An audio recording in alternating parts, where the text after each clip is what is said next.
What is up? Hey, Castle Crasher.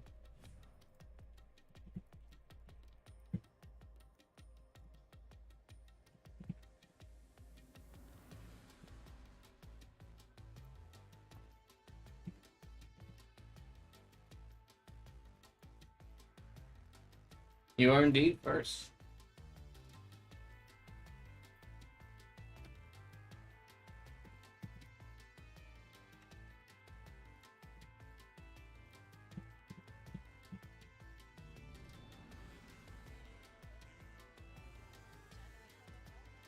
What's this game? This is Detective Raincoat, which is like a murder mystery game from the makers of Danganronpa.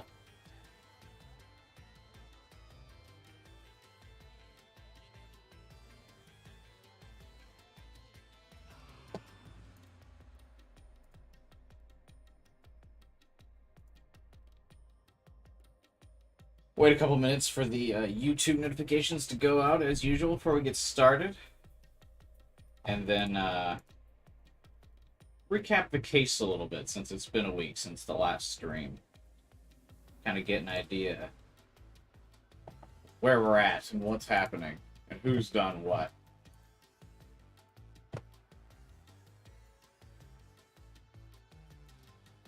Hey, Jade.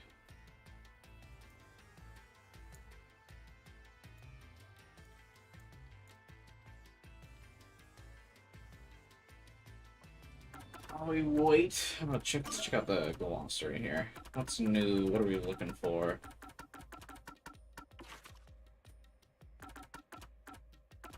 Oh, I don't need tutorial stuff.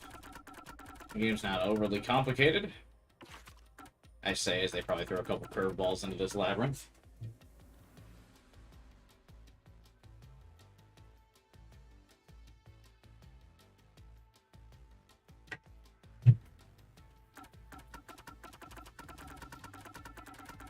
Any new things in the glossary? Nope. Oh, you know what I probably should do as well? Get some new abilities. I got 3,000 points.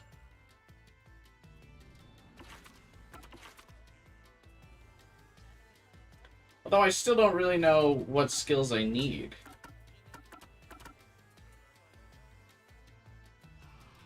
I don't like if I should remove these keys or what. Well, I guess I don't really use the assist that much.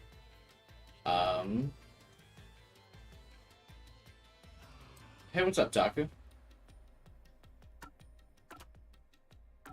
I guess let's go down this path.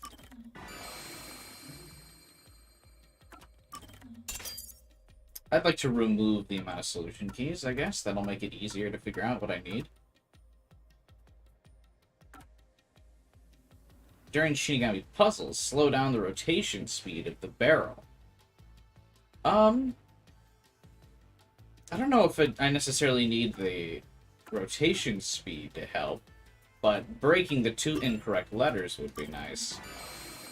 I've barely been using these skills. Fun fact, I went through the entirety of Danganronpa 1, like, without applying any of these skills, because I didn't know you got them from, like, the social events in the game.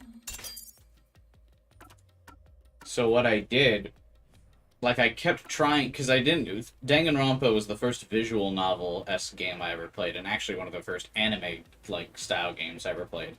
So I didn't know, like, what the, like, hangout time things were doing, so I just kept hanging out with Kyoko every single hangout, and I didn't realize that it was, like, it wasn't progressing or, like, her thing wasn't progressing anymore. And I also didn't realize that I was getting skills from it, so I've come a long way since, but yeah, I just kept hanging out with Kyoko over and over and over again.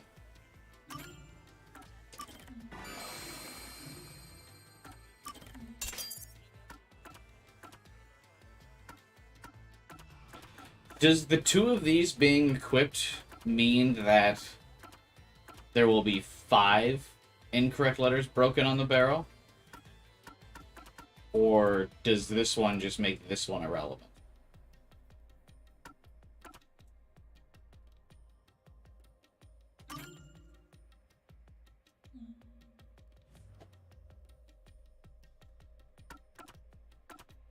Because it doesn't say, like, if this stacks. The number of letters cannot be less than what is required for the correct answer. They must stack.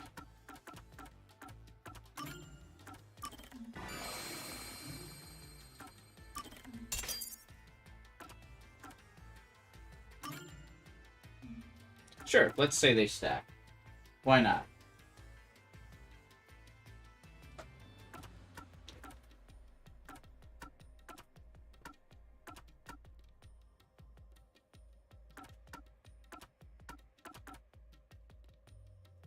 Alright, we'll hold off on upgrading a bit more just to see.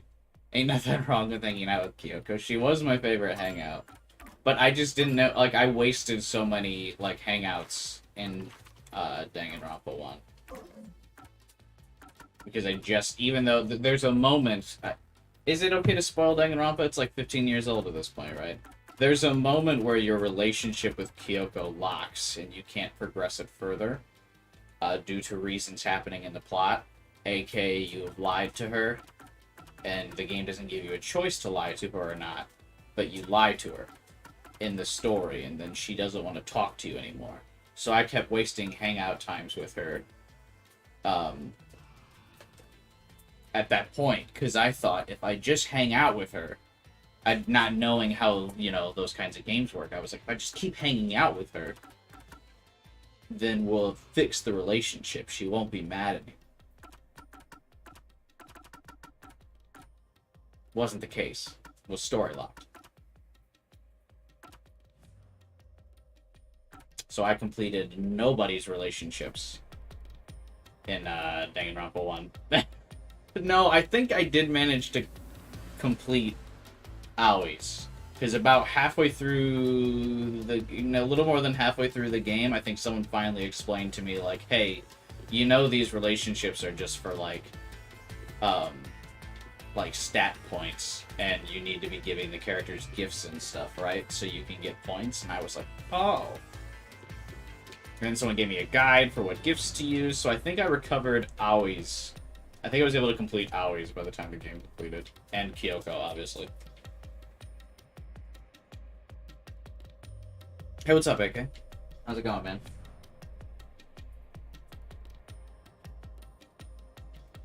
We're still waiting a couple minutes before we get started here. My regular 10 minutes before, just because I don't know how long it takes some of these YouTube notifications to go out, but I assume a while. I don't know, how long does it... is this waiting 10 minutes thing useful at all? Or do, like, most of you guys get the notification that I'm going live, like, as soon as I go live?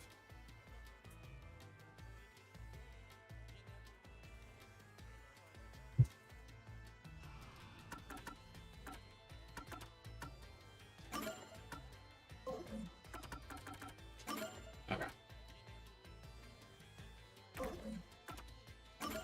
We have waited long enough where I think I should at least recap the case, because like I said, it has been a week. You do get it as soon as I go live? Oh, interesting.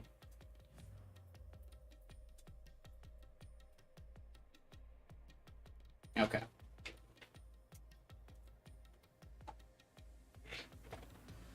As specified by the directive given by Number 1 of the World Detective Organization, the Nocturnal Detective Agency would take on the Amaterasu Corporation and expose Kanai Ward's ultimate secret.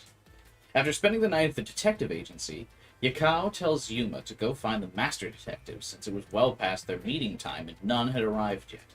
At the hotel, Yuma told Vivia, Thunderbolt, and Fubuki to gather at the agency office. Yuma and Shinigami were just leaving the hotel to search for Halara when they overheard talk of an incident. Urged along by Shinigami, Yuma went to the Ginma district to investigate the incident that had occurred at the clock tower. After arriving at the clock tower, Yuma saw a boy who was surrounded by peacekeepers. Yuma tried to help, but ended up almost being arrested as well. Halara appeared and defeated the peacekeepers to save both the boy and Yuma. The boy asked Yuma and Halara for help to save his father, who had been arrested for the murder that had occurred at the clock tower. However, because the boy couldn't pay, Halara refused to take the case and left. Yuma couldn't abandon the boy, so he offered to help and began investigating the Nailman incidents. Just as Yuma started searching the crime scene, he overheard Seth of the Peacekeepers saying that the father's boy would be executed. Now he knew he had to ask Halara for help with the case. With Halara agreeing to help for 5 million, whatever the currency is, Yuma returned to the detective agency to get directions to go to the church. In front of the detection agency, Seth threatened Yukao, demanding he hand over the detectives snooping around the Nailman incident within 3 hours. After the Peacekeepers left, Yukao told Yuma and company how to get to the church, urging them to solve the case within the 3 hours. Yuma talked with the suspects at the church before heading to the secret club, the location of the first locked room. Using Halara's forte, post-cognition, they investigated the crime scene at the time the body was first discovered. After they were done, they examined the second locked room at the mansion and the third locked room, the art gallery storage room. Having investigated all the crime scenes, Halara told Yuma to return to the detective agency and went somewhere alone. Nearly 3 hours had passed, so Yuma returned to the detective agency to stop the Peacekeepers from executing Yukao, but Seth refused to listen and moved to apprehend the detectives. Halara arrived with the suspects from the church, but Yuma still had not unraveled the mystery, so he challenged the mystery labyrinth. However, unlike the previous time, Halara entered with him into the mystery labyrinth. This was seemingly due to Yuma's use of his coalescence ability during the investigation. Looking to solve the Nailman case, Yuma and Halara proceeded through the mystery labyrinth. Do you have any thoughts on this case? Yeah, so currently my thoughts on the case. I think this case is a bit interesting so far in the sense that, like, this is the first time, at least in, like, this type of game, I feel like where the murder victim has, like, nothing to do with the character or the story that you're currently experiencing. Normally, in these kinds of games, the victim is like a relevant character who you've already like learned a bit of the personality of, like, you know, a la the Danganronpa or the Zero Escape games, right?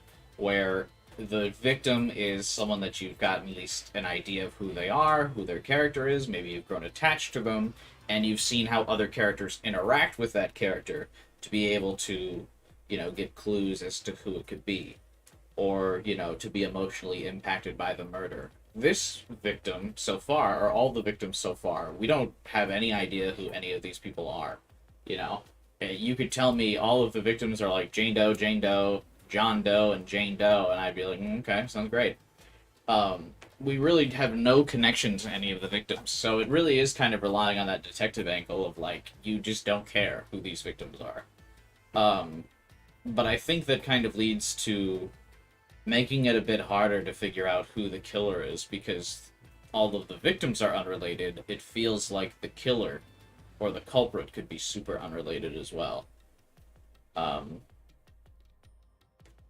The only people that we have that the game has kind of pointed to us so far is, like, the church people could be the killers, but, like, you talk to the church people briefly for, like, a minute, and they're all kind of, like, standoffish to you. And that's really it. So I don't really have anything that would, right now, at least to me, I mean, maybe some people have different opinions on it, but, like, to me, there's nothing that really makes any of the church people stand out enough to be like, hey, this person could do it. And I don't know them well enough to even really remember what they might be, or like some statement that they might have made that's incorrect. Because as we look right now, the church people are regarded as, like, so unimportant. They're not even one of the solution keys given to us at the beginning. Like, if we look through this list, the members of the church, like, aren't even here.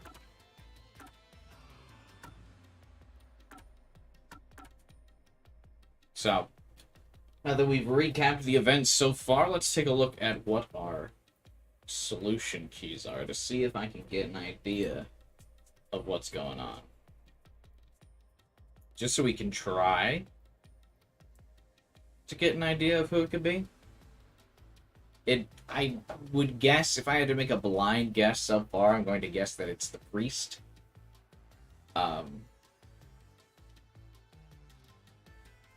He's, I guess, the one that seems likely. Well, let's check it out.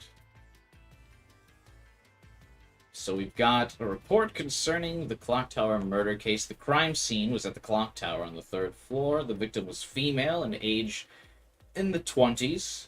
Identity to be confirmed, and their estimate time of death was unknown, but it was discovered by a clock tower worker at 7 a.m. Or no, excuse me. Not by a clock tower worker, a clergy member. First on the scene was a clergy member and several peacekeepers. There was a report of a suspicious person behind the church. The body was found during the investigation. The murder is suspected of being related to the Nailman killings. Note that the door was locked from the inside at the scene of the crime. The only window was shuttered and also locked from the inside. As there are no other entrances, it seems to be completely locked down. This matches the Nailman's modus operandi. The suspect apprehended was a suspicious individual near the clock tower. The suspect was found with multiple hammers believed to have been used in the crime. Age 48. The suspect claims he was repairing the clock on the clock tower. He has no witnesses or alibis. The peacekeeper's current investigation suspects him to be the Nailman. Communicate only the information found in this report to the media. So, some of the things we know, and looks like it's going to be mentioned here, is the way this shutter is structured. So in this murder report, we've got that the locked, it was a completely locked down room. But we know from the shutter structure that this was obviously the way that they escaped. And I'm going to skip some of these keys here to look at this. So from the shutter structure, the shutter stops when it raises completely, and if let go midway up or down, it's pulled to the bottom, and then it locks automatically, which creates the illusion of a locked room mystery. So we know this is how they got out.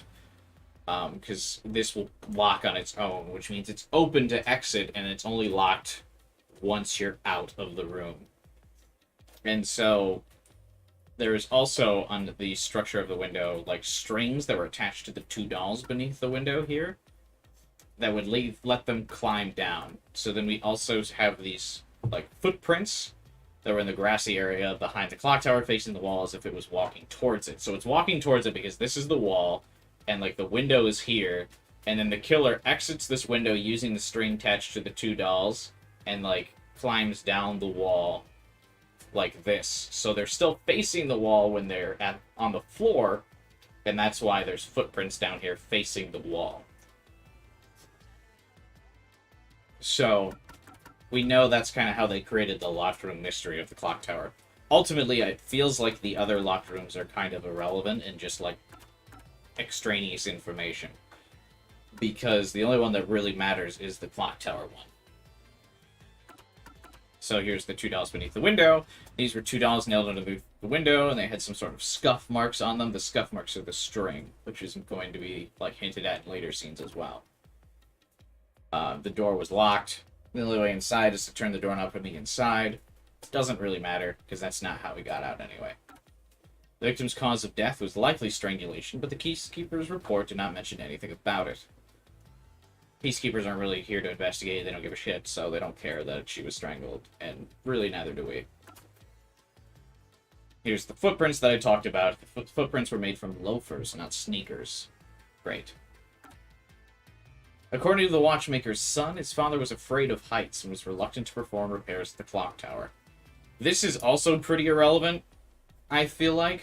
Sure, he's got a fear of heights, but he was still up there working on the clock, which means he's at least able to ignore his fear of heights for a while.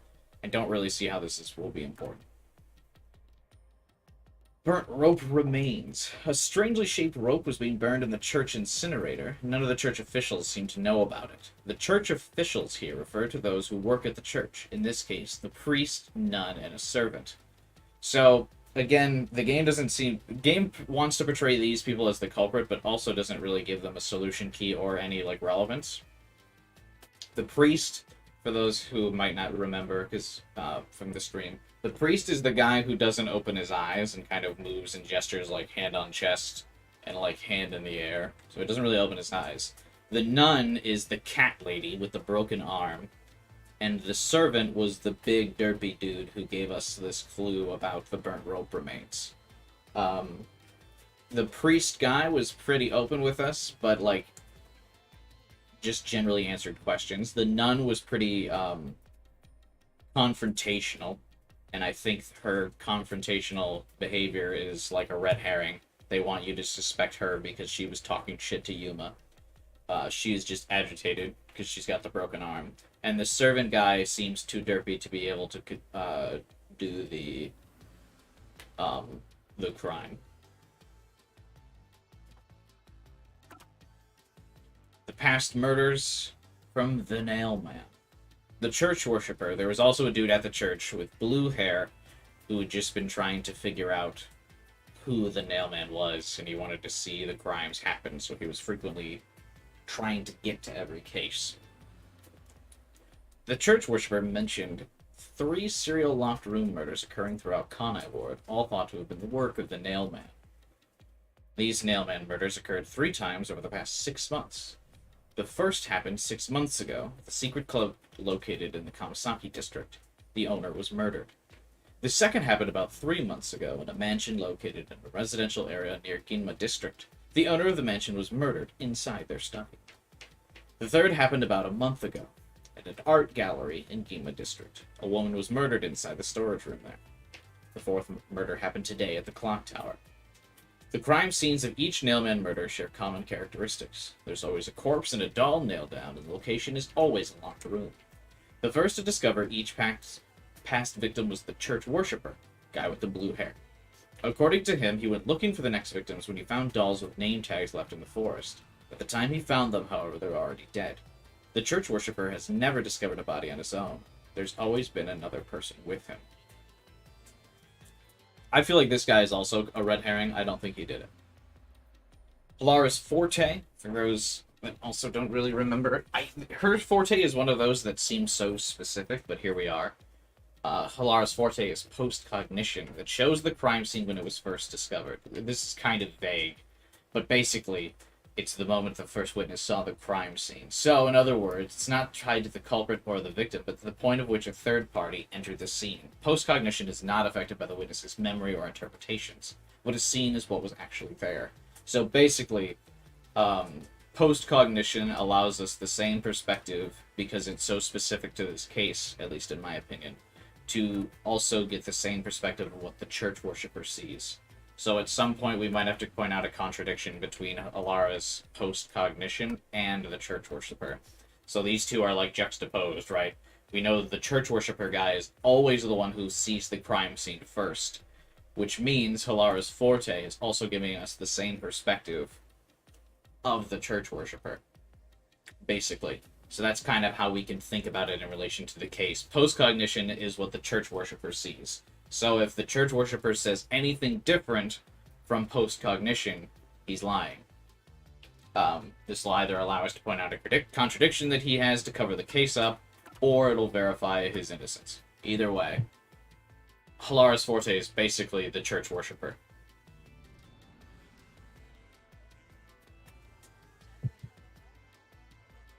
And here is the club victim guy. Who cares? Victim at the secret club had strangulation on his neck. Scratches were self-inflicted as he tried to, break off the rope on his neck. Cool. Don't care. Door key. This is what created the locked room in the bar. It was just in the room, but he escaped another way. I think it was the vent. Yeah. The vent's about 40 times 30 centimeters, which is just wide enough for a slender adult to pass through. Which is, again, why the servant probably couldn't be the killer, and it would have to be the priest, because the servant wouldn't be able to pass through this, and the game is specific with the vent's escape route being listed as slender. The 4 corners of the vent are currently screwed down, but post-cognition reveals that when the victim was first discovered, the screws were not there. The cover was not tightened on, it was simply fitted in place. It would have been easy to remove. So again, this is another reason why I think it's the priest. And then here again, we have the nails up to the vent, which is kind of how the dolls and the nails are just a distraction from how the guy escapes. In the first one, the strings are tied around the doll nails, and in this one, the nails don't have the dolls, so the guy can climb up to the vent. Oh, the second victim. Let me know if this is boring. I feel like this is important to try to be able to figure out the case beforehand, but to like recap everything. I feel like this helps me get the idea of what's going on, but I don't know if anyone else likes this as well. But this is kind of how I like to do these types of games.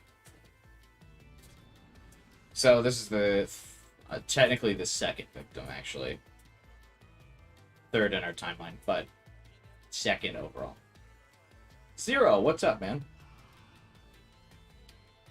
So this guy was, his nails were driven into the lower body through sticks in the floor. However, the nails in the upper body did not completely penetrate. How the body bled was strange. While the blood around the nails seemed to be driven into the lower body, or while the blood around the nails seemed to be flowing sideways, the blood around the nails driven into the upper body seemed to be flowing vertically toward the victim's hips. If the corpse was always lying on its back, the bloodstains would not look this way. So, this victim, I'm still not really sure how this will be relevant, but basically, this victim was standing up, and the nails hit him in the chest. The reason they didn't go all the way through is because the nails up here were not pounded into him with the hammer, but like just put into him, so he bleeds down. When he falls over after dying, to give the like effect of the crime scene, the nail man then hammers the nails into his leg, which is why the blood like goes off the sides of his legs, because his legs were hammered into the ground. So this guy was killed standing up.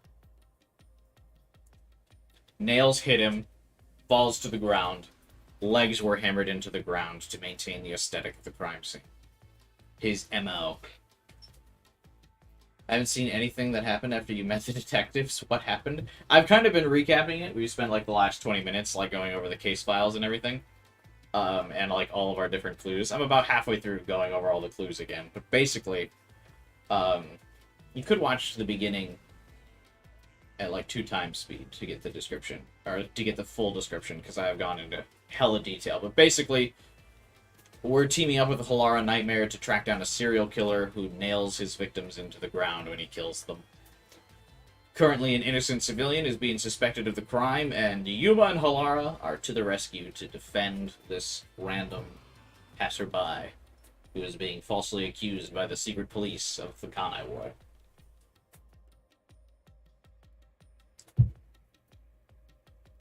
So, but yeah, that's what the bloodstains mean for this. This dude was killed standing up.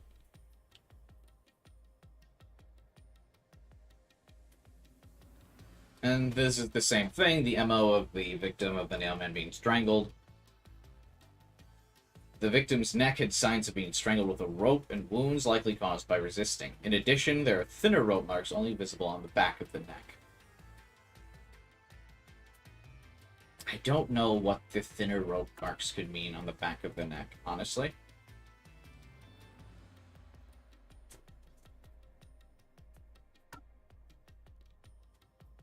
This is the same thing as the other cases, though. The guy gets strangled, he cuts his throat, or he leaves scratches on his neck trying to grip the rope off of his neck. That's consistent.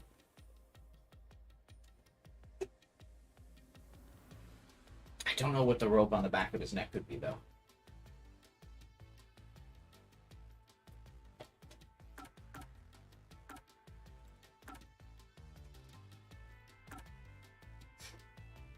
So this vent's too. This was a vent out of the out of the library room where the guy was killed in the mansion. This vent has like scuff marks of a string on it. So this vent couldn't have been removed. There's evidence that the string was scraped against it. Perhaps the string was hitched on it. So far what I think this is, again, the guy creating the locked room mystery, just like the shutter room and the clock tower. He's using the string to close the door to create the locked room mystery. Hey, what's up, Devin?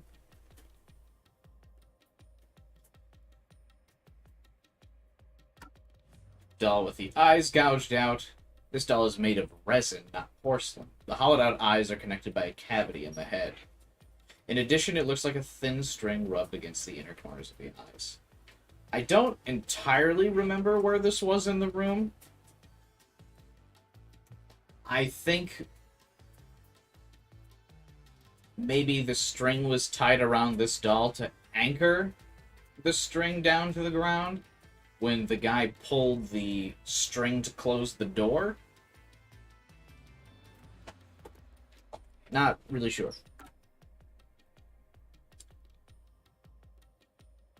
Halara provided a photo of the crime scene in the mansion study for the locked room mystery. On the back is Halara's hand-drawn floor plan.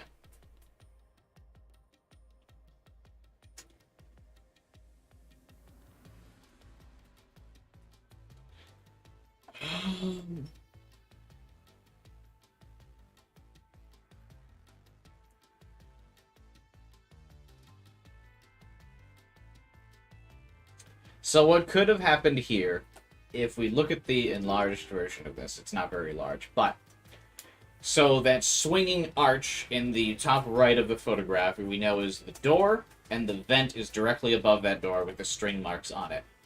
And we know the top half of this guy's body is not nailed to the ground. And then that triangle that's circled on the bottom portion of this map is where the doll is nailed to the wall. So, I guess what could have happened is this dude's legs are nailed to the ground, and he's up in like an L shape, like this, where his upper body's taut upright. Legs nailed to the ground. Now the string goes from the vent to this dude's neck, and it keeps him upright, which allows the blood to flow down on his chest. And then the string goes around the guy's body to that doll that's nailed to the wall that's like we see circled on the map. He uses the string to yank the door shut, which comes out of the doll. The dead guy falls over, creates that rope mark on his neck, and then the door closes. Which is why the blood's conflicting on the body. A bit of a stretch, but okay. That's what we'll go with that. Any power's been revealed? Yeah, Halara's power is the only one that's been revealed so far. Which is post-cognition. The game describes it as when the crime scene has first been discovered by someone that is not the victim or the killer, she can see what the crime scene looked like from that third person's perspective. Literally third person perspective. And we have a witness to each crime as the third person. So there is somebody who has seen the crime scenes as that third person consistently, and then Halara's power allows us to also see the crime scene as he saw it. But yeah, that's her ability post-cognition.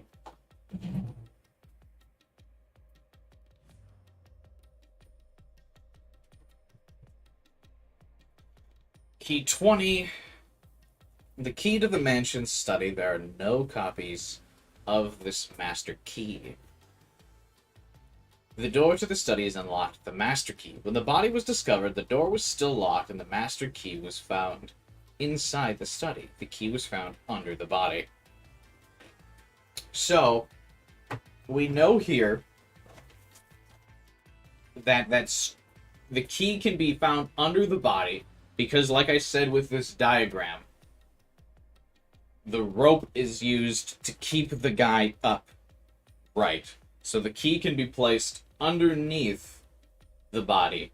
So when that rope snaps from the doll and the guy falls back, creating that, like, cut on the back of his neck, and then closing the door, the body now falls on top of the key.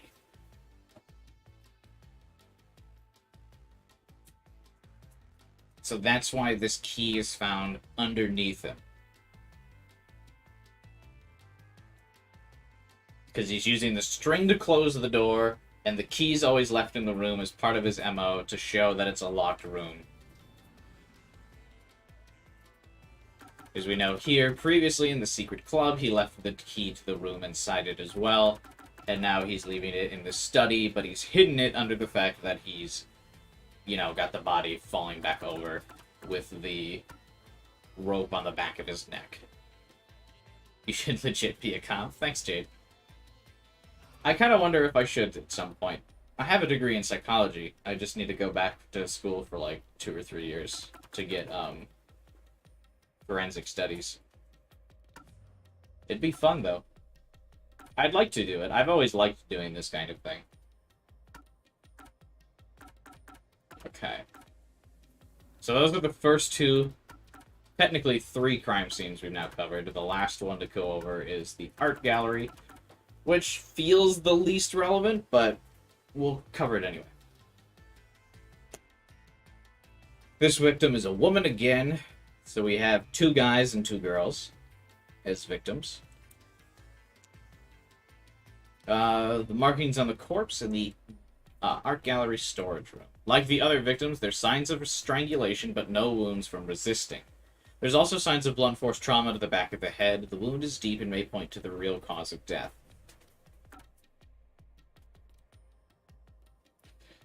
There's another nailed doll that's nailed to a painting. 1 nail is driven into the head and another into the chest. The key to the room is also nailed within the nail in the chest. So again, the key being left in the crime scene to show a locked room.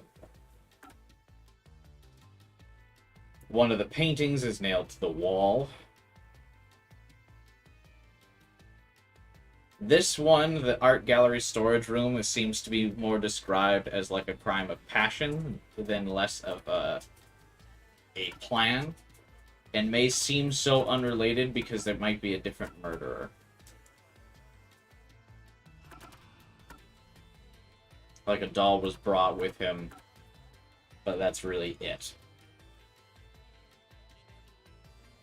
Because we're led to believe that this is blunt force instrument is what kills this lady, and then the rest of the crime scene is kind of haphazardly created to look like a nail room killing. Because she's strangled, but she doesn't resist, which is inconsistent with all the others trying to grab the rope on their neck.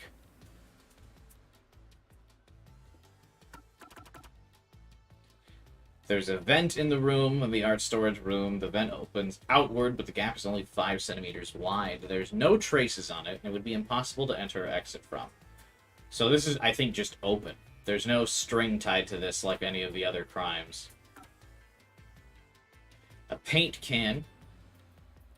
At the time the body was discovered, someone from the church tried to enter and knocked over a paint can. Someone from the church being that blue-haired witness guy. The art gallery employee claims he was the one who unlocked the door, but was too afraid to open it. Instead, he watched from behind as the person from the church opened the door. When that person opened the door, he stopped at the sight of the victim, and then the paint can was knocked over. The person from the church, who the art gallery staff member is referring to, is likely the worshipper who always discovers the victims. I also struggle to see how this paint can is relevant. Non-public information. The victims of the serial killings were all strangulized, but the cause of death is not publicized. Only the people who entered the crime scene know this fact. The culprit, peacekeepers, and the first discoverers of the victims. So, the person who did the killings, the secret police, and the first discoverers of the victims, who is consistently that church worshiper guy. So he should always know the cause of death. So I think there's a lot of things and that are going to point us to the church worshiper. But using Halara's post-cognition, we should be able to refute if the church worshiper is the killer or not. So it's going to be between the church worshiper and the priest, and I'm leaning towards the priest, because the church worshiper consistently finding the crimes seems too simple for him to also be the killer.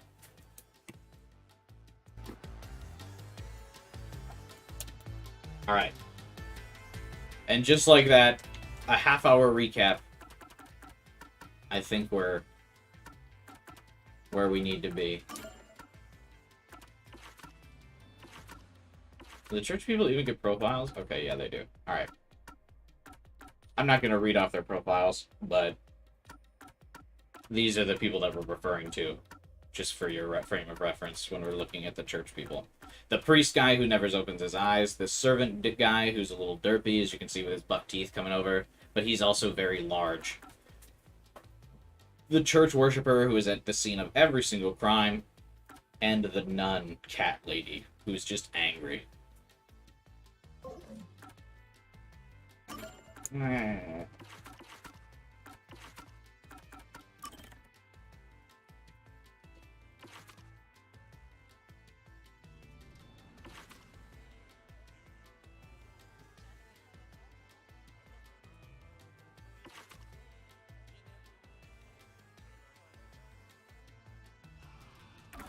cool. There we have it. A half-hour recap. Hopefully it wasn't too much, but I think that's important to do before we get into it. 40 minutes into the stream, though, but 10 minutes were spent waiting for everybody. Alright. Let us begin the walk. Every labyrinth is just a walk. I really hope it's only a repeat for this first hallway.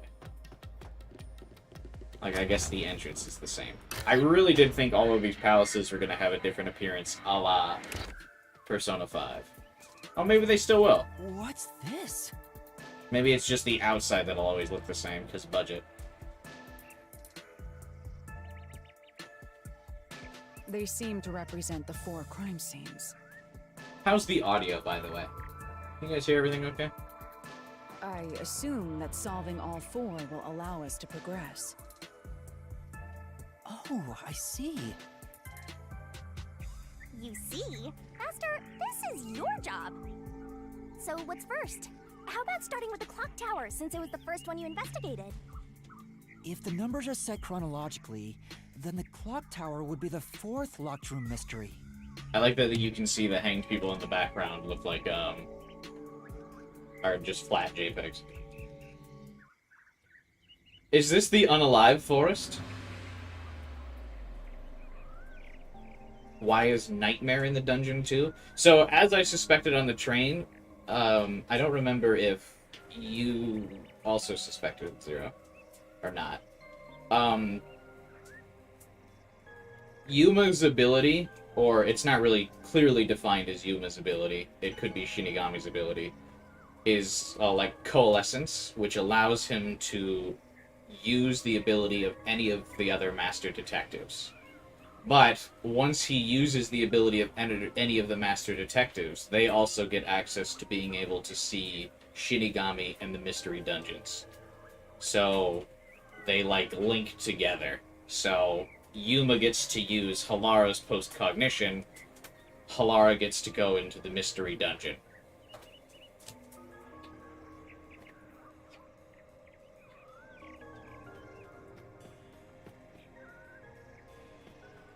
So his ability is basically just synchronizing with other characters. As the anime protagonist, will he eventually get other abilities as the story goes? Who knows? I thought Shinigami said that if anyone finds out about her, Yuma would die. No, I believe she was very specific on the phrasing. I know what you're talking about. I believe she said that if Yuma tells anyone about Shinigami, he would die. So if he's the one who reveals her existence, intentionally he dies. But if they find out, he doesn't. It seems to be kind of a loose interpretation.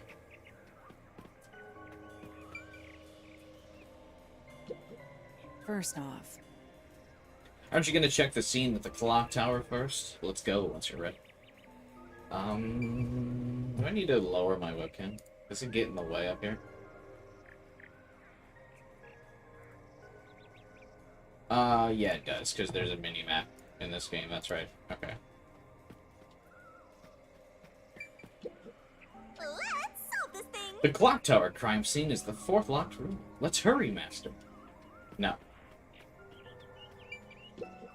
The clock tower crime scene is the 4th locked room. Did you forget already? Ha! maybe you'll have a better memory than a goldfish in the next life. Oh, so we've got to do it in, like... I don't like doing it in this weird order that we found the crime scenes, not order that they occurred in. I feel like that's going to be a The clock tower crime scene is the fourth flaw. locked room. Did you Ha! I feel like we're going to misinterpret something by going in these out of order. But sure. Are you going to the fourth locked room? Why is the doll... of all the lines to be voiced, why is the doll voiced? Is this your choice? No, the fourth locked room isn't my choice. I would do them 1, 2, 3, 4. But why are you asking me? You were making me do it.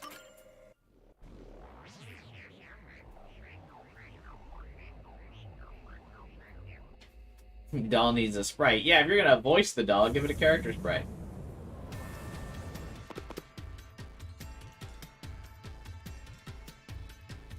This is an exact replica of the clock tower crime scene. Shinigami, you didn't recreate it with your powers, did you?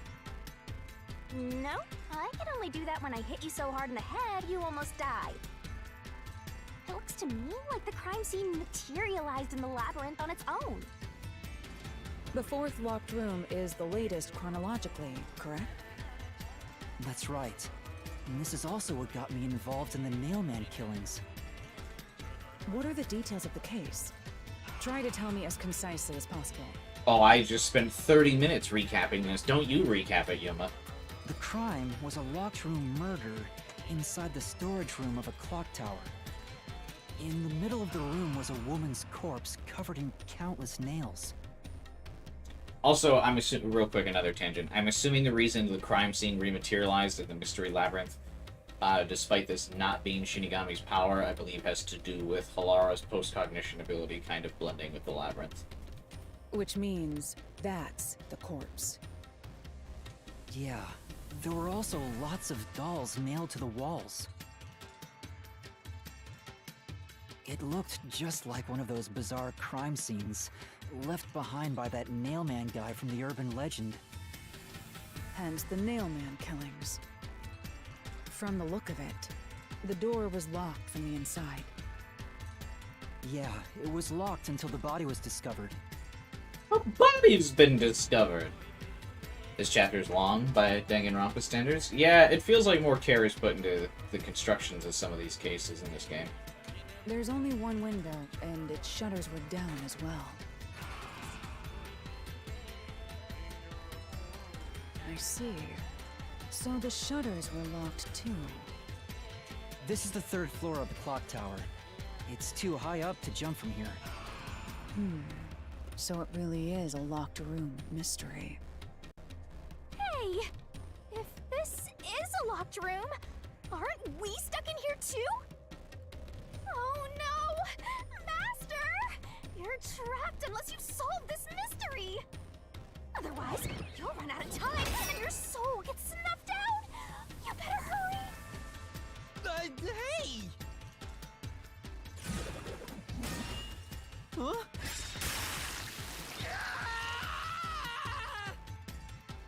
Where did the culprit flee I from? see. So that's how to make the questions appear. I'm surprised you're so calm after seeing that.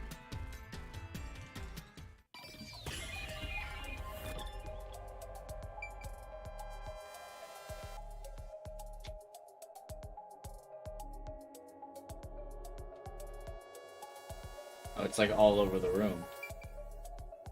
Does that actually hurt? It seems to be implied by Yuma that it hurts because he screams, but it doesn't seem to do any lasting damage to him.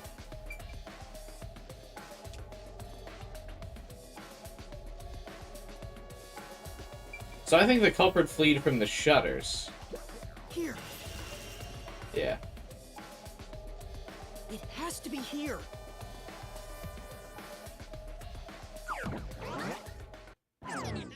The culprit must have escaped through the window. Yay. And your reasoning?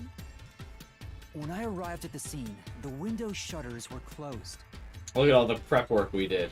It was wet underneath the window, but I could tell it was already starting to dry. Which means the window is open not too long ago. It's likely the culprit escaped through the window and closed the shutters on the way out. Or the shutters automatically closed on the way out. Is it possible to close the shutters from the outside? Yes, this style of shutter automatically locks, so if you let go of the shutters at the right height, its momentum pulls it down. And once down, it locks all on its own. In other words, the culprit held up the shutters while moving outside. Once they... In that case, let's try leaving this locked room in the same way. Right, let's try it.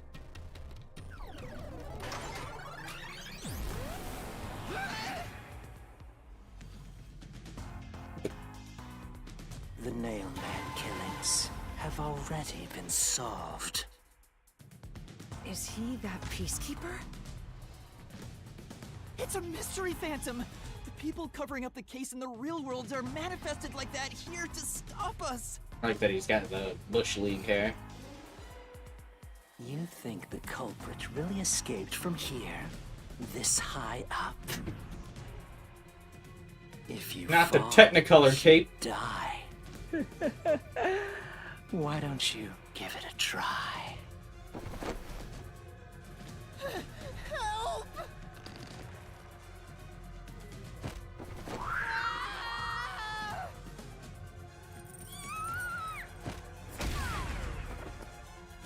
That would... Don't drag me down with you! We can't leave a guest behind, Halara! It would be downright unmannerly!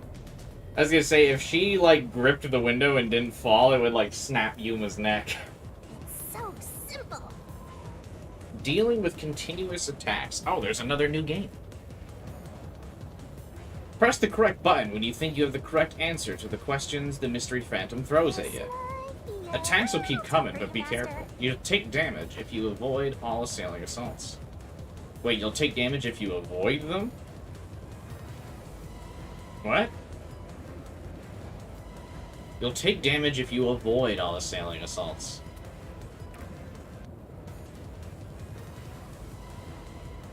Yuma, the mystery labyrinth is a manifestation of a mystery. So solving it will get us out of this, right? I think so! The culprit wouldn't have fallen out of the window like we did. They would need a tool to get up and down. A tool? You should have found something during the investigation. I was helping you, after all. You must have seen the answer with your own eyes. Try to remember. Did she help us investigate the clock tower at all?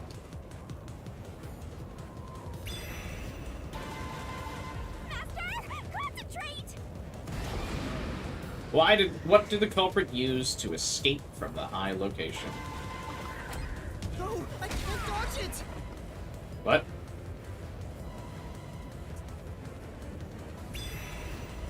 What happened? What? Master, concentrate! What?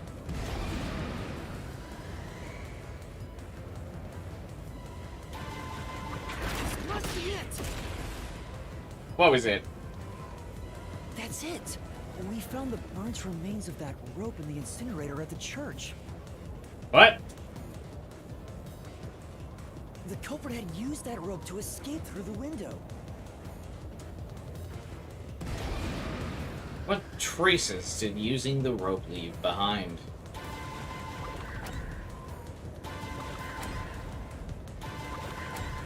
This is it! Okay, so you just don't do anything until The nail that was stuck in the doll under the window had some rub marks on it. you get the right answer. Okay. The culprit must have tied the rope there. That's why those nails had been hammered in below the window. It wouldn't be possible to climb down a rope simply hooked onto a window. Unless you've had special training for it. You don't need There's special no way an training amateur to could manage climb a it. rope. That can't be how things went down. You just need, like, moderate muscle strength in your arms. In that case, it couldn't have been an ordinary rope. It must have been... What's that?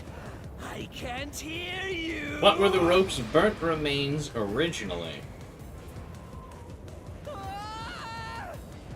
Don't worry, I'm right here with you. In spirit. There's no way I can dodge it! Wait, what?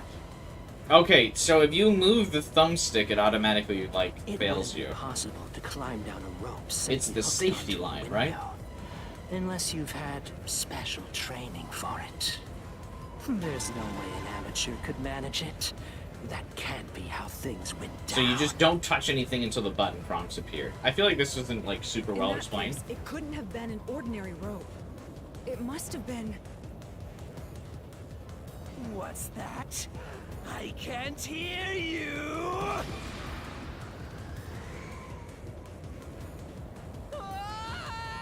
Man, they really make you Don't wait. worry, I'm right here with you. In spirit, anyway. There's no way I can dodge it. Oh, it's not the safety line. So rope ladder, then? It wouldn't be possible to climb.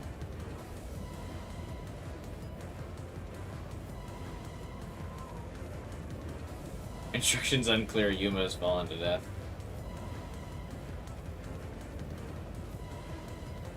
What's that? I can't hear you!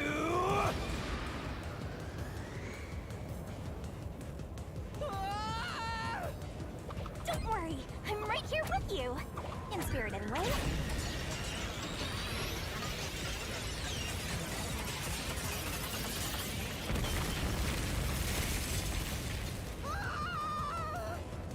What is happening?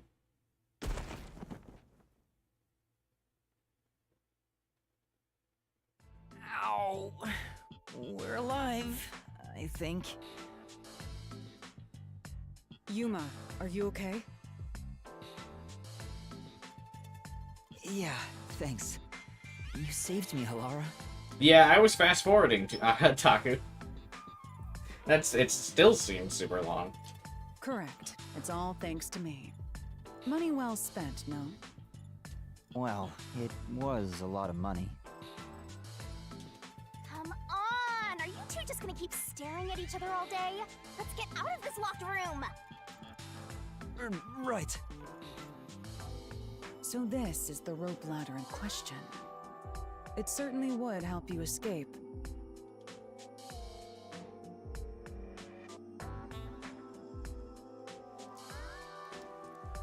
Tartarus, the Dark Hour, Green Moon, other The references. details of the case are still unclear to me.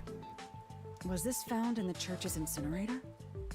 This is a very complex rope. What? That's right. It didn't concern me at the time, but it makes sense now. The rope can be folded in the middle, and then the ends can be connected together. And that's how they made a rope ladder. What makes you so sure it was used here?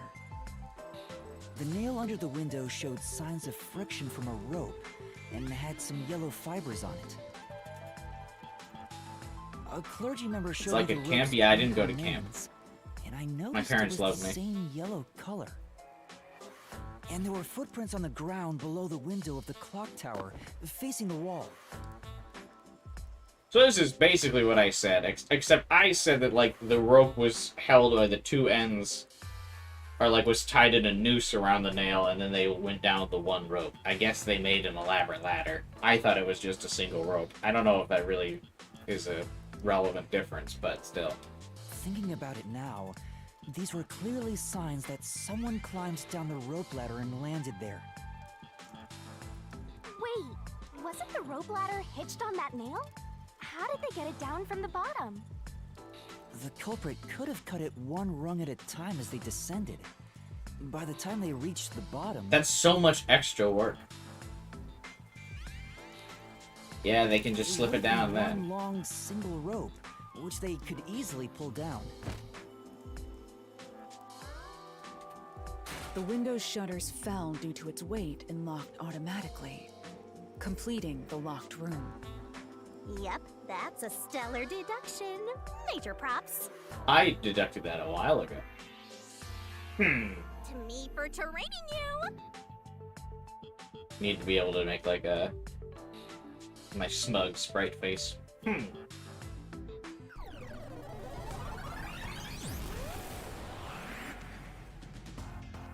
The This culprit dude, used again. that rope ladder to escape the clock tower. what of it? I like this dude's outfit, but the hair is weird.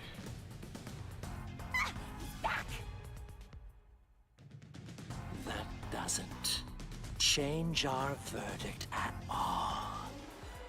The Watchmaker is the culprit. Master, boom! Kill the mystery phantom blocking your path! Yeah!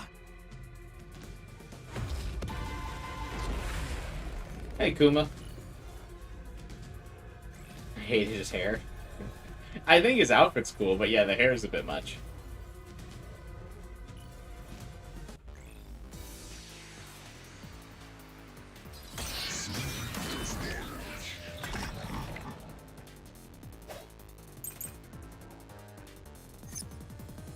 Did I equip all my skills before this? Yours are What unnecessary. were my keys again here? Fear of heights. According to the Watchmaker's son, his father is afraid of heights and avoided high places. The door on the clock tower was locked. Okay, so it's probably gonna be fear of heights, and he's gonna be like, it's the watchtower, or it's the clock fixer repairman guy, and we're gonna be like, no, he was scared. He would never have been able to climb down the ladder. It's clear who the culprit is. The Watchmaker was nearby at the time of the crime. The Watchmaker was also at the scene. And he had a hammer for the nails. In other words, he committed the crime. After committing the crime, just as you deduced, he created that locked room. Now, I knew it had to be one. I went too early. Right. These deductions of yours are unnecessary. It's clear who the culprit is. The What's Watchmaker Halara's was ability? nearby at the time of the crime. Wait, what did she The do? Watchmaker was also at the scene.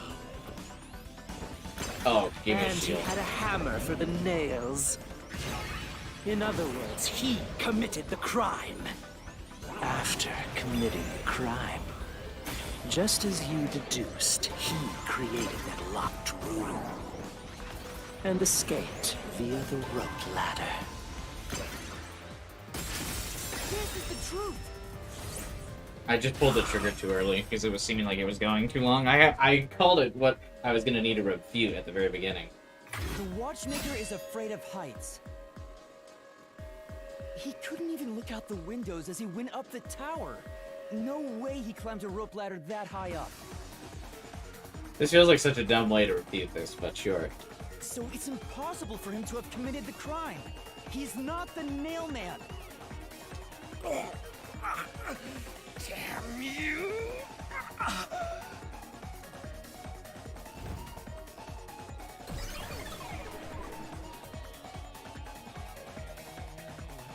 You said these mystery phantoms try to cover up the case, right?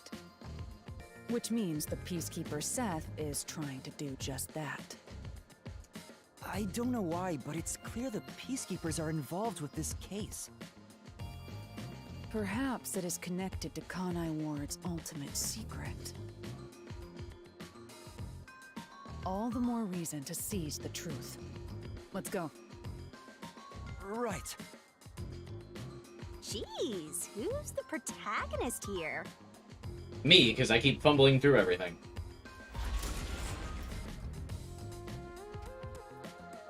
And in a Danganronpa game, everyone knows the protagonist is the one who's the most useless until the very end.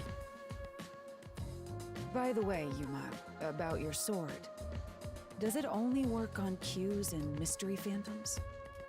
The solution blade works against anything in the mystery labyrinth. So don't cut your allies by mistake, Master. You could have told me that sooner. Can I use that sword?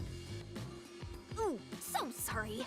Only Master is able to use it because he made a pact with yours truly.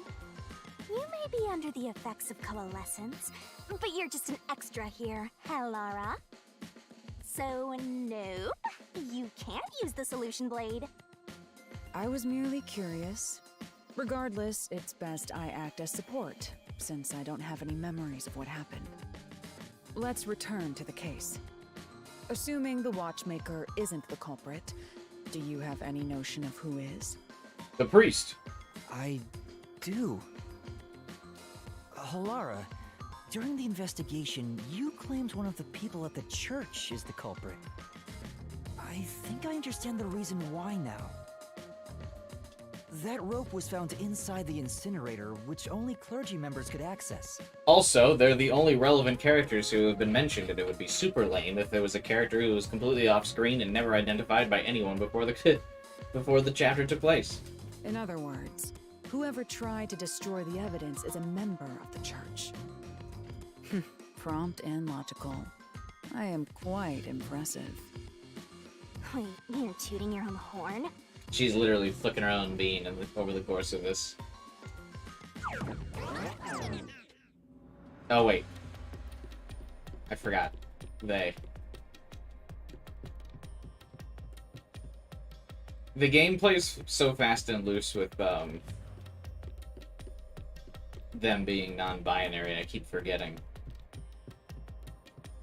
Because the game won't just outright state it. And I keep dancing around the issue, instead of, they just keep going, oh, boy or girl, instead of just saying non-binary. So I also keep forgetting. Is the culprit one of the detectives? No. You know, I wonder what lies ahead. There's always a chest at the end of a labyrinth. I'm sure you'll find treasure. I'd rather get information about the case than treasure. I see.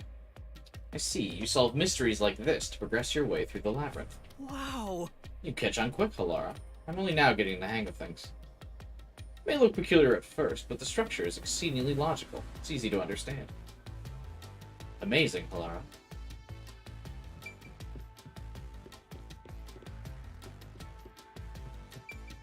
Yeah, at least the designs are different from the inside, but I wish the outside had a different design too. Hey! A treasure chest! Can I open it? Oh. Check it out! A new solution key! Only clergy members have access to the incinerator.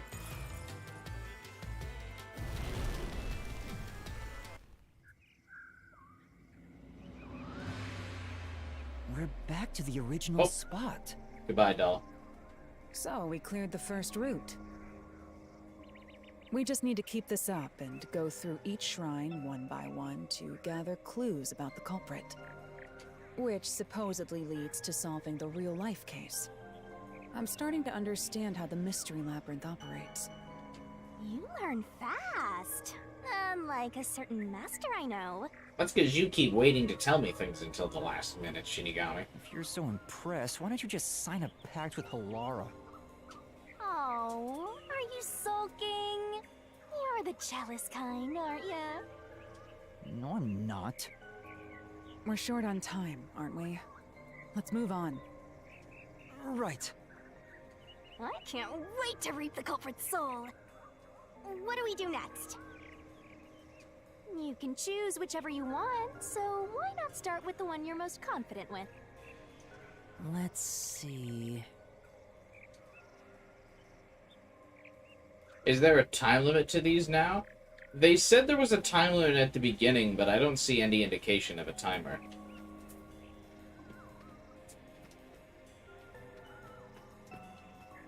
And let's just go in order now, for the cases 1, 2, 3.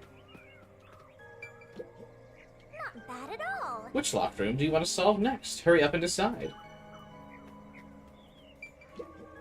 Hey, You decide which to solve first. I'll follow your lead. But yeah, at the beginning of this second one, Shinigami said there was a time limit. And the reason there wasn't a time limit in the first one is because Yuma didn't really know what was going on. But there's supposedly a time limit, but I haven't seen anything that's like draining my health as I take longer and longer to do the things or whatever.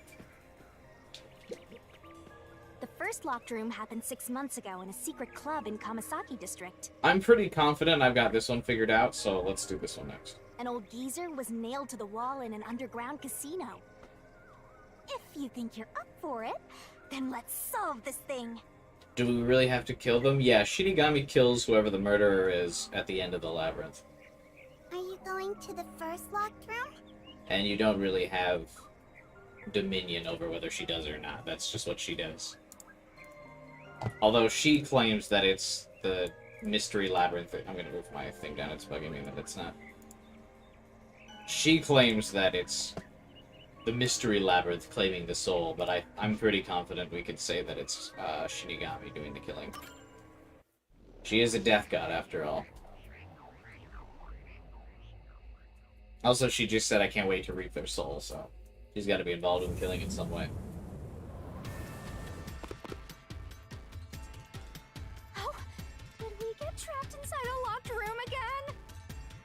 But if the mystery isn't solved, then I won't escape this place. Me, when I completely forget what happened. I thought Yuma was the one with the goldfish memory. Trapped in a cramped room with these two. Sounds kind of fun, actually. I have no intention of playing along with your fantasies.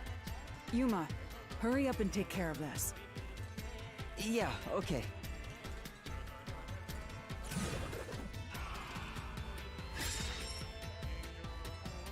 Why is Yuma still This surprised? is where I used Halara's forte with my coalescence for the first time.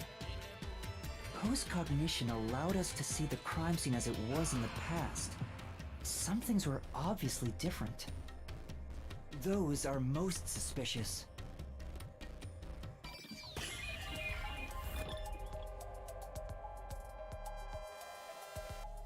Nope. The event. Here, I need to start doing cool I know. poses. What about the vent?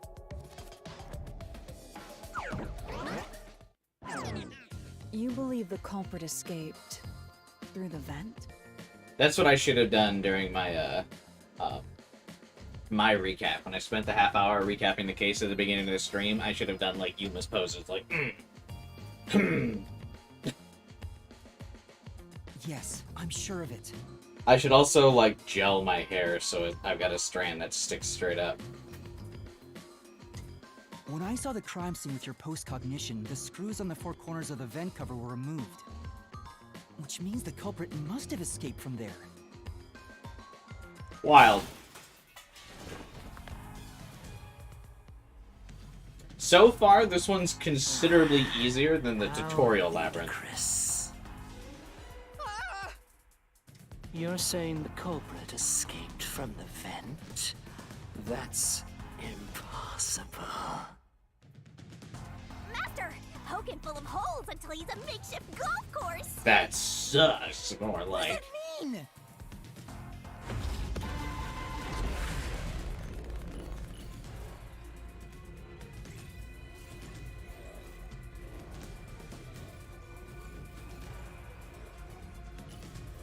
I hate this loading screen because it makes it hard to distinguish if the game is just crashed or if it's still loading. I think that loading screen is so poorly designed.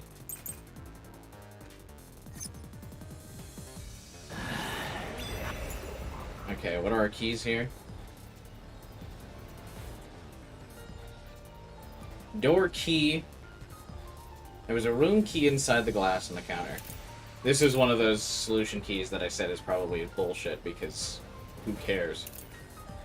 Some of the nails beneath the vent are bent downward. This is how we climbed out, so this is going to be the solution we use. How ludicrous. They used the vent. Sus. That's utterly impossible. God. Think of where that vent is. Isn't it pretty high up?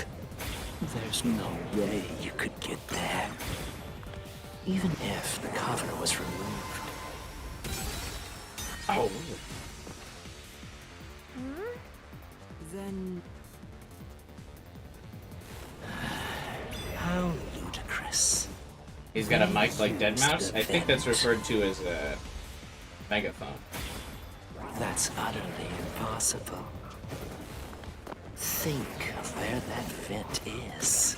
Isn't it pretty high up? There's no way you could get there. Even if the cover was removed. There's no foothold to use to reach it. Dirty. Slash through this mystery. I swung one too early.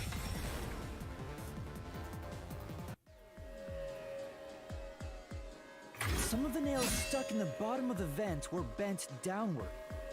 The culprit used the nails driven into the wall as footing to reach the vent. The weight caused the nails to bend.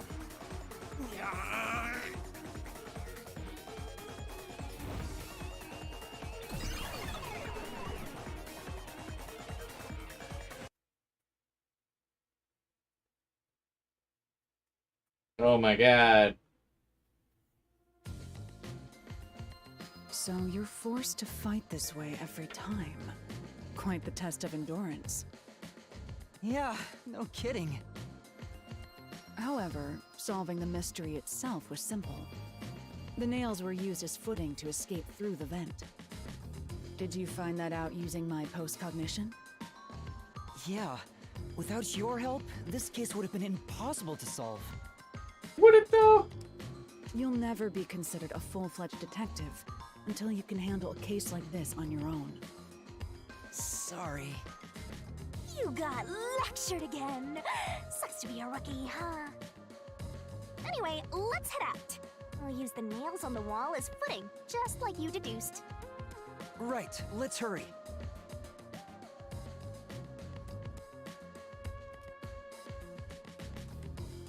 There's two Yumas! Oh, they didn't want to animate him climbing up that. The Mystery Labyrinth. Such a bizarre place. I must ask, is there no way to escape besides solving the mysteries? You mean like an emergency exit? Unfortunately, I don't think that exists. An emergency exit, huh? Well, there is one, kinda. There is? But it doesn't solve anything. You'll just go right back to the mess you came from. Besides, to use the emergency exit, you'll have to pay a heavy, heavy price. And that is? Don't worry about it. Using it here wouldn't help anyway. So, never mind. Just concentrate on solving the mystery. I'm sure that'll come up again at some point. Got it.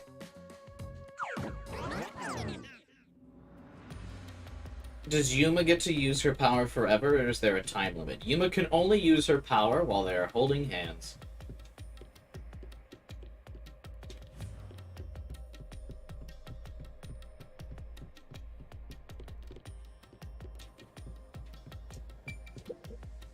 That's...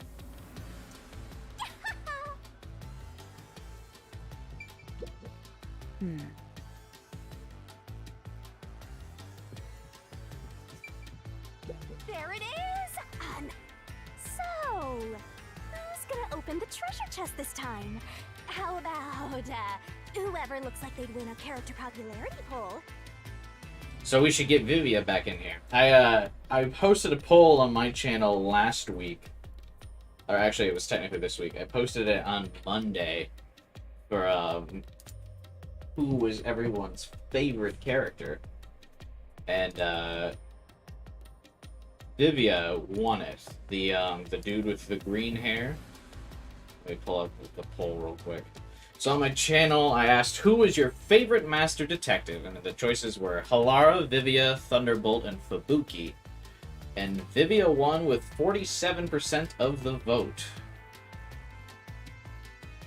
There were 72 votes.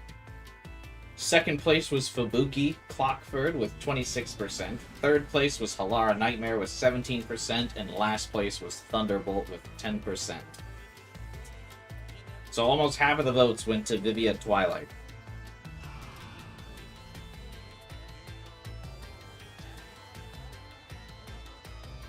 Halara barely hanging on in third. Nightmare is clearly the best one. What the fuck? I like Fubuki. I kind of like that she's dumb. I think that's a funny thing. How much was Fubuki? Fubuki had 26% of the vote. I can break down, hang on, let me do some math real quick. Alright, what is 47% of, there were 72 votes in the poll. So 34 votes went to Vivia. 19 votes went to Fubuki. 12 votes went to Halara. And 7 votes went to Thunderbolt.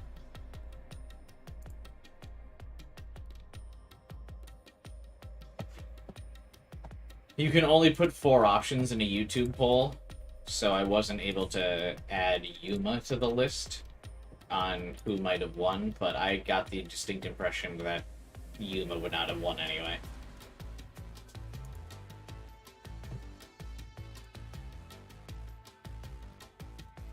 Oh, that's me. All right, another solution key.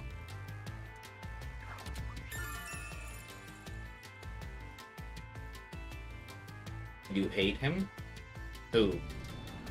I don't hate Yuma. I'm not a huge fan of Vivia Twilight, but the fact that Twilight has such an overwhelming victory in the polls tells me later in the game he must get good or something, or people just like edgy dudes.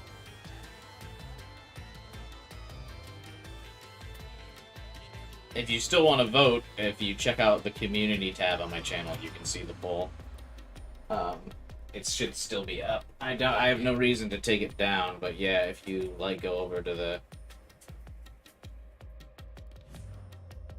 So if you go to my channel and pull up community, you can see the poll. Oh, wrong tab. Boop. Be sure to subscribe while you're there.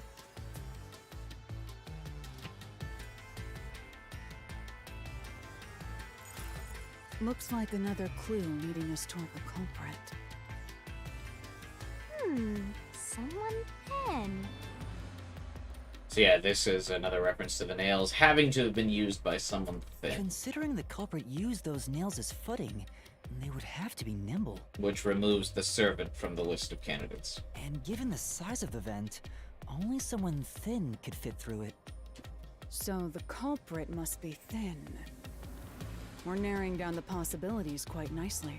Yeah, I narrowed that down like an hour ago. Keep it up, Master. This is all thanks to my training.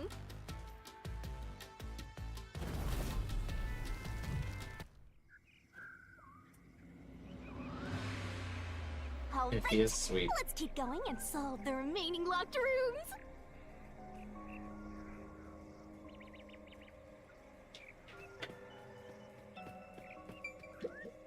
Hey, Not bad at all. The second locked room mystery occurred 3 months ago in that mansion. The corpse was inside the study, and the room's key was found underneath the corpse. If you think you're up for it, then let's solve this thing. I'm pretty sure I have this one figured out as well, so let's see. Are you going to the second locked room?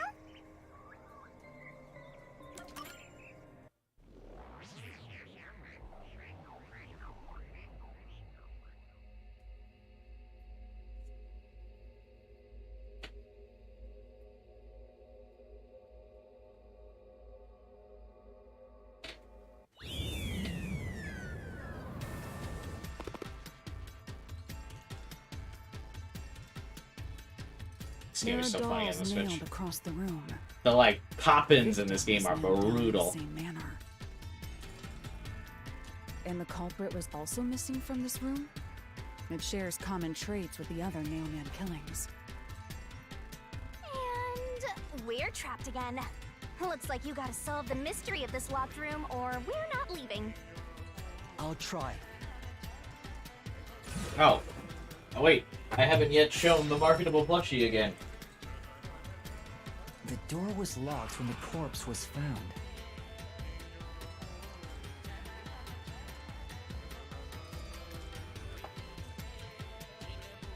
I also forgot, did I show what the steelbook looked like for this game? It's kind of nice. I like how purple it is.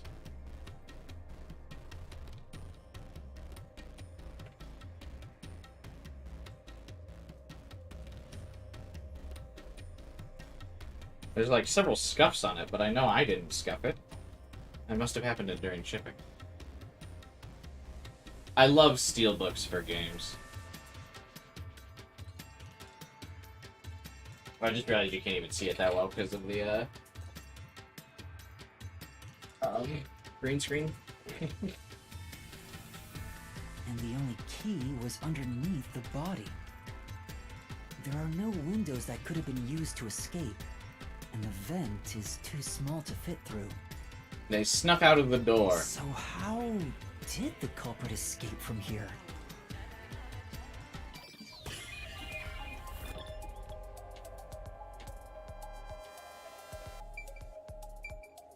Here! This has to be the spot. If you get it wrong, does he not do the The culprit had to have thing? taken this door to the hallway. Huh? There's nothing special about that. But there's no other possibility. There isn't another entrance or exit. But the door itself was locked and the key was found under the corpse, right?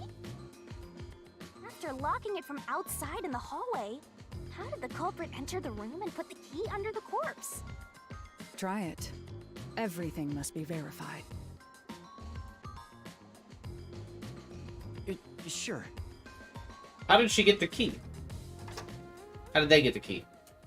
I'm gonna keep doing that. After committing the crime, the culprit went out to the hallway with the key in hand. They then locked the door.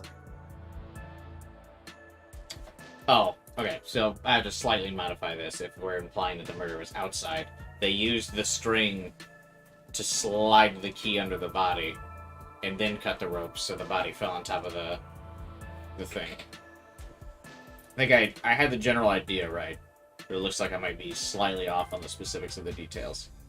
Assuming that's the only way to create this locked room, the problem is... What are you going to do with that key in your hand, Master? Don't tell me you still have no idea. Hold on, let me think this over. We should go back inside for now. So the door is locked, and then the string on the top of the vent connected to behind the guy's head and the doll on the wall. He throws the key down the rope.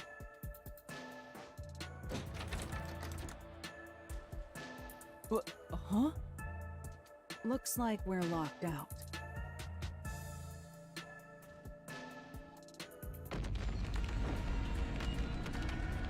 This is bad, Master! You better hurry or you'll fall into the abyss! Did you get the digital version or something, Taku? What do I do?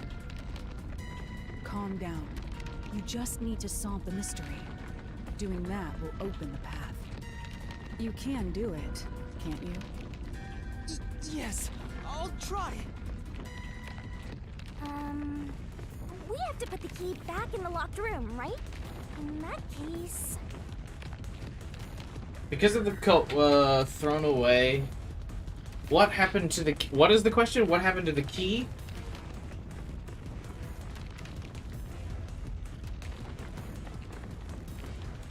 That's right. The key could be slid through the gap in the vent cover above the door. And if they managed to throw the key right under the corpse from here...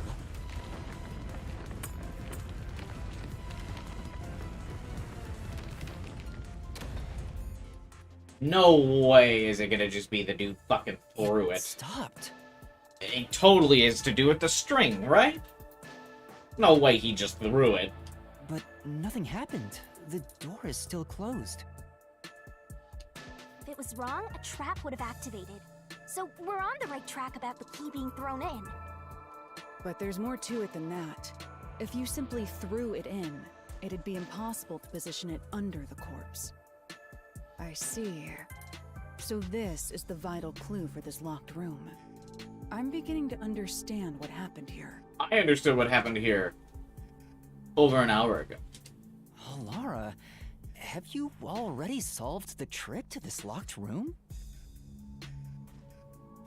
I'm not gonna lie, I'm not a huge fan of in the mystery novel when the protagonist is absolutely clueless, because it provides a weird juxtaposition if the player's figured out what's wrong. I'd almost rather have an over-the-top confident protagonist. Because if I figured it out, I would totally be cocky here. You haven't? Hey, quit playing hard to get and tell us. Or just me. You can whisper it in my ear. If you want information from me, you'll have to pay a fitting price in Xi'an. Of course, I don't work for cheap. You really are a devil. Trying to take money from a death god, huh? The key was definitely tossed inside. But that doesn't explain how it got under the corpse. So, how did the culprit pull off that trick after tossing the key in? Maybe the corpse was moved? That would explain The how string it was on the top back of the neck. key. The string on the back of the neck. But how do you move a body from outside a locked room? Aww, the way's completely blocked off. But the only things here that can block our progress are mysteries, right? That's true. So, we just need to solve the mystery. At least give me a heads up first. It says, how was the corpse moved? I've been trying to figure it out for a while, but... Evidence was left at the scene. Huh? If you look at the evidence, you'll understand what tool the culprit used to pull this off. Tool? That's all the advice I'll provide. The You rope. must figure out the rest The yourself string if rope. you wish to be a true detective. I got it. I figured it out. Got it? You just want the mystery solved for you, huh? I can tell, because I'm your mentor. So, I'll help you out. Are you ready? You better be. Huh? Ready for what? Lay it all out, Master! No. It's Hangman's Gambit again.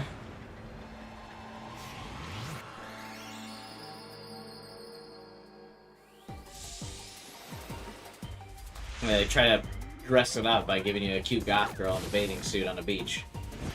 But I know Hangman's Gambit.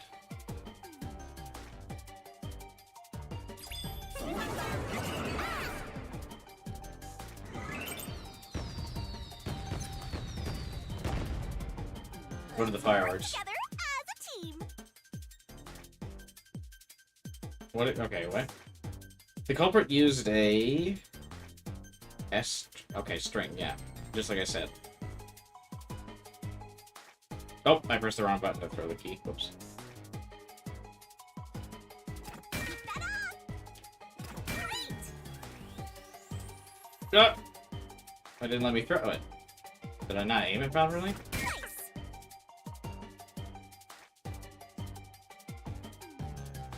That's right! Great! Oh, it kind of only gives you, if you use those talents that I got, it really only gives you the letters that are necessary. Since they do stack, that's really funny.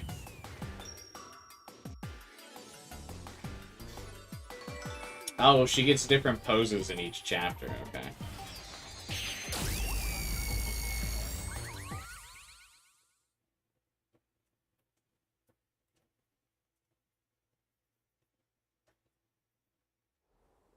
She's our mentor, self-proclaimed.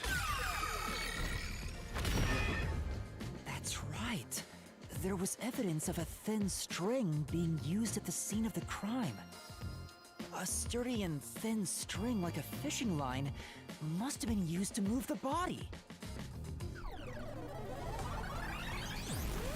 You really think a tiny string could move a whole corpse?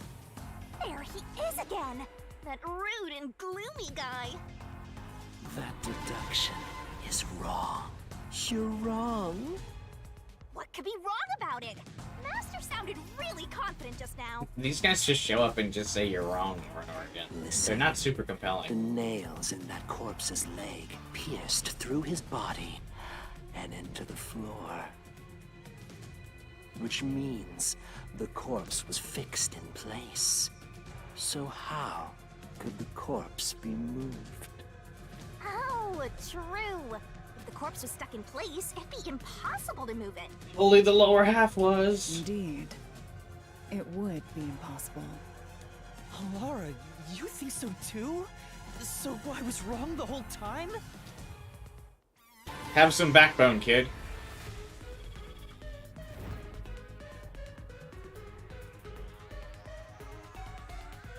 Huh? The door! The truth is slipping further away! Of course it is. Because your deduction is wrong.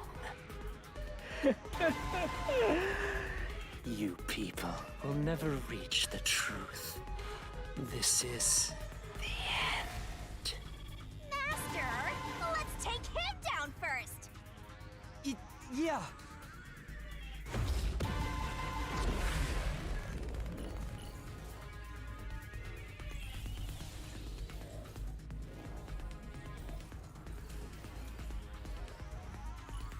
Is this loading screen, like, supposed to be something? Like, I can't even tell what the image is supposed to be other than, like, fractal pixels.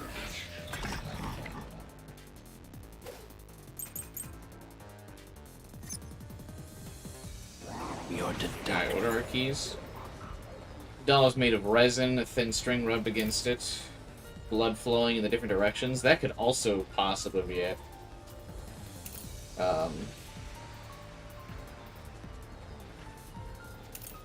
I guess any of these, this is one of the few where actually any of these could be it. It depends on the phrase.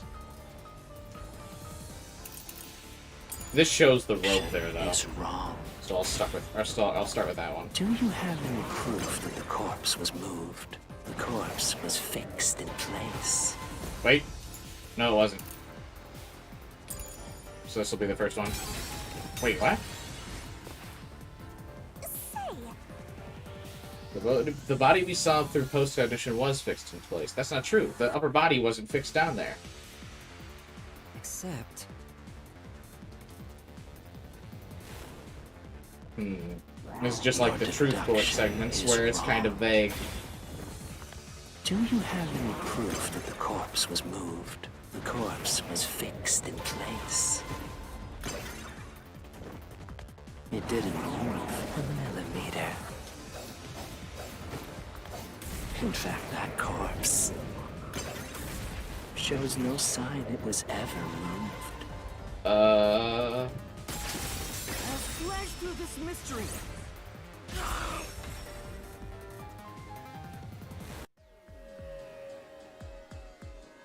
No! There was evidence the body had been moved! The upper and lower parts of the body bled out differently.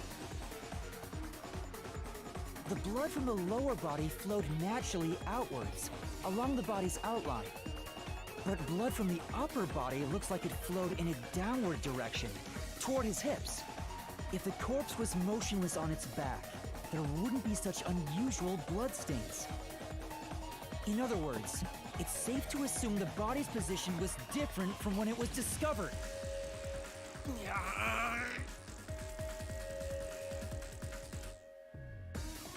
Pink blood?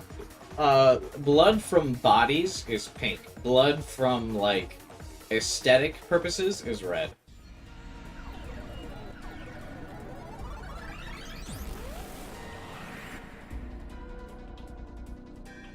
What? What's this? ugh, gross! We gotta hurry and get through that door. Unusual circumstances. It doesn't matter. As long as the corpse was pinned to the floor, it couldn't be moved. You can't change the truth. This guy's green's fucking with my green screen. Even this didn't work? Am I just wrong about it all? No, you're correct. The answer you've reached using the evidence is the truth. Halara! There's no doubt a fine string was used in this case. Evidence at the crime scene indicate the corpse was moved. So all that remains is to answer, how was the pinned body moved? That bizarre bloodstain holds the clue to all of this. The bloodstain? If the But why are you bloodstains confused? We improve used while it as the the body solution key remains already. What do you mean? while pinned, Master, we gotta chase after the door. It's getting further away. hey, wait! I won't let you!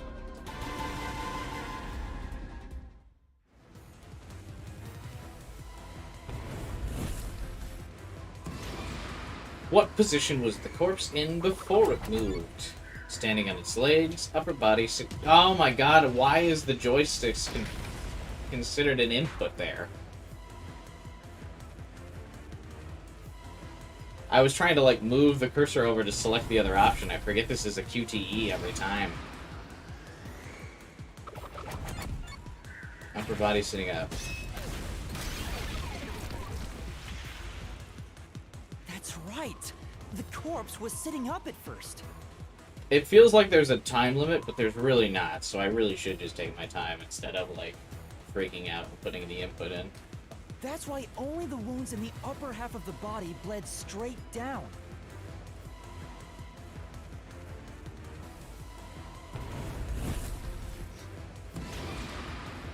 What was used to sit the body upright? A thin string, a wall, a cardboard box. The string behind his neck. The string I mentioned before was thin but sturdy. It was all over the room, holding the body's upper half in place. That's the reason only the corpse's neck had marks on it.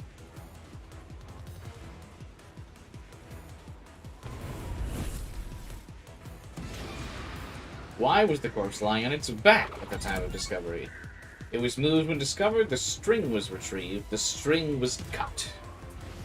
Oh, was that not it? Well, I guess removed and cut. Kind of the same thing. Sure.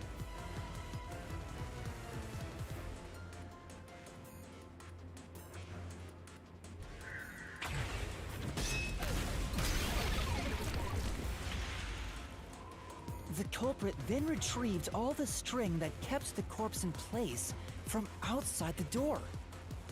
So the string was tied to the doll, back of the guy's neck, tied to the vent outside. How did he untie it from the doll? And with nothing to support it, the top half of the corpse fell back to the floor, just like how it was discovered.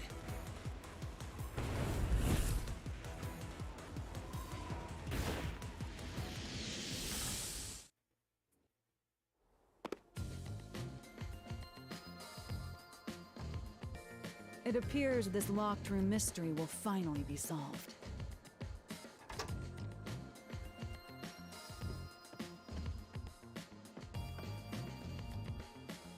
Huh? When did that happen? Maybe you're supposed to recreate the locked room in the same way the culprit did. Master, you know the answer, right? Let's finish this. Right. Recreate the locked room. You gotta think like the culprit, Master. Think about how the culprit created the locked room and follow the same steps to complete it. What place is Inspect items suspicious? following the sequence of events. Some of the items weren't used in the crime, so be careful. You have to recreate the culprit's locked room mystery. Okay. So it started at the vent. First, a knot was tied through a slit in the vent. After that, the fishing line was drawn away to another location. In terms of sequence, it'd probably be easier to start with things that are fixed in place. Yeah.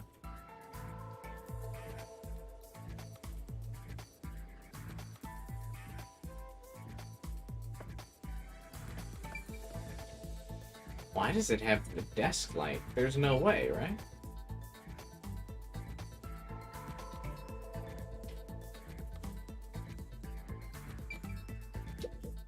This trick starts with the fishing line passing through the vent. What comes next? I guess not all of them can be used, right? You're still a long ways off from completing this locked room. Yeah, it's to him next. Does this location matter? You're supposed to be searching for where the fishing line went next. Master, you said you're looking for something that's fixed in place. Why don't you search for that? Oh, okay. So it goes to the doll and then him? That's it! It passed through a doll's eye. And then the fishing line passed through the eye to somewhere else.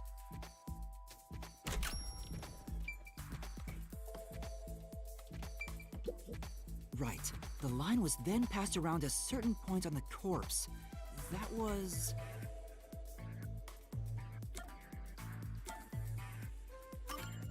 Okay, I here, get it now. Behind the neck. The line ends It's to here create a support loop. it. That makes sense. Then it's tied to the vent, so that way it can... That's why it's not tied to the doll. I thought it was tied between the two, and then the neck was balanced on the rope. But it's looped around in a circle so he can get the rope back out. Okay. Now, it's clear that the line passed through the vent, the doll's eye, and ended beneath the neck. Hang on. Why pull the line through the doll first? Can't you just start by pulling it from under the body? To support the body's weight, the line needs to pass through the doll first, as it was fixed in place. Next, the fishing line. It says of 5, but I would have assumed it went right to the door after this.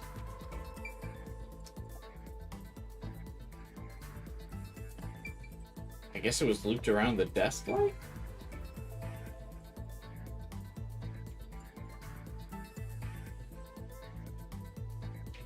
That doesn't look like it would be right, though.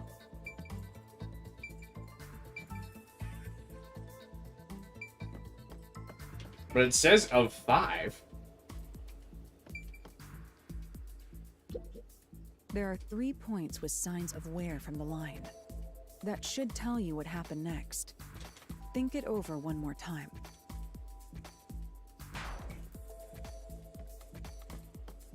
Yeah, this is... I thought I would go to the vent next, but Now, to return the line to the why vent, does it say of 5? this kept the corpse's upper torso in place. The room has been completely prepared. So next...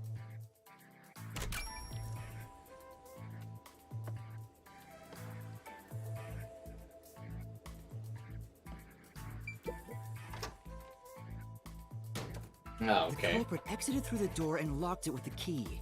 And then...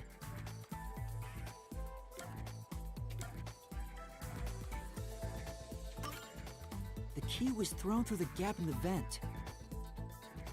What a throw, I guess. If the culprit managed to drop the key next to the corpse, the only thing left was to untie the line. Then... the corpse, which was supported only by the line, would fall face up on top of the key. That's how the culprit created the locked room. Hooray! You did it! That's my master! So I got like 90% of that.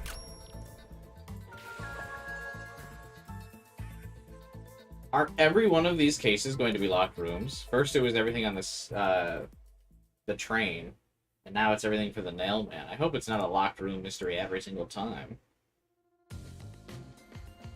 Man, a second. The I'll grab a snack bloodstains were real quick. strange. Need some fruit snacks. Uno momento.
I return.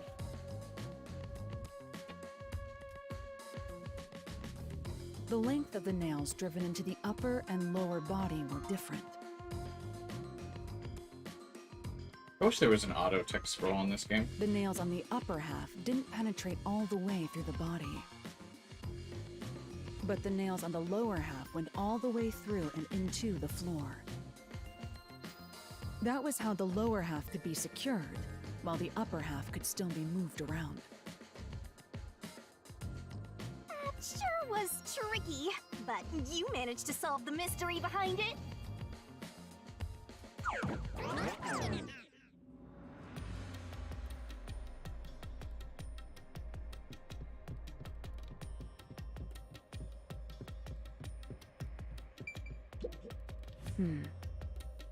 Except... Hey!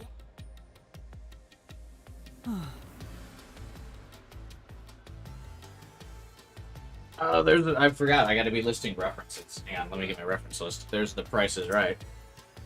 Add that. I'm gonna try and write down like all the references I recognize, and then like list them at the end of the game. I'm sure someone else has already noticed them, but still. Looks like we finally made it to the treasure chest. Speaking of, don't you think that whoever worked the hardest should get to open it? Which is me, of course. But what'd you do? This is probably another clue leading to the culprit. I'm not sure how we use it. Still, it must be used for something. Hold on to it for now. No, I was thinking about throwing it away, Halara.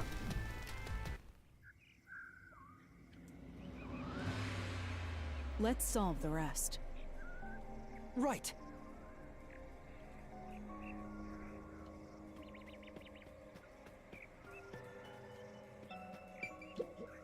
Hey,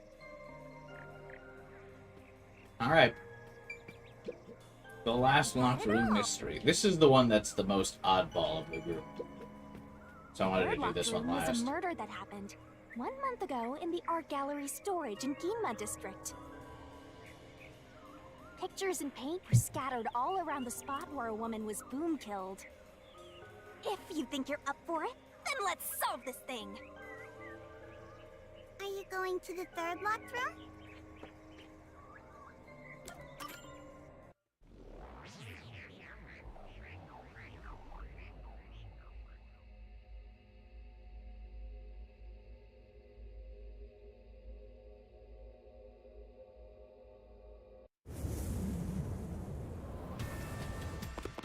What was that over there in like, the corner? Why was that so Did colorful? we get stuck inside a locked room again? This was the corpse that was discovered by that worshipper and the art gallery employee. At the time of discovery, the door was locked and the key was nailed to a doll inside the room. Aside from the door, the only other entrance is the window, but it opens just enough to fit a finger in. The frame itself is too small for even a child to squeeze through. How did the culprit vanish from here?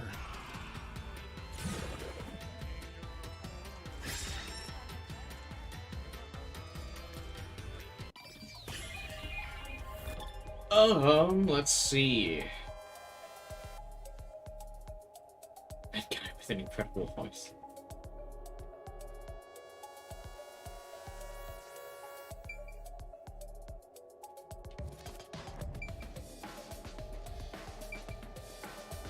I mean, it'd have to be the door, but yeah, I'm not entirely sure about this, as sure as I was on this one. I think the culprit could have only escaped from here, but... Me, personally, if I was a detective, my power would be to instantly see the solution. That would be good. There's a detective that's called Number One that we met last time, and he's the best detective in the world. And he solves crimes without even leaving his home. So you might be onto something. That could be his power, to just know the answer to the mystery. You know? You might be onto something.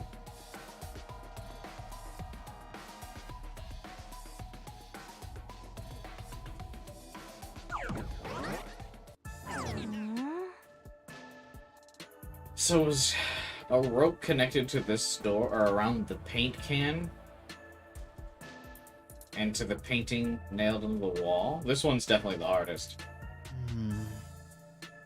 Nothing's happening. Maybe you made a mistake, Master. No, that can't be right. It's impossible for anyone to squeeze through that window. They could have only gotten out through the door. I'm Hey, what's sure up, Paul? the culprit had the key and locked the door from the outside after committing the crime. Well, even if someone did have that power, they couldn't be everywhere all the time. The culprit just used a copy of the key? Would that really be considered a locked room mystery? Well, there are only 2 keys to the storage space, and the design makes them impossible to duplicate. This is a locked room mystery by just the door being locked. I learned that thanks to you, Halara. One of the keys is always carried by that one employee.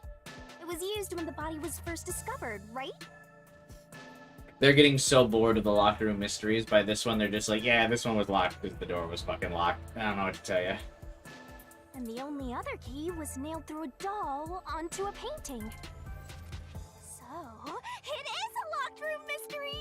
Right? Right? Oh, that's totally it. I see.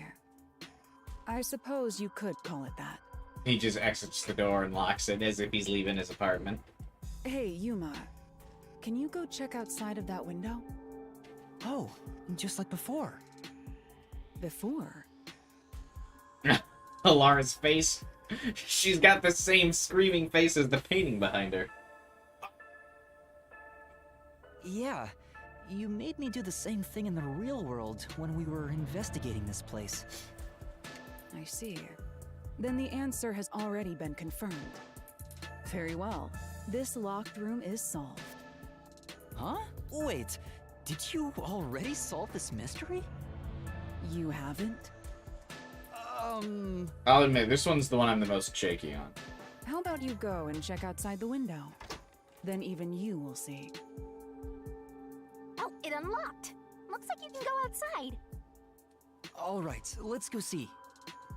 The game was very particular about not letting me see from inside that window, so I don't get to see what Halara was talking about. So I guess now we'll see it, but before we didn't get to see it. Beats me. Alright. Do they not get their memories in here? Halara is the only one that doesn't have their memory in here. Yuma still has his memory. For whatever reason, Halara doesn't. That wasn't really explained. Come on. Well...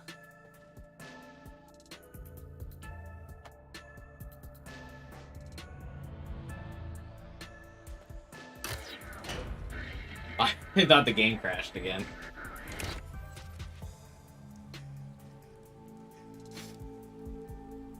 Hey, didn't you already check this in the real world? Why do it again? Halara told me to check it twice. There must be an important... He's making clue a outside list. that window. He's checking it twice. Yuma's gonna find out if you're the killer or not. The master detective is coming this year. Hey, maybe the culprit threw the key in through the window. That way, the key would be found inside. Well, how about that theory? A game theory. No, because it's underneath the nail head.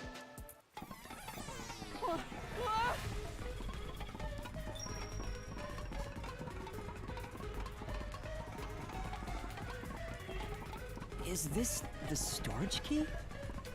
Which means...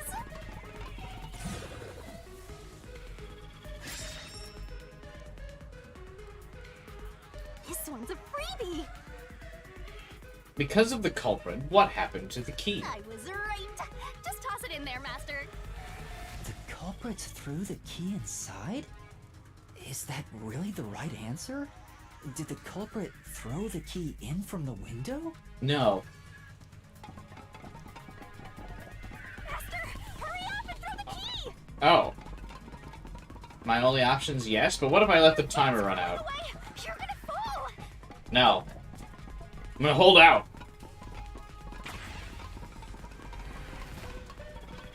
You tried to trick me with how dumb you are, Shinigami. That's I the don't right think so. answer? How? Didn't the culprit throw the key in there? That's why the key was found inside, right? No, key was under the nail head. No, the crime scene wouldn't end up like that if we threw it in. The key was nailed to a painting.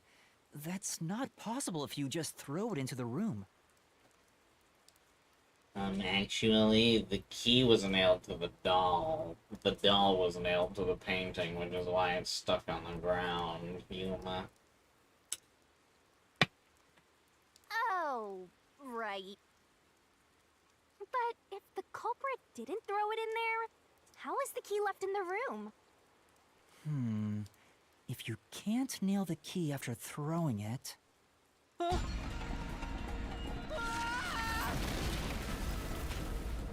Well, we haven't done the Minecraft section yet. Oh. You're back. The key vanished. The key is in my hand. Master, you got the doll and nail! I see. So you're supposed to recreate the locked room in the same way the culprit did. Try it out. Doing so will create a new path. Yeah, I'm gonna solve this. Good luck, Master!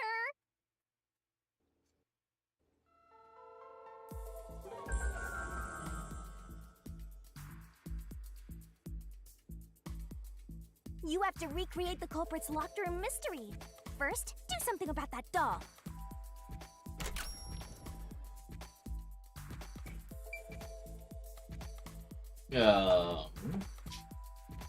This girl's cute too, what a shame.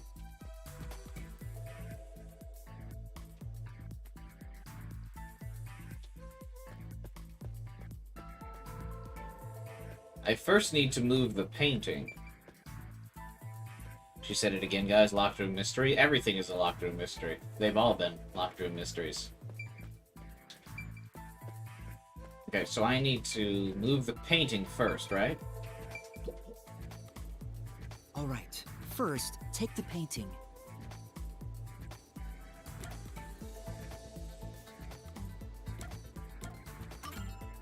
The culprit nailed the doll onto the painting. Next, both were stood up at a certain location. Were they?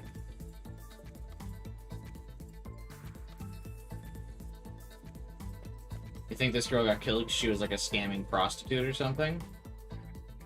Or she was in a relationship with the nailman of some kind.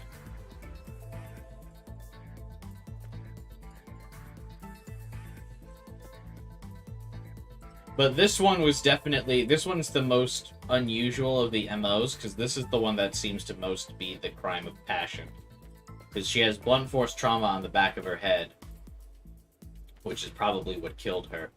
Because when she was strangled, she didn't resist, unlike the other 3 victims. She's the only one that didn't resist her strangulation, and she's the only one with an external wound.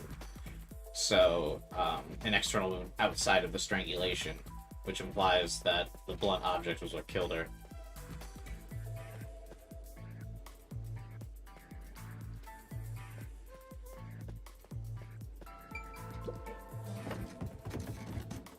The painting was stood up facing the window. Now the part with the pierced doll is right next to the window. After that...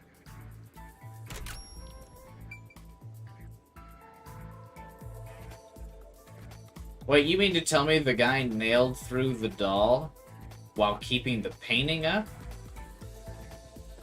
How would he have been able to exert the force needed without knocking it over? Because these dolls are made of something tough, right? Hey, there's more stuff to...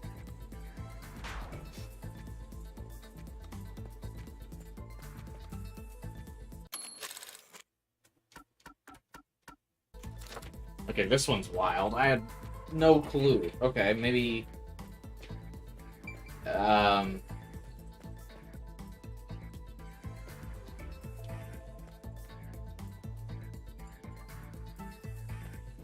That painting would have been my next bet. So that was nailed to the wall. And that's supposedly a clue. We have a solution key for it. Hey, there's more stuff to do in this room. I'm getting bored.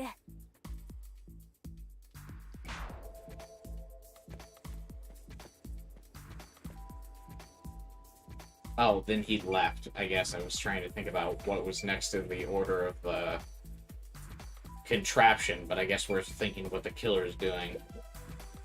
Then the culprit went outside. The door was locked, and they went to the other side of the storage room. That makes sense, I guess.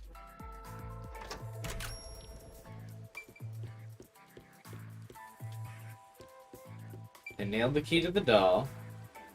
I can see the painting and doll through the window, but I can barely fit my hand through the gap. The doll's got a nail in it, but the problem is that key in your hand, Master. Yeah, the culprit took the key and then...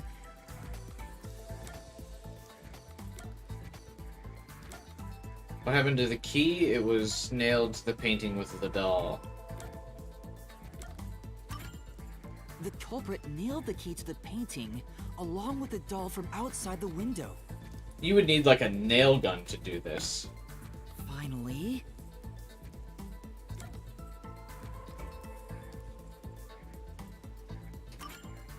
I pushed the painting into the room. How does the nail get on the doll through this tiny little window that they can barely put their hand through? It completes the locked room mystery. This is how the culprit did it.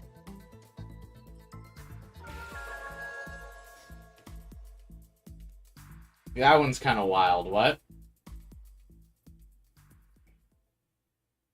How do you get the nail into the doll without knocking the painting? It took some time, but you've reached the truth behind this locked room. Okay, but now that we've solved all the locked rooms, what's their relevance? Throwing the key through the window would be obvious. So to mislead us into thinking that was impossible, the key was nailed to a painting which was then pushed over. It's one thing for an amateur, but a detective wouldn't be tricked by this. Seriously, only amateurs would get fooled by... Wait, you mean me?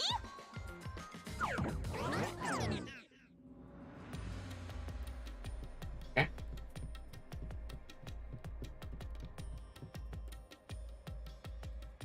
He kind of skipped over the hard part there. Yeah. Hey, a treasure chest! Ooh, who's gonna open this one? We should let the meanest one of us open it. How would you decide that? Like this. I'm the meanest. Shinigami has killed people. Let's check out this treasure. Huh? What's wrong? It's empty. Huh? Why? After all we went through to solve this locked room.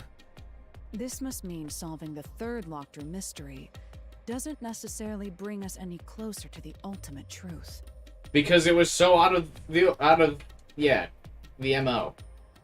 That's terrible. I suddenly feel so tired. We can't call it quits. We gotta keep going. I nailed it. Literally, nail man. I nailed the nail man. The third one has nothing to do with them. That's it for all the locked rooms. We make a pretty good team. Don't you think so? What would be my treasure? Probably my computer, I guess. Well, what do we do from here?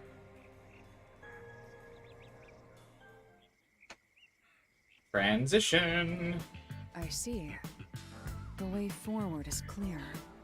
It must be due to solving all I the like that they didn't mysteries. even animate that. They just pulled the curtain over and they're like, yeah. Now let's go. Right. Again, I gotta ask. Who's supposed to be the protagonist here?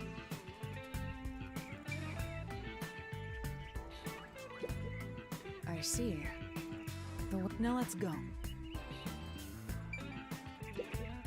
That's it for all the locked. We make a parade.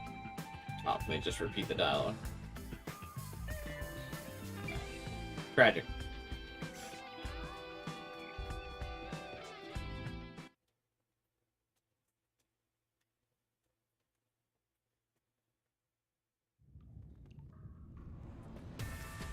This place is creepy.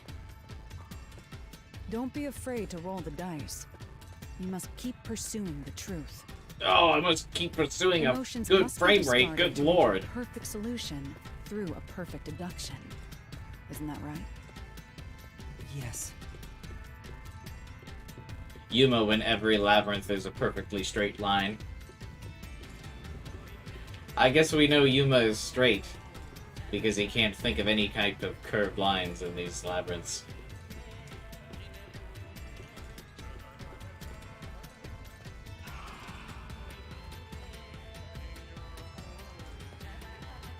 Was the Dice Monsters aren't good in Yu-Gi-Oh? No. Duke Devlin's funny, though. He's the only good thing to come out of that arc. But Dimension the Dice isn't a very good catch line for an entire season.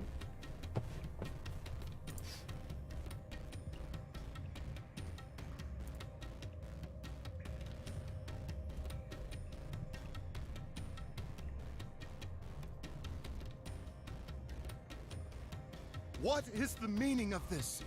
Let me out of here! Let me out! I'll kill your ass in the name of God! I have nothing to do with the case. Were these guys even given names? Or are they just literal... I'm not the culprit! Let me go! Worshipper, nun, priest, servant? Wow, they're all here. So now we must pick out the true culprit of this case. The true culprit. Yuma, you solved all the locked room mysteries before you made it here.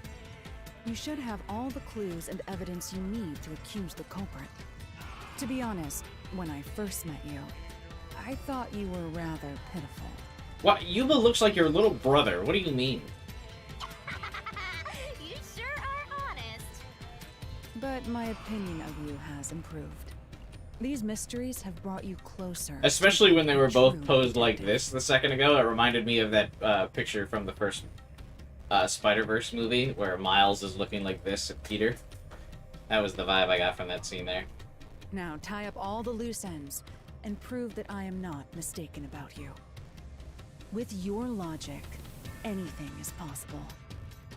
All right, I'll try. She said her catchphrase, with my logic, anything's possible, except she attributed it to Yuma. Character growth.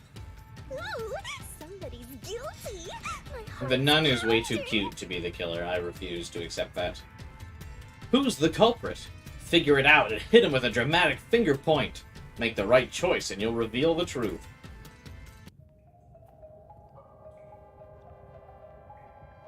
Who is the nail man? I'm not the nail man! My fox girl is too cute to be the killer. I'm not the culprit. I'm not the nail man. How can I be the nail man?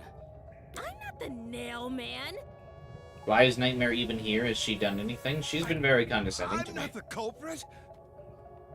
Oh, I can't. Why can't. How can I You be can't the bring up nail the man? clues. I'm I'm not the nail man! So, I'm not the nail from what we man. know, it can't be the servant for sure, because the servant couldn't have fit through the vent in the first locked room. How can I be the nail man? It's unlikely to be the worshipper, because the worshipper witnessed every crime. I'm not opposed to there being two killers, because the third room is so dramatically different. that the worshiper could be the killer of the third locked room victim because it was so spur of the moment. I'm not the nail man. And she wouldn't have been able to climb the rope with her broken arm from the clock tower murder cases. I'm not the culprit. So I'm pretty sure it's the priest, like we said at the beginning. It's for sure not the servant. I'm not the nail man. It couldn't really be her because of the rope that she had to climb. How can I be the nail? And this guy might be the one involved in the art gallery crime of passion one, but I think I'm not the culprit. it's the priest.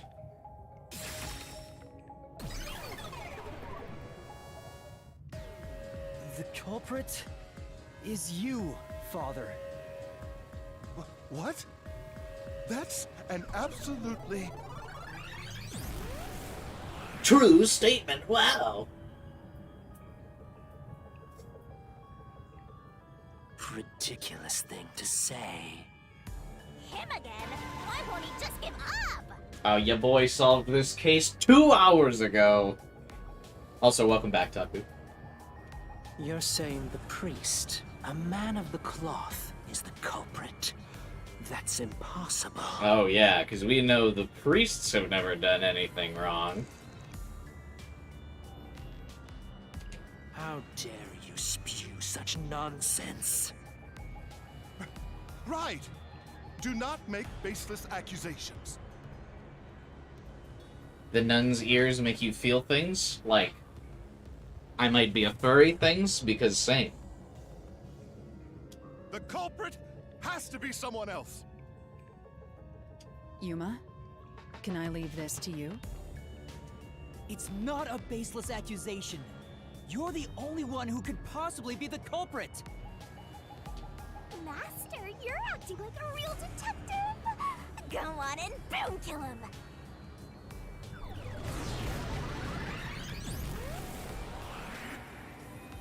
Oh, I like the hair now. This guy's got a dope outfit. Oh, he looks like a paladin with those shoulder armors. A Diablo paladin.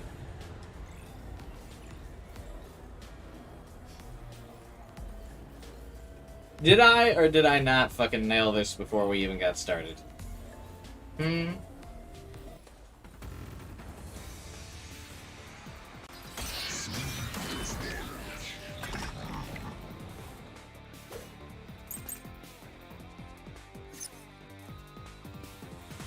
a man of the cloth.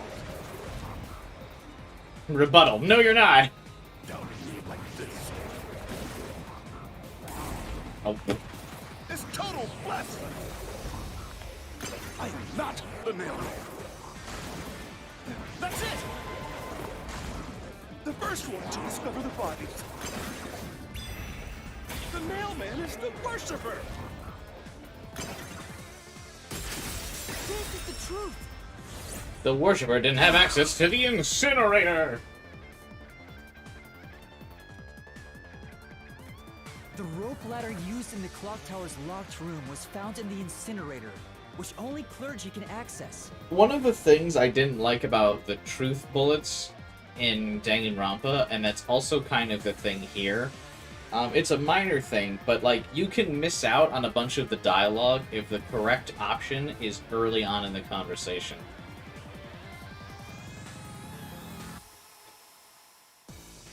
You know? Because basically you're supposed to just let it play all the way through and then answer. But it's like counterintuitive, because it's like, well, you also want to get the answer as soon as possible because you're on a time limit. The worshiper may be a regular churchgoer, but he's no clergy member. So he's no longer a suspect. So, like, you want to hear the whole conversation, what everyone has to say, but you're incentivized to not. Shut up! Shut up! His character sprite's cool. Ridiculous!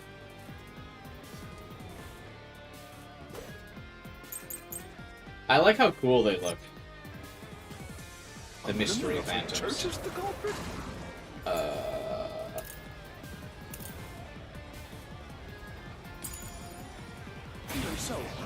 not the culprit. Oh, what do you mean I didn't get There bonus are points for others that? working for the church. Yes, there's the servant. The servant must be the nailman. The servant was able to commit the crimes. I wasn't. Oh, I To missed! be eliminated as a suspect. He pretended to discover a rope ladder. That was the right answer. Right. But it's fine. I just wanted to let the whole conversation play out this time. To, But exercise my point about how you're counter-incentivized to answer early. A member of the You see, I church would have is missed out on culprit. that last sentence. Even so, I am not the culprit. There are others working for the church. Yes, there's the servant. The servant must be the nailman. The servant was able to commit the crimes. I'll slash through this mystery.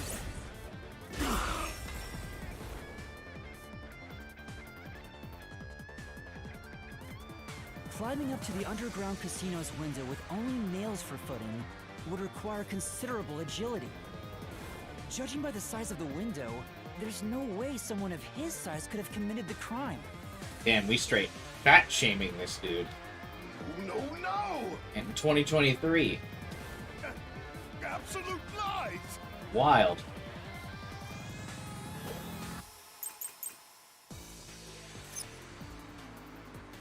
The nun must be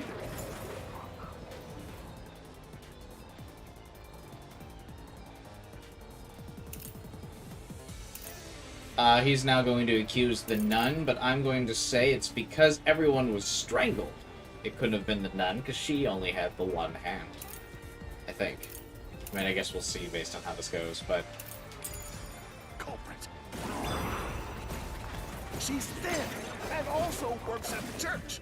The nun was absolutely able to commit the crimes. Oh! Say, But The nun must be the culprit. She's thin and also works at the church. The nun was absolutely able to commit the crimes. It's not like she's afraid of heights. She used Not the relevant. nails to climb. Me. And you know she's always saying, "I'll kill your ass in the name of God." It's clear she's the ruthless sort.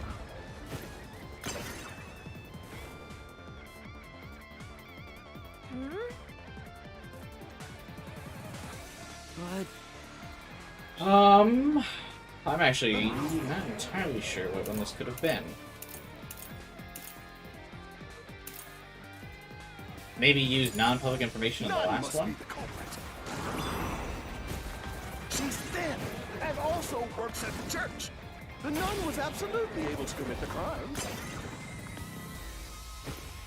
It's not like she's afraid of heights. She used the nails to climb. And you know she's always saying, "I'll kill your ass in the name of God." It's clear she's the ruthless sort. Fuck! I didn't know which way it was gonna go, it like juked me. Also works at the church. The nun was absolutely able to commit the crimes. It's not like she's afraid of heights. She used the nails to climb. And you know she's always saying, "I'll kill your ass in the name of God." It's clear she's the ruthless sort. Oh, damn! say, Oh, is it? then I have taken a little bit of The nun damage. must be the culprit. She's thin and also works at the church. The nun was absolutely able to commit the crimes.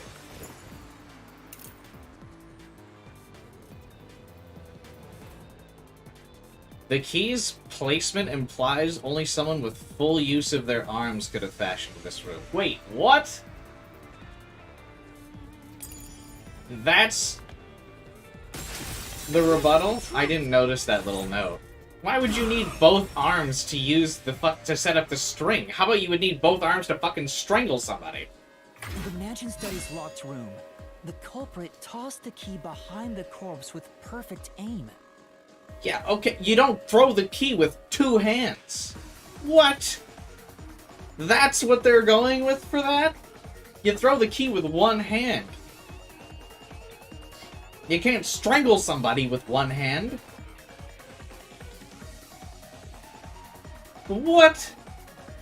With her dominant hand injured, the nun couldn't have done that, which means she's not the culprit. What do you mean? But she could have strangled a grown man with one arm? The throwing of the key is fucking blind luck anyway. It wouldn't have mattered if it was her dominant hand. What? I'm actually salty about that. Are you nuts? That's what refutes that?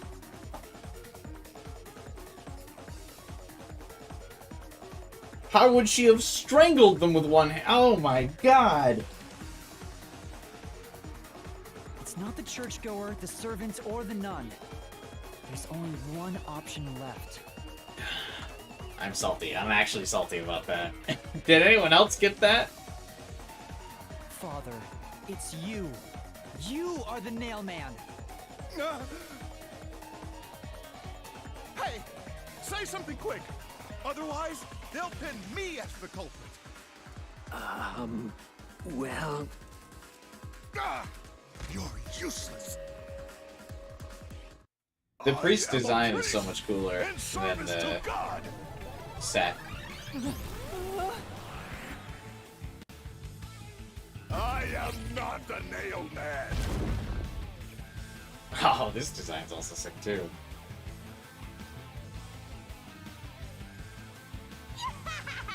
What god would make you this ugly? All your proof is nothing but fantasy. This outfit also looks like it's a reference to something, but I can't quite pin it. You don't have a single piece of hard evidence. Hard evidence? Yuma's like, oh, what's that? But Master, you do. It's easy. Based on the facts, the priest must be the culprit. The decisive evidence that proves it is... I don't know. What do I do? What do I do? What? A detective must always prioritize solving a case. That doesn't help. Listen, a detective isn't an arbiter of justice. Unraveling a case is top priority, even with questionable methods. What do you mean? In short, you must get them to confess. Use everything in your arsenal, even if it requires bluffing. Well, Halara is going to introduce the lie mechanic from Danganronpa V3. Use everything? Don't hesitate to use anything that might give you an advantage. Emotions must be discarded to reach a perfect solution through a perfect deduction. Always remember that. A bluff? In other words, I should just claim I have solid evidence. But what could I use as a bluff?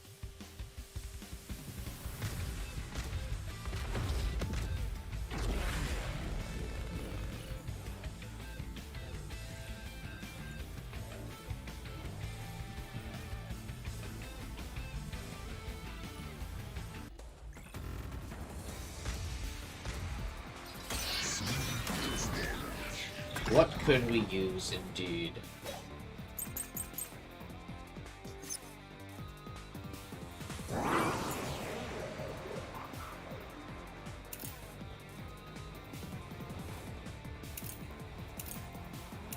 The suspicious footprints say we've matched the footprints to his shoes. Enough with your stupid fantasies. Everything you say is nothing but a fantasy. Do you have any proof that I'm the culprit? you find my fingerprints? I found your shoe print. Ah,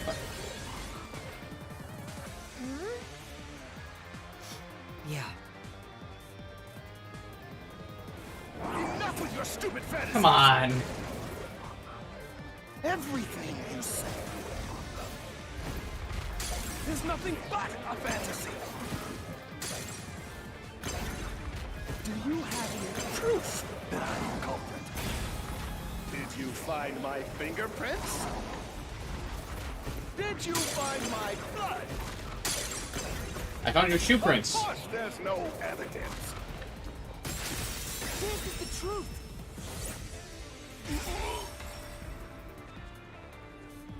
It still shows the picture of his previous, like, long hair thing in the You background. left clear evidence at the clock tower's crime scene. How to get away with murder 101. Hey, what's up, Black Afternoon? There were footprints left under the window in the mud. When we inspected them, we found out they perfectly match your footprints. Impossible! I already burned those shoes in the incinerator. This was how they solved the second-class trial in Danganronpa. You gave yourself away. They attributed a color to the jacket, and Mondo was like, no, it was this color. And they were like, how did you know the color? And he was like, ugh.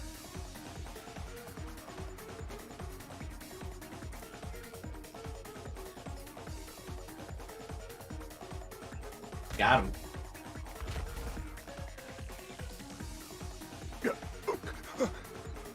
I swear, I only enacted justice in the name of God. That's what like they it all worked. say. Good job, Yuma. Thanks. Kanai Ward is rotten to the core. To save it, someone had to get their hands dirty. Those slain were the evil incarnate that harm others.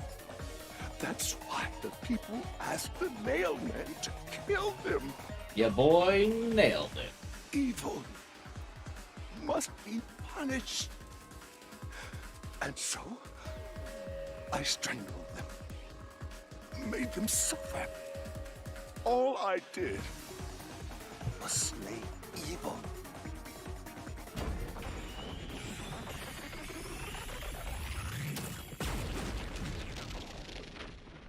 See ya, priest.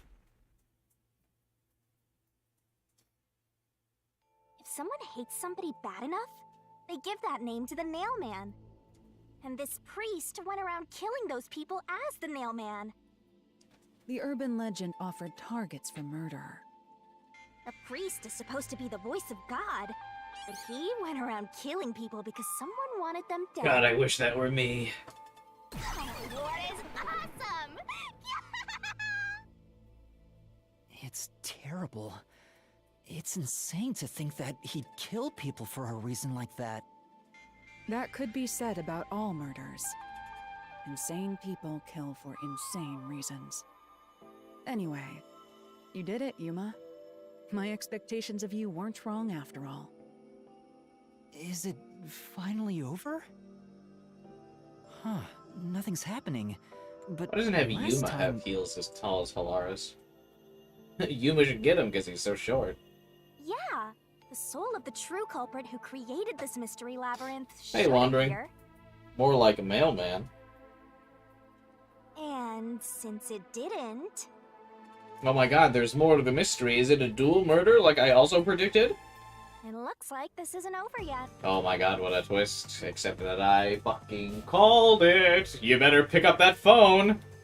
Huh? It's not over? There are still mysteries related to the Nailman killings within this mystery labyrinth. But we solved all of the locked rooms and discovered the true identity of the Nailman. Was I wrong? But the priest even confessed to it. Calm down, Yuma. There's no need to panic. If the Nailman's identity is exposed and all mysteries are yet to be solved, then most likely someone else's agenda is involved in this string of killings. Someone else's agenda? Meaning the nail man didn't work alone. Surprised Pikachu face. You mean there's another culprit? But Yuma, if you consider yourself to be a detective, you must see the truth through to the very end. No mystery concludes with a dead end. There is nothing we detectives cannot solve. I already solved it. all right. We have to review these killings from a different perspective. The Worshipper. Done. Checkmate. That would be baller if the game just let you do that. Out of the 4 locked rooms, At the beginning of the If any of game, them are or at the hidden beginning of the in labyrinth, space. you could, like, submit an answer, and if you got it right, you just skip the labyrinth. I guess that would skip most of the gameplay, though. it would be the room that's obviously different from the others. The art gallery storage room. Different. These big emojis are funny. They are indeed peak. Master, I get the feeling you want my help. Isn't that right? That's what you want, right? No, I don't need your help. I've already figured it out. Huh? Oh, fine. I can't say no to you when you're so helpless like that. That's not true. I'm good. I got it. Okay, Master, lay it all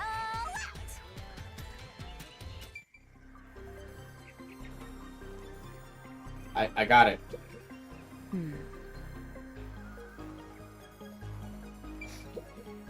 Good luck.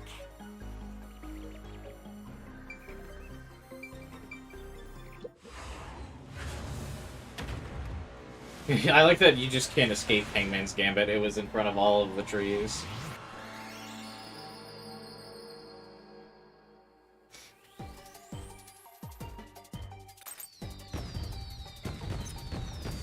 Ooh, yeah. Solve it lickety-split. This locked room is different from the others because of the victims.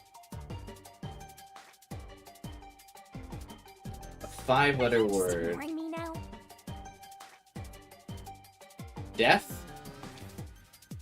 You can do it, Master. Yep. Great.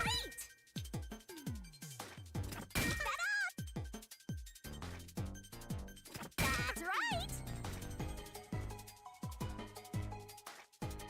That's right. At least this Hangman's Gambit doesn't make you want to pull your hair out. That's not true. All Hangman's Gambit makes you want to do that.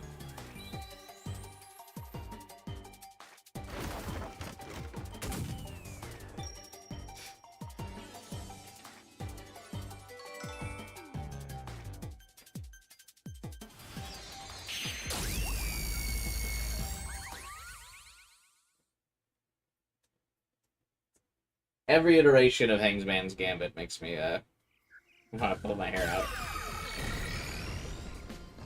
Of all the minigames to A new bring path's back opened up. It from seems to be a Danganronpa, hidden they did passage. Hangman's Gambit, man. If so, then the truth should be somewhere down there. Let's go. Yeah.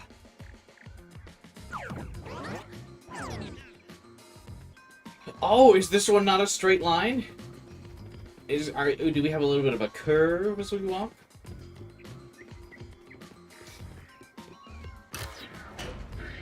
Oh. As soon as we were about to hit the curve. No! We got transitioned to a straight line. The victim at the art gallery storage is the only one that's different.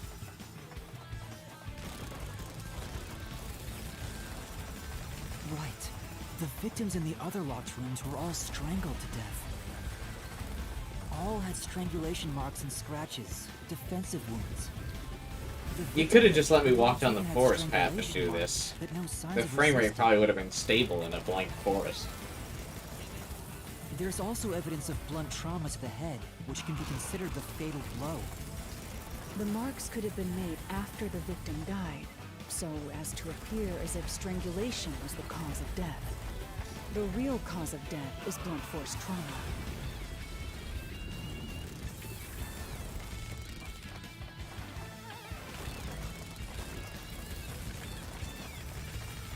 And we're running. And we're running.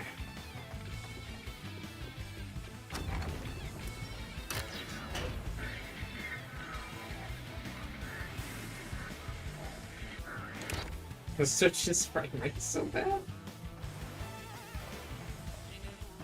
Here's another obstacle. Morty! But it's They likely turned to me into a be inside. pineapple Morty!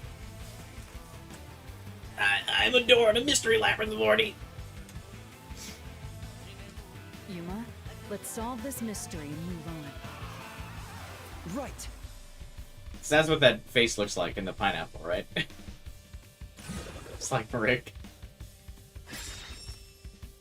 Why was the cause of death made to look like strangulation? The work of the priest? Coincident? The work of a copycat?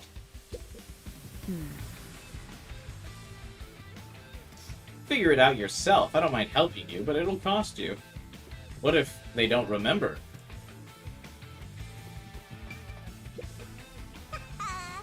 I got it.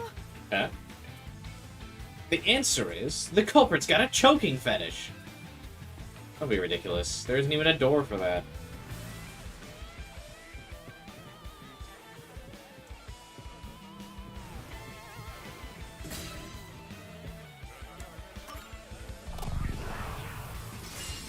Right here.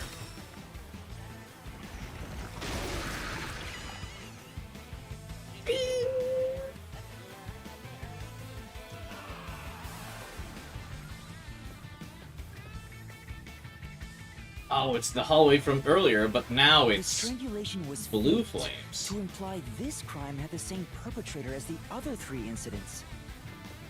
By making the crime scene as similar as possible, it appears Let's dramatically that walk the mailman backwards. was responsible for an unrelated murder. Which means this was a copycat crime.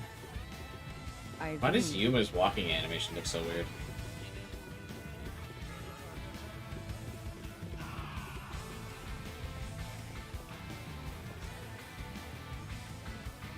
It's the little Among the boy! string of mailman killings, there could be some that were done by copycat criminals. That has to be why the mystery labyrinth still remains, even after discovering the mailman's identity. So who is the copycat criminal? Indeed, we need to uncover this imposter's identity. All right. God, what a fucking twist if it's the boy. I tried to fuck that prostitute. She kept saying I was too young, so I fucking You're smashed her. accusing me of being the copycat criminal? What the hell? I'll kill your ass! The boy doesn't even have dialogue to refute it. They're like, this is so dumb, we're not even gonna give a line here. You're accusing me of being the copycat criminal? What the hell? I'll They don't kill even- your ass! It's totally him! The blank vacant stare, the zero denying. No, it's not me. He's like about to T-pose in this fucking cell. It was me. It was me. I told you already. I have nothing to do with this. Why does he not have a voice line? No, it's not me. I told you already.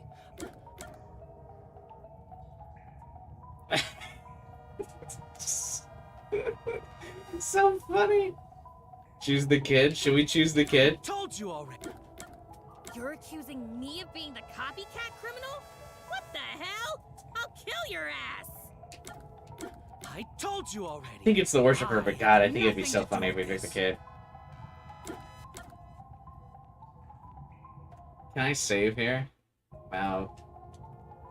Can't save or pull up the notes.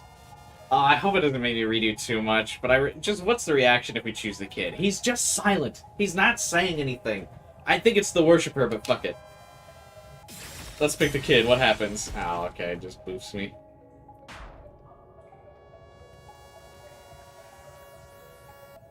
Ah. Culprit can only be the copycat by having info about the other crime scenes. So it has to be that person. Also, I'm glad I stated who I really thought it was before we did that, because the game basically gives it Told you away. already. The I quote there. have nothing to do with this. It's like, man, you're boy, dot. But the game basically gives it away if you get it wrong once, so I'm glad I at least clarified that I knew before the game said it. The culprit could only be the copycat by having info about the other cases. And the only person that, as we know from the first solution key, the strangulations were not made public, but he knew to copy the strangulation, and he was the first one to discover every crime. It's pretty obvious, but I just really wanted to pick the kid anyway. He's just like blank stare. You are the copycat criminal. Huh? Me? What are you talking about? Man, we nailed this even down to who was this copycat standout killer from the beginning of this case, man. We got everything right. Except for a couple of the minor details. We got the two culprits right. We nailed that shit, bro. I told you all about the Nailman, and even cooperated with your investigation. And now you think I'm a murderer? Are you fucking kidding me? This is crazy. Your investigation isn't worth shit. I'll crush you to dust, you fool!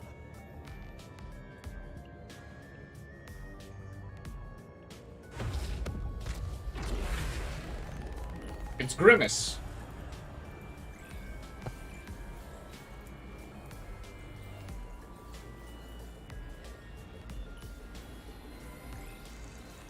Hang on. Let's take a screenshot of the loading screen.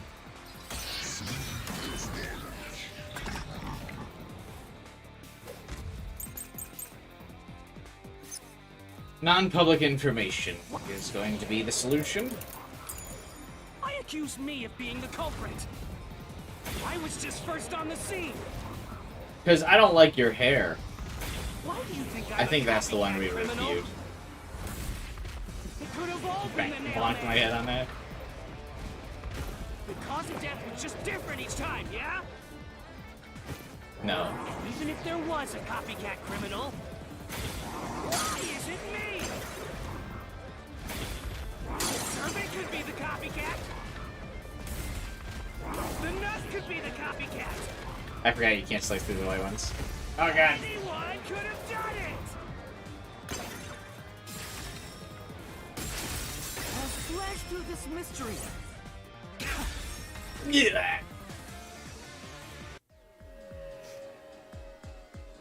The cause of death in the art gallery was blunt force trauma, faked as a strangling to resemble the Nailman's MO.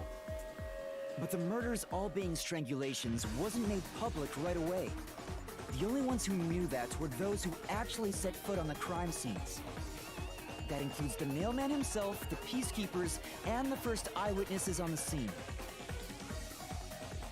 Which means you... We didn't even need to take notes could have about this committed one. the murder in the art Of course, we gallery. did spend 30 minutes at the beginning of the stream recapping everything, so it would have been hard to miss the case, I think.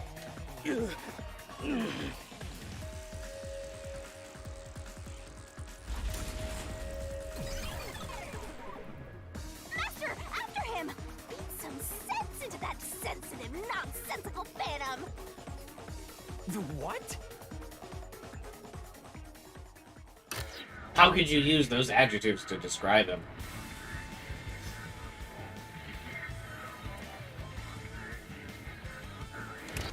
For the first on the scene to also be the culprit is rather cliche. He was always suspicious, but because the real Nailman was someone else, I didn't connect the dots. I did. He was Try being a fascinated real by the detective, Nailman, Yuma. and by studying him, he eventually knew more about him than anyone else. Ultimately, he became the Nailman.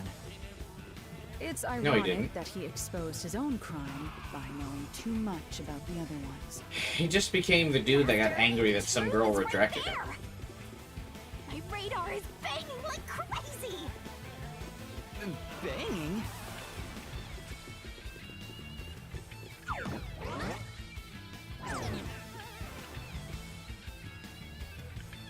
Oh, we gotta play this minigame again. Go away! I won't let you.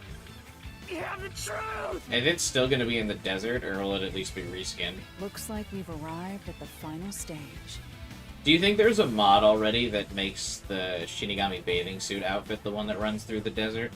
If we make him submit, we'll completely solve the mystery labyrinth. Master, don't let your guard down. Yeah.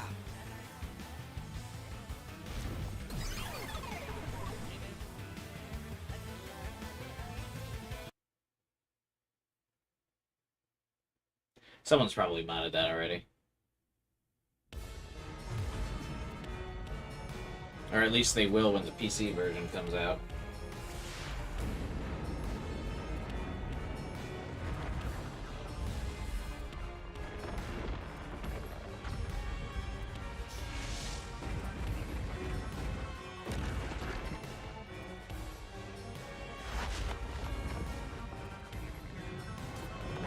They should make the bikini DLC. Well, we know there's already going to be DLC for this game, but... yeah, maybe they'll try to make it costumes. Shitty costume DLC win. The person who really needs the costume, though, is Yuma. His outfit's kind of lame. Let's do this, Master.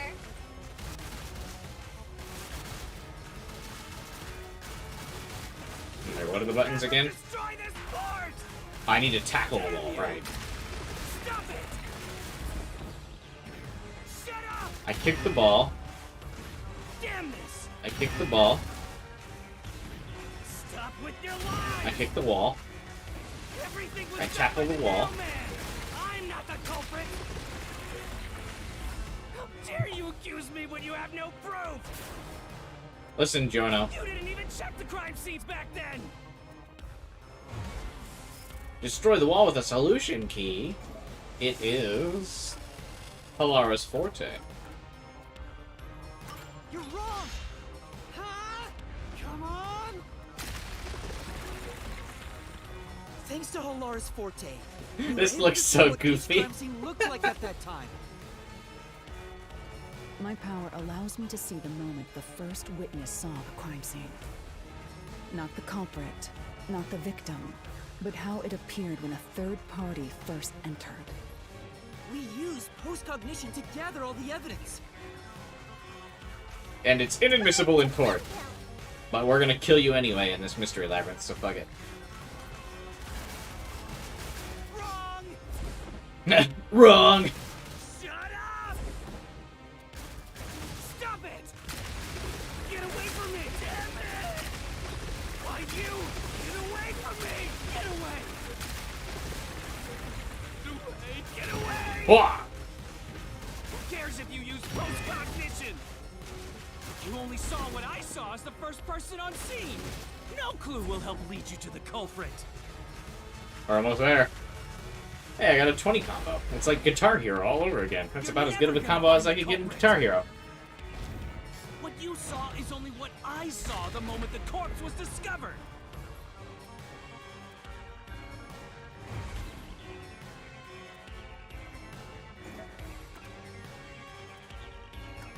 The non-public information again, right?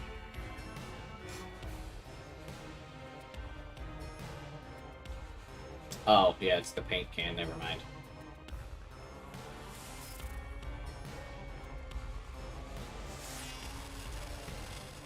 Yeah? Halara's post-cognition showed us that the paint can at the gallery storage entrance had been knocked over. And according to the art gallery staff member's testimony, that was your doing. You went into the crime scene first, and the art gallery employee behind you noticed you knocking over the paint can. But Halara's post-cognition only shows the scene when the corpse is first discovered. Technically, though, I feel like this could still be him discovering it, because he knocked it over by opening the door, and I don't think the corpse is officially discovered until the door is open and he sees the corpse. Which, at that point, the paint can would have been knocked over. But, whatever. Hey, what's up, Ivan? So if you were the first person to find the body, the scene before the paint can fell over would have been recreated. It's a stretch, because we don't really know exactly when her post-cognition works. This is But a it stretch. wasn't. The paint can had already been knocked over when the corpse was discovered. That means the first person to find the corpse was the art gallery staff member. not you. Sure. The reason you didn't count as the first person to find it is because you're the culprit. This is the truth of the case.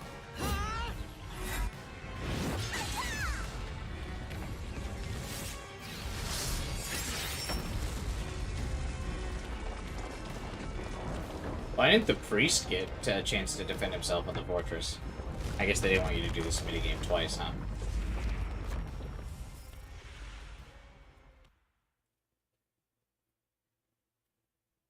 Again, though, how is Seth going to, like, let us get away with it if two people just drop dead next to him? Because the priest and the worshipper are going to die now because we've solved the labyrinth, right? How is that going to make Seth just go, huh, okay. This is also the trouble I had with the first time we did the mystery labyrinth. Maybe they'll explain it better this time. Shove all your evidence into the solution blade and slash as hard as you can.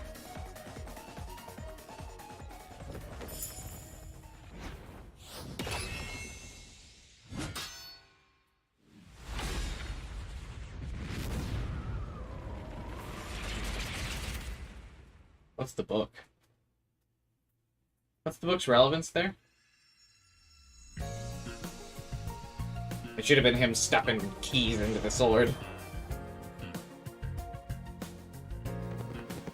Oh, right, I have to do the manga.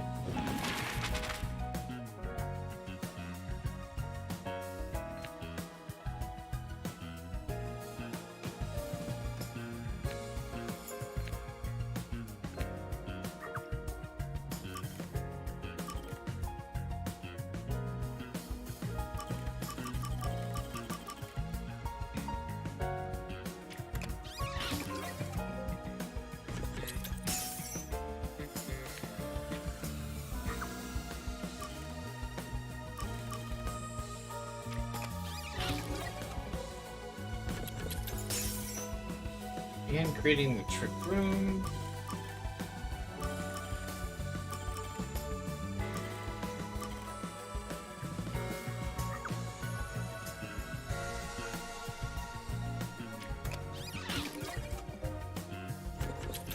Can we just do these in order?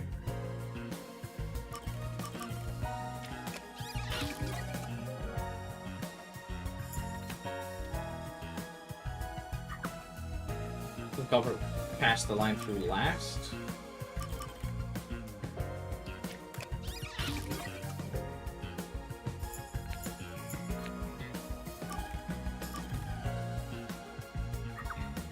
What was nailed to the doll? The key. Wow, this time we don't even have to like bounce through the pages to solve it this time. What did the culprit use to escape?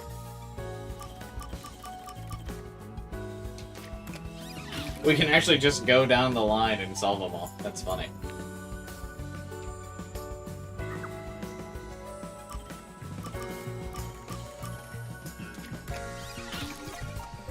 Why even have this?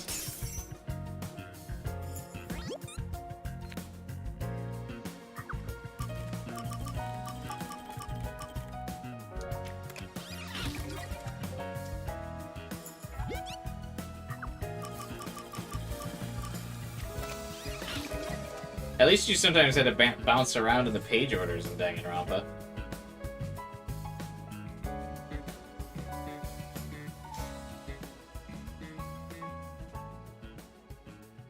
That was, like, stupidly easy.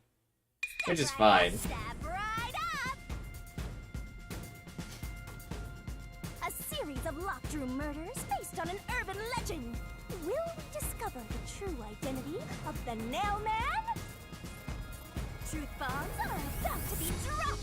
Time for the deduction denouement. To solve the mystery of this string of events, we have to know who the Nail Man is first.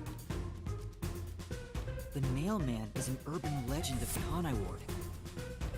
You write down the name of someone you want dead, and drive a nail through it and a doll to a tree behind the church. And the Nail Man will kill that person for you, with a countless number of nails. Except none of the people were killed with nails. A string of murders exactly like that urban legend began half a year ago. All of the crime scenes featured a corpse and dolls nailed down within a locked room.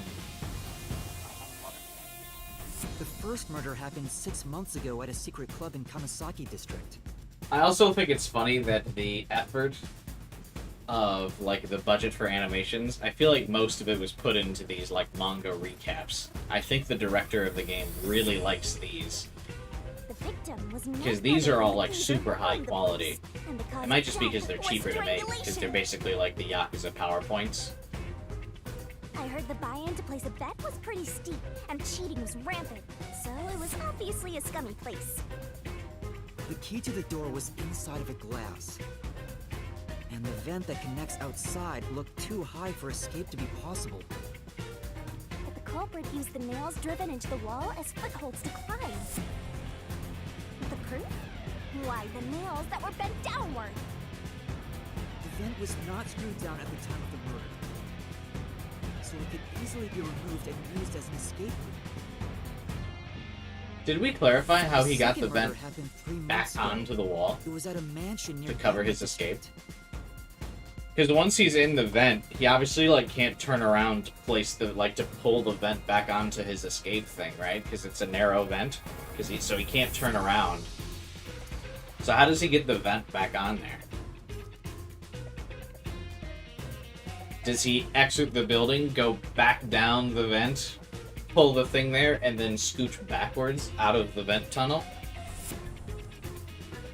The victim was some real estate agent who lived there, and the cause of death was again strangulation. Covered and I just missed it? He made a lot of money through shady real estate deals, so of course someone would be out to get him. The door to the crime scene was the only possible entrance. But the key to that door was underneath the nailed-down victim. After the culprit escaped, some sort of trick was used to get the key back into the room. A fishing line passed from the vent through the eye socket of the doll and propped up the upper body of the corpse. All that was left was to exit the room, lock it, throw the key in from the vent, and boom! You've got yourself a locked room mystery! I can't believe they went The with he key just was chopped the tossed key. under the victim from the vent, and once the fishing line was retrieved, the corpse's upper body fell over, completing the crime scene. The nails on the upper body didn't pierce through completely, so it wasn't nailed down at all. The third murder happened 1 month ago in an art gallery storage room in Ginma District. The skank's cause of death was blunt force trauma. Skank? You don't even know her. She was a pretty lady who let her looks get to her head, and she got boom killed. Victim blaming. The key to the storage room was nailed to a painting through a doll. Another trick was used to get the key back inside the room here. The painting with the doll nailed to it was propped up against the window, and then the culprit left the room. They nailed the key to the painting through the window. How did he get the nail through with his finger? What? How strong are this dude's fingers? What? Knocked it over, and bam! All done! Those are the truths behind the past 3 cases. He went, "Tuga!" And now, And the nail went another through the murder at porcelain Clock doll. Tower in Kanai Ward. The woman's cause of death was strangulation. Since you told that kid you'd take care of it, we gotta solve this case. The Clock Tower crime scene is rather high up on the 3rd floor. The door was locked from the inside, and the window shutters were also locked. But there was rainwater under the window, and the nails in 2 of the dolls had rub marks.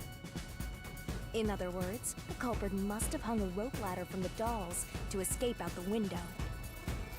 With my logic, anything is possible. Oh, Halara's here too to help Imitating recap stuff. Halara. Anyway. The killer cut their footing on the way down from the window. That way, they could just pull on one side of the rope to retrieve the whole thing.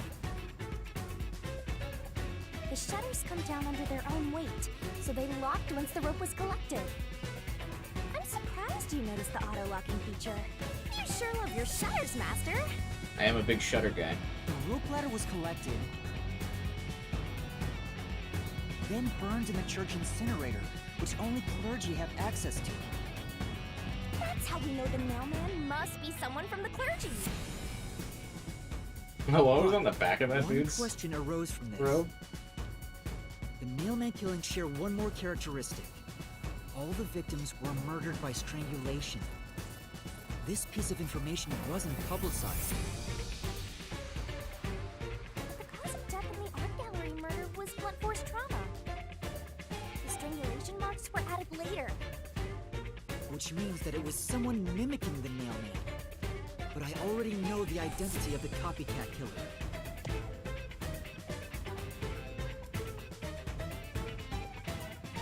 First, the mailman must be someone thin enough to pass through the vent. Someone with the skills to throw the key with precision. And How would someone the- affiliated with the church. The priest, well known for their skills in throwing keys.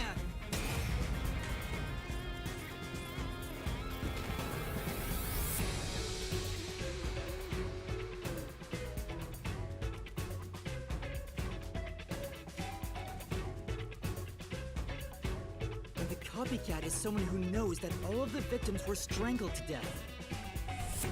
Because he was the first witness in each case, the person capable of replicating the mailman's crimes is... The Worshipper! You're the copycat criminal!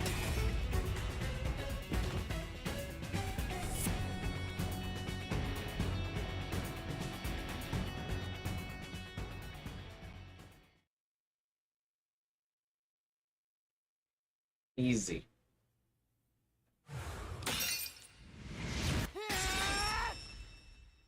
This is the truth of the case!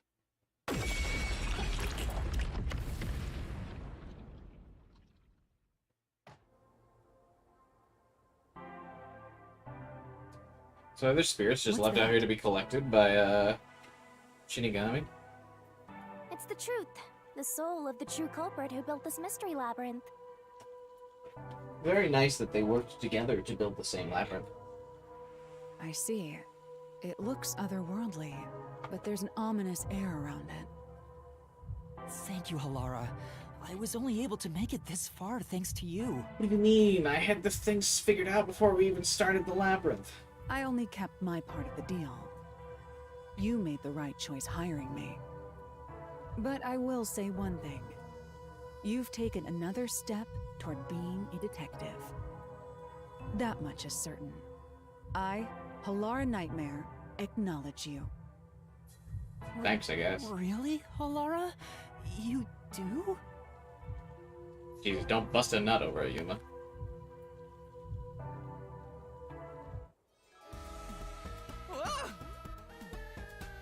All right, all eyes on Shinigami. What's about to happen? Oh, isn't it obvious? It's the moment we've all been waiting for. Time to boot kill the bad guy. It's oh, that's so close. I'm gonna call that another Danganronpa reference too. Add it to the list. It's the moment we've been waiting for. It's punishment time.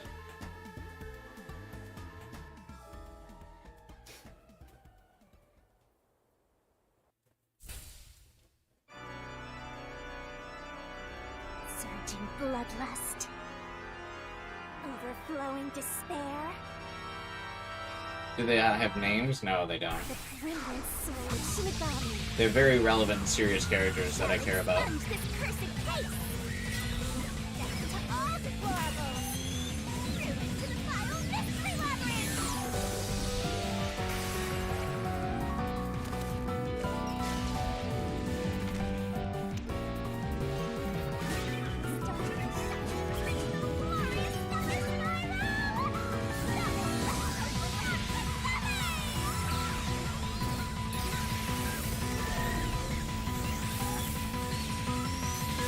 They don't even get unique executions.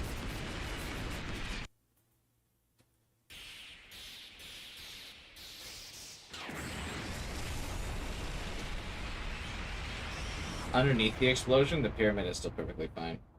Don't name them or else you'll get too attached. I literally couldn't care less about those two guys. They had exactly... Their screen time amounted to them giving a summary of what they knew of the case and then them dying.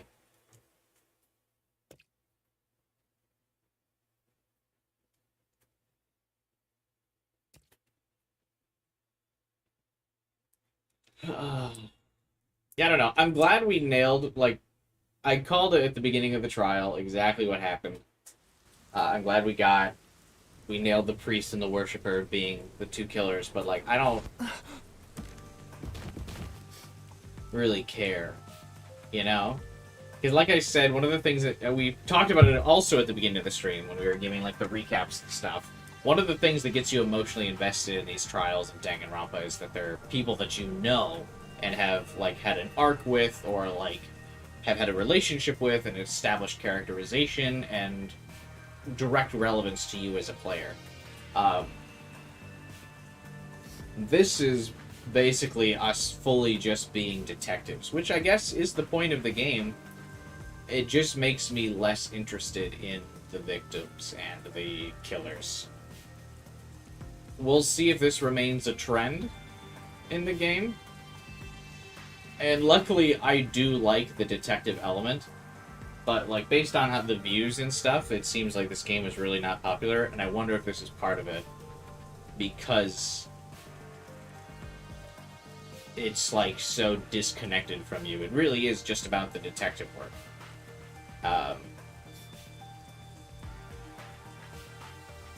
Because, like, who cares about these two? Father? Are you all right? What's going on? What happened to those two? Now, Yuma will get out of trouble and make everything go away by turning to Seth and going, I killed them. Because they were guilty. There's no pulse. They're dead. Dead? What?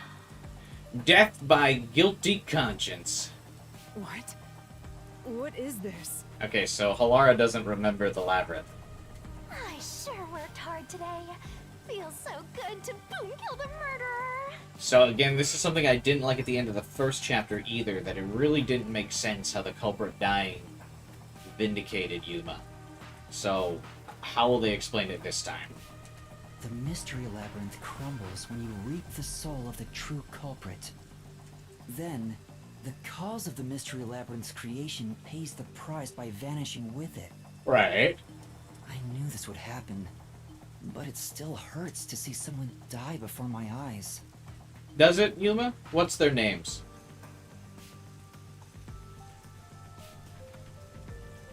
You even know their name? It's like I killed them myself. No, I did kill them. I killed them with the ruthless blade of the truth. What's their name? There. Humans boom kill cows and pigs all the time and eat them. You don't feel bad about that, right? A vegan playing this game right now. Yeah, I do. These were the souls of deranged murderers. At least you didn't eat them. If you look at it that way, there's nothing to feel bad about at all. That was such a horrible metaphor, what? It's not so simple when it comes to people dying. Priest is the best name, what do you mean? Yeah, I guess so. Did you people do this? Did you kill them with some kind of poison? Yeah, okay, see, now, this is an appropriate response. He's freaking out about these people being killed. Hey, hold on. I have no idea what's going on here. How does this get us off the hook? Because remember, if we didn't solve the case, he was gonna die. The chief is gonna die here. Seth was going to kill the chief for getting involved in the case if we didn't solve it. So how does this show Seth that we solved it? Too much is happening all at once. We shall talk at headquarters.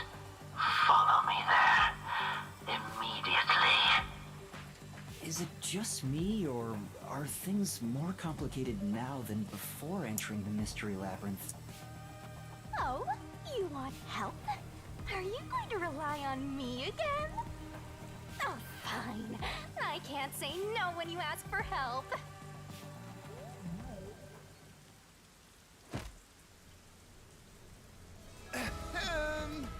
Everyone!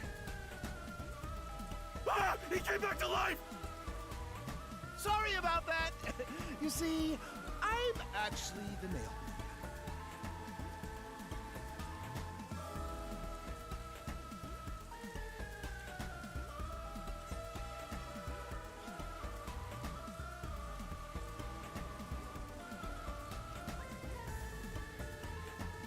What?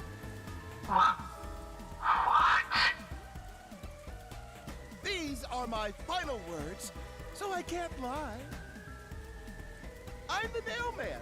The worshiper laying there is just a copycat criminal. Search the church for the tools used in each crime. I'm sure you'll find plenty of evidence. If you think I'm lying, go ahead and check it out. Thanks!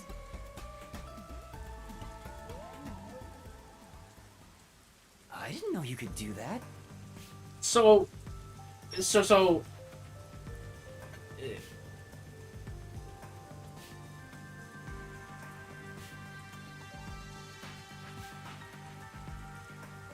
So why didn't she do that in the first trial?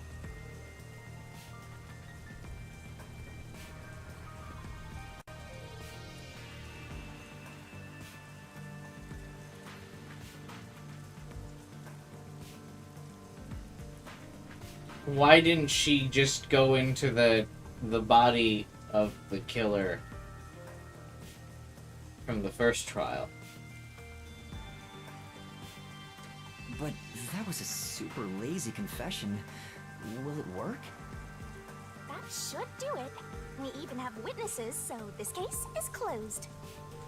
The priest mumbled something, but I couldn't quite hear him. Anyway, everyone here will be taken to Amaterasu Corporation at once. I need a cigarette after this. What? I don't even smoke, but I need a cigarette. I feel like I just got fucked. It wasn't effective at all. He's so stubborn. This is why I hate authority. What do we do? Wait, I hear something. Huh? What now? I hear, in the distance, the truth of the case! A motorbike. Something is heading this way at an alarming speed. It can't be. Where is that coming from?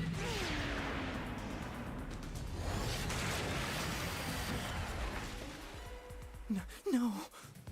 What are you doing here? Who are you? You dare speak so carelessly? Who do you think I am? She literally just asked, who are you? Hero who defends peace and order in Kanai Ward. Director of the Amaterasu Peacekeepers. The Honorable Yomi Hellsmile.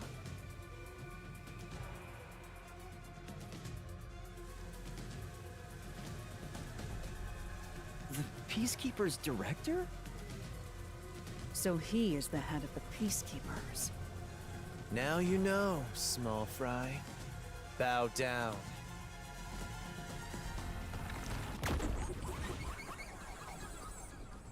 Oh, I get it. Hell smile, because he smiles weird.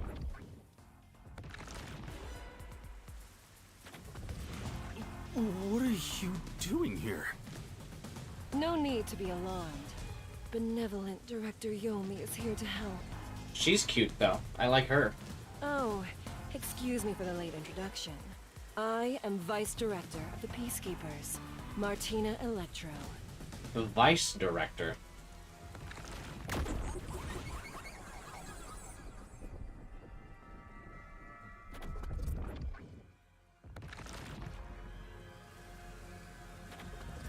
She's my beloved right hand.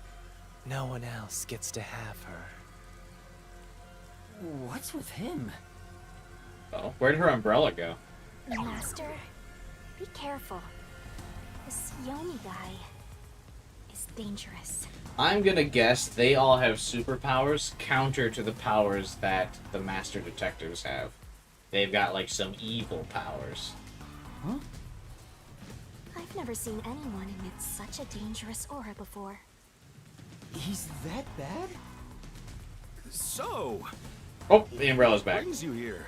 What? He was like all lovey-dovey with her a second ago. What? I thought we were gonna look at them in that like heartfelt embrace pose again, but I guess not. Oh, right. I was so focused on my beloved right hand that I completely forgot. As mentioned earlier, Director Yomi is here to help.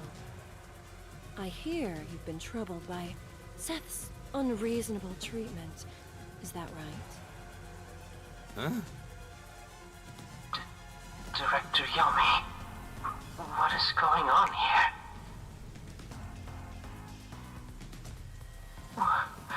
Why am I... We have discovered you've been receiving sizable kickbacks for facilitating donations meant for the church. We now know why you were so desperate to clean up all the Nailman killings. After all, it would be troublesome to lose access to all that money if the priest was arrested as the Nailman. Wait, please. Director Yomi, I did this under your orders.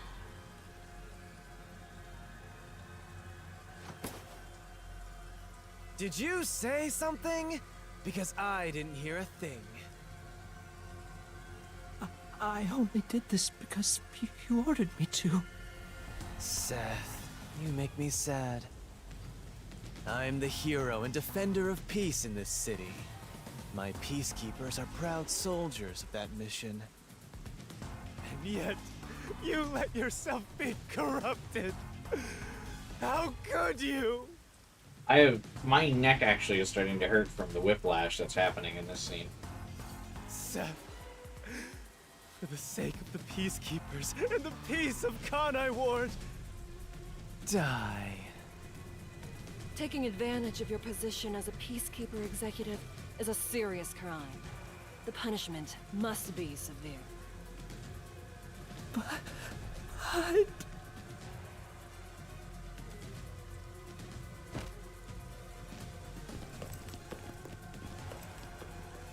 Yeah, I'm annoyed my own underling would betray me like this. I'm so What? annoyed, I'd go insane if I didn't toy around with my beloved right hand. It's an honor. Oh, are they about to fuck right here? She's got that yandere stare going on right there. He's terrible. Like a lizard cutting off its own tail to survive. Someone like him is in charge of the Peacekeepers? Don't look him in the eyes. Don't talk to him either. If possible, don't even breathe the same air as him. Though it's probably too late for that. Well then. To our shit-for-brains friends playing detective. Looks like I have to give you a warning. But I solved the case, so what would you warn me about? Know your place in my city and stay there. Follow the rules and don't disturb our peace. But I just outed your corrupt dude. Or I'll need you to die.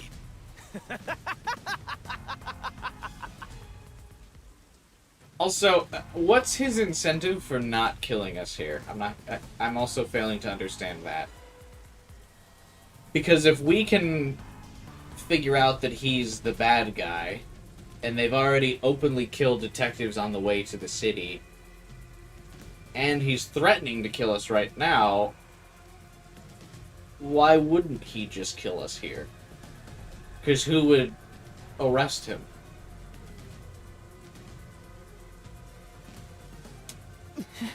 He is the head of the corrupt police department, yeah? In this city, Director Yomi is both the law and the Peacekeepers itself. Defying us means you defy law and order. You will receive fitting treatment for such behavior. Before, you were insignificant specks of dust. But now that you've banded together, you've become an eyesore. Detectives, my ass. Annoying little shits. Wow. That's not very nice. Let's go, my beloved right hand. Oh, they sped walk out of the scene. But they left as fast as they arrived. Yes, Director Yomi.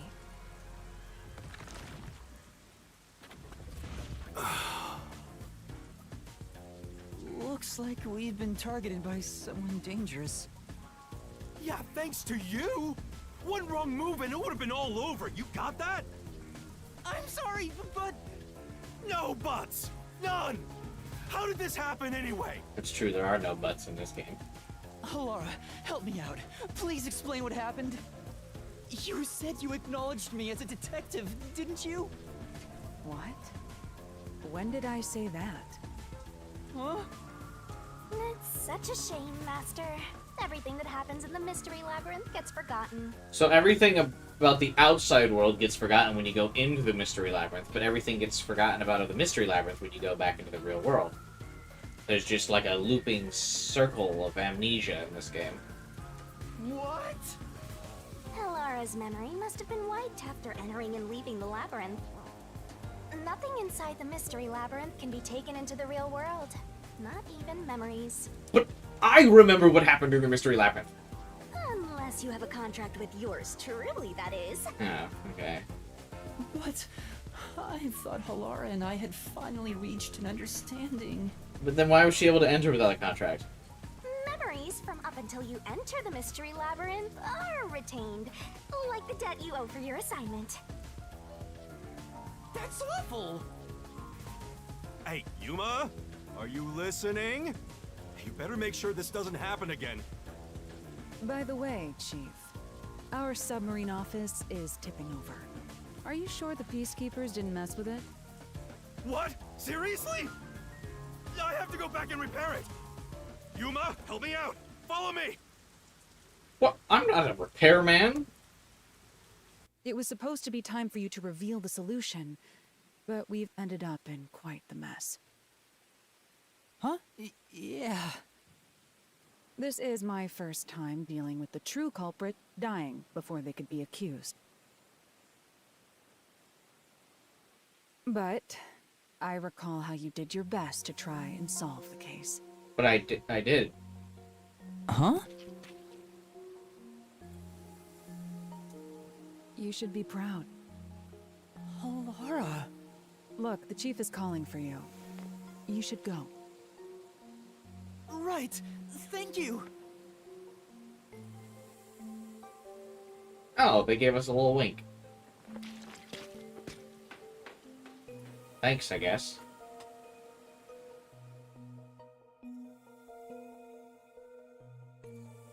I'm the only one whose mind goes straight to lonely masturbation every time he said my beloved right hand. No, I got the impression that he was distinctly using her like a tool for masturbation.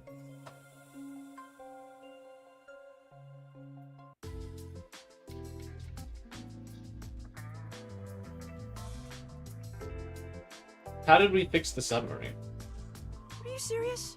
The Peacekeeper executive was taking bribes from the church? How would Halara know if she did anything that deserves pay? Because she still remembers the entire investigation. The only thing she doesn't remember is the labyrinth.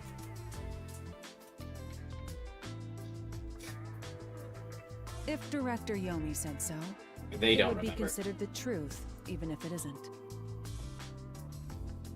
What about the priest being the nail man?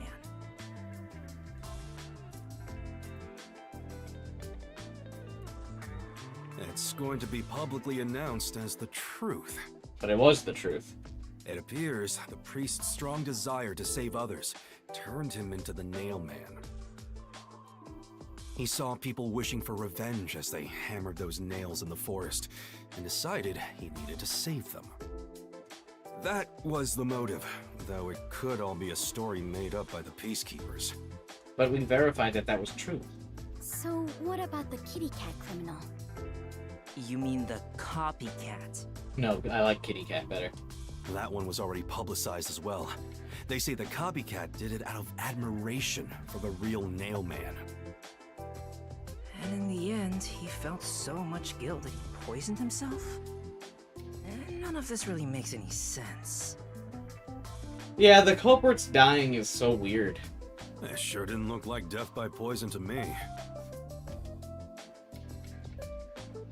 It was me! I did it along with that detective kneeling in penitence over there. It would make more sense to assume Yomi killed them somehow. Especially when you consider the timing. He'd do it without batting an eye. Yomi Hellsmile, the director of the Peacekeepers, the leader of our enemy. I heard he rode in on a dragon. No, it was a motorcycle. From what I've investigated, the Peacekeepers' influence is gaining ground at Amaterasu Corporation. There's some sort of power struggle going on. Seems like they're getting their way internally. I thought the Peacekeepers worked for Amaterasu. What? How would there be a power struggle? They're literally the power of the Amaterasu Corporation, right? I hear that their boss, Yomi, is extraordinarily dangerous. Extraordinary. So he is very normal? How scary. It's scary how normal he is. It's only a matter of time until the Peacekeepers gain complete control of the corporation. When that happens, they might outright attack the World Detective Organization. Perhaps the WDO made its move because they saw the warning signs. If that's the case, it could have something to do with Kanai Ward's ultimate secret. Oh yeah, what's the deal with Kanai Ward's ultimate secret? We still know It doesn't seem to have anything to do with the Nailman incident. I wonder what it could be. Wait, shit. What'd she say? I actually... Hey, oh, we still know nothing about the secret. Sheesh, so much to deal with. This sounds exhausting. Didn't I tell you that from the start? We have to obey directives from number 1, no matter how difficult they are. Well, we got some very talented master detectives gathered here. I'm sure it'll be fine. I still don't know what their other's powers are, so I don't know if they're talented or not. It's too early to say. So much... No, everything changes from now on. Yuma, you can take a seat now. My legs feel numb.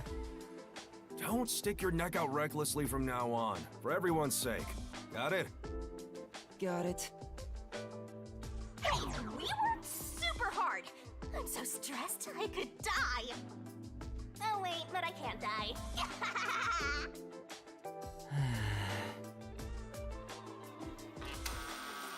Do we have a visitor? That's rare. Yuma, can you go get it? Bruh. Sure. How's Yuma gonna do everything? I refuse to get the door. This is... Huh?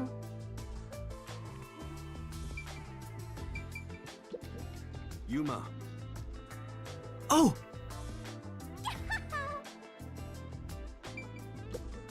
Hey. What do I do? It could be the Peacekeepers. Be careful when you get the door. I You're don't not gonna work help? for cheap. I could, but how much can you pay?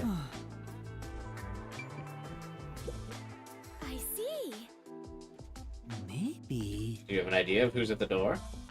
Perhaps it's the kitty cat you mentioned. Yeah, the guy already committed unalive. Oh? Oh, I do so often forget these things. How kind of you. I didn't think you'd come in to check on me. Hey, what's up, Greed? Yes.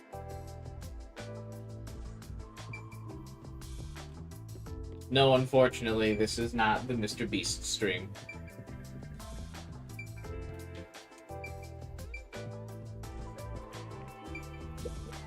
I see.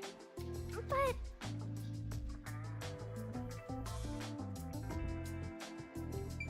Alright, who's our special guest? Oh, it's that boy. Oh, it's you. My dad is back safe at home. It's all thanks to you. Sure, kid. Thank you for helping us. No, I just... Well, I'm happy for I you. thought this submarine was like a secret base. How does everyone know where it is, even this boy? Aw, look at you getting thanked. You were on your knees just a moment ago. Would rice balls in, what is that, a margarita mix well? I feel like they wouldn't. Be quiet. Oh, there's one more thing I want to ask you. What's your name? What is it? Did someone else die or something? Will you play catch with me? Huh? Catch? But it's raining. Actually, sure. Let's play. Is this boy going to be special or something?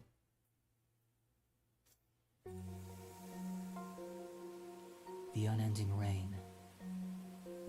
My memories still seem like faraway raindrops. My hands still have yet to grasp a single thing. I'm still lost. Is it all right for me to be here? What a poet Yuma is. But with a worn baseball gripped in my hand, my heart somehow feels lighter. Why I wanted to be a detective. It could have been for the sake of something so small that it fits in my hand. Maybe I should give myself credit for this small realization.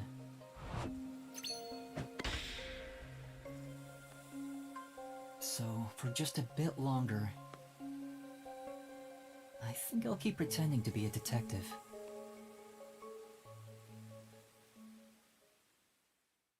Ever a poet. He's bad at throwing. Yeah, a little bit.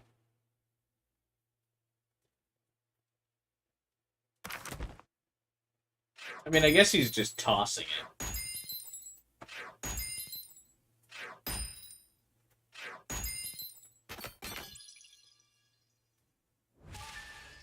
Easy S rank.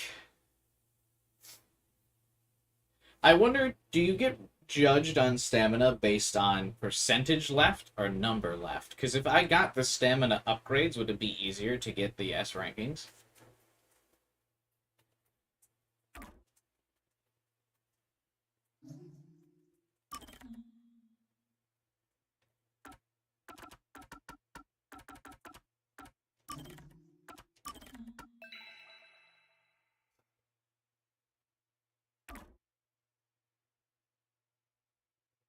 Because if you only get ranked based on percentage left, then it doesn't matter if you upgrade your health or not. Or, like, it's a waste of points to upgrade your health.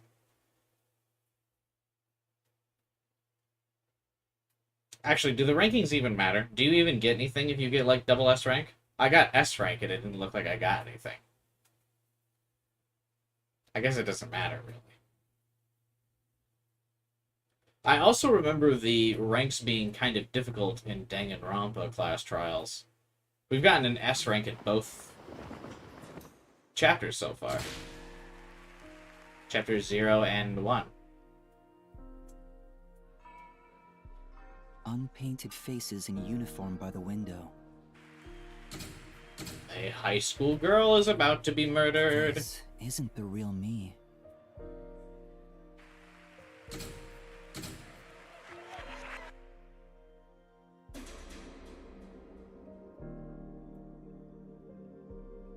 With that, a hand reaches out and misses the stars grazing off dusk.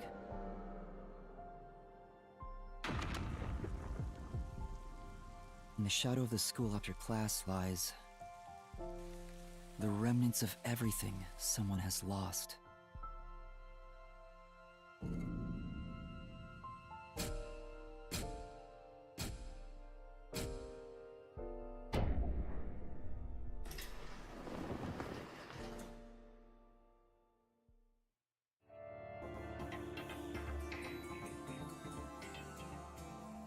silent curtain call. Chapter 2. This one will be with Fubuki as our partner detective, I'm guessing. Because I don't think you could do the high school girl setting seriously with Thunderbolt.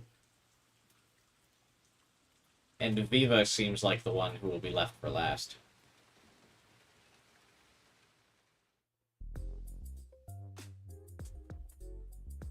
Good morning, everyone. Hello, Fubuki. Oh? Chief, you look so clean cut today. You look just like Halara. That is Halara. How could you mistake the two of them? Oh, you're right. What a wonderful surprise.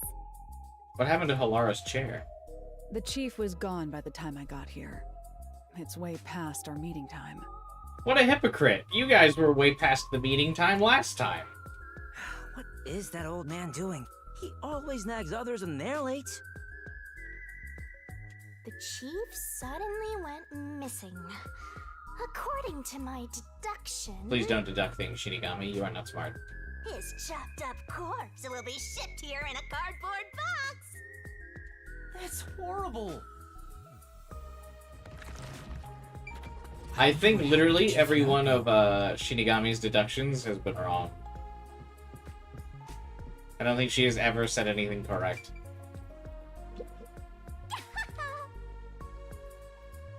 What's up, guys? Welcome back to Slaying with Shinigami, where this week, Master's gonna kill the... I'm not killing anyone! Nah, you're killing somebody. Where does the water from the shower come from? The river outside? No.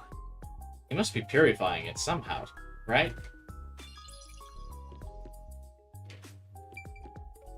Unlikely.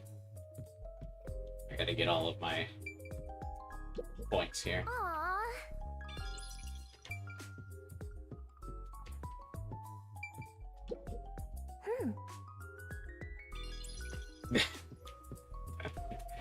Very worthwhile. This is... Hmm?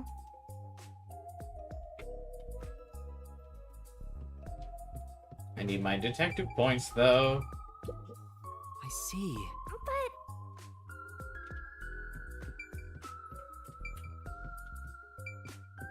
Alright, I think we got everything. Yeah. I'm just getting to a good part in this book. Do you mind waiting? You know... He doesn't care at all, does he? Nope. I know. Why not have a nice little picnic until the chief returns? We could eat lunch under the great big sky. The rain would feel so lovely. Ibuki, I don't really want to go out in the rain. Wouldn't your food get all wet if you had a picnic out in the rain?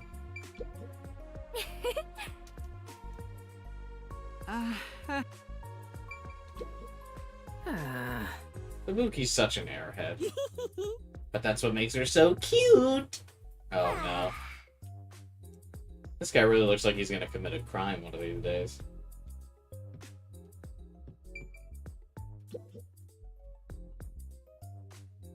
Seeing that the chief's raincoat isn't here, he must have gone out. Oh, that is what makes Halara is a detective after all.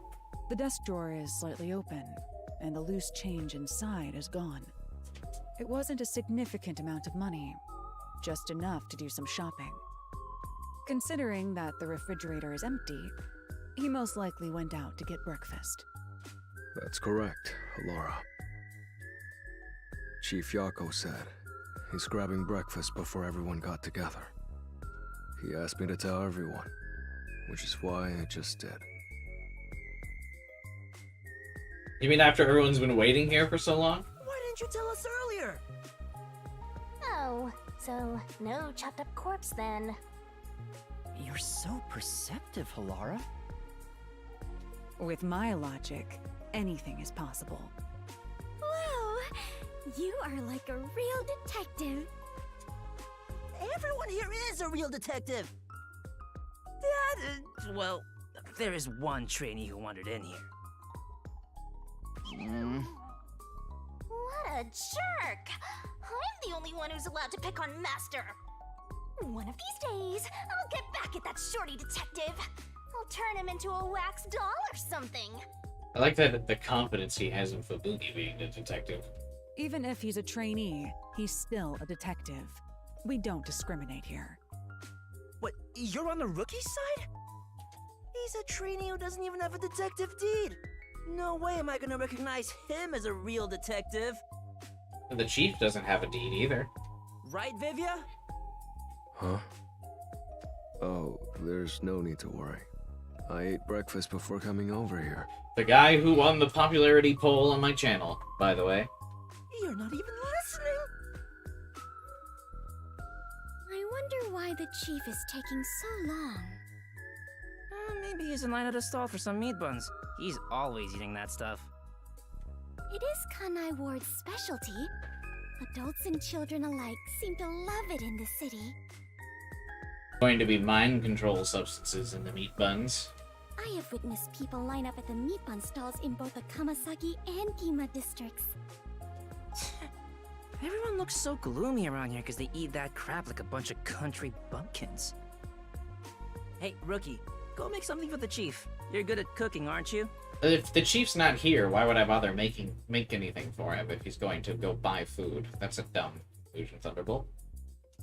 Actually, due to my amnesia, I can't make anything Is tasty. Fubuki still your favorite? I think so, but I haven't been forced to spend a lot of time with her yet.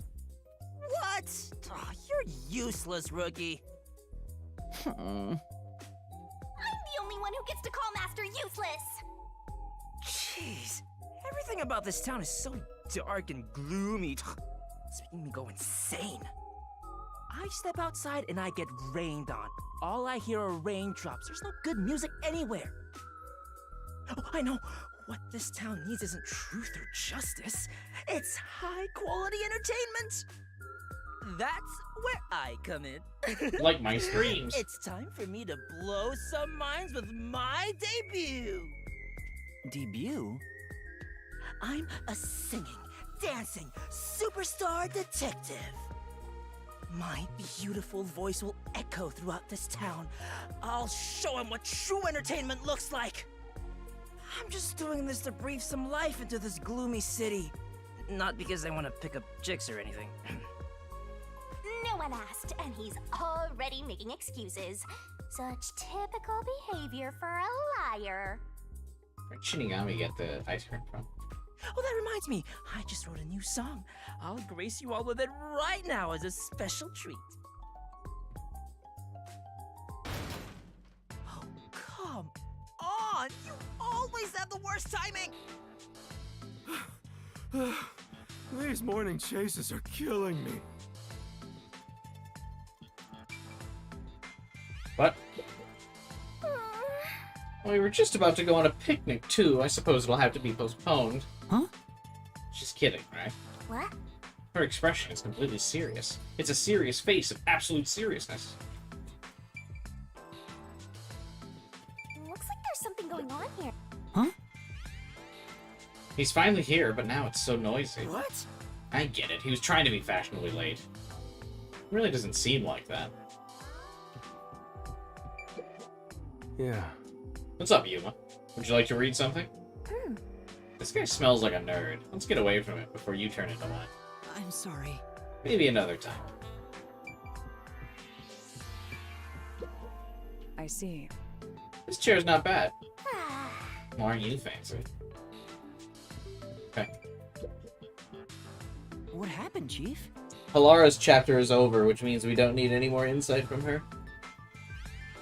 It's the Peacekeepers. They've been trailing me ever since I left. I was running to get them off my tail, but they refused to let up. My question is why he cares about being tailed, considering the Peacekeepers already know where the submarine base is. Oh, that's the most running I've done in a while. And my back is killing me. So they just trailed you? Why not let them do it? Like I want to go on an early morning date with some Peacekeepers? Not interested. Besides, it'd be one thing if they just wanted to follow me, but there's a chance they'll make an attempt on my life. I mean, I guess. Just for walking around? It doesn't seem like they would make way. the attempt on his life, though, considering they're keeping us alive for some reason. I don't know about that. It looks like they've gotten serious ever since the Nail Man case. Sorry. We have more stuff to worry about than just Kanai Ward's ultimate secret. I think we should lay low for a while. Well, the WDO never said we had to discover it by a certain date.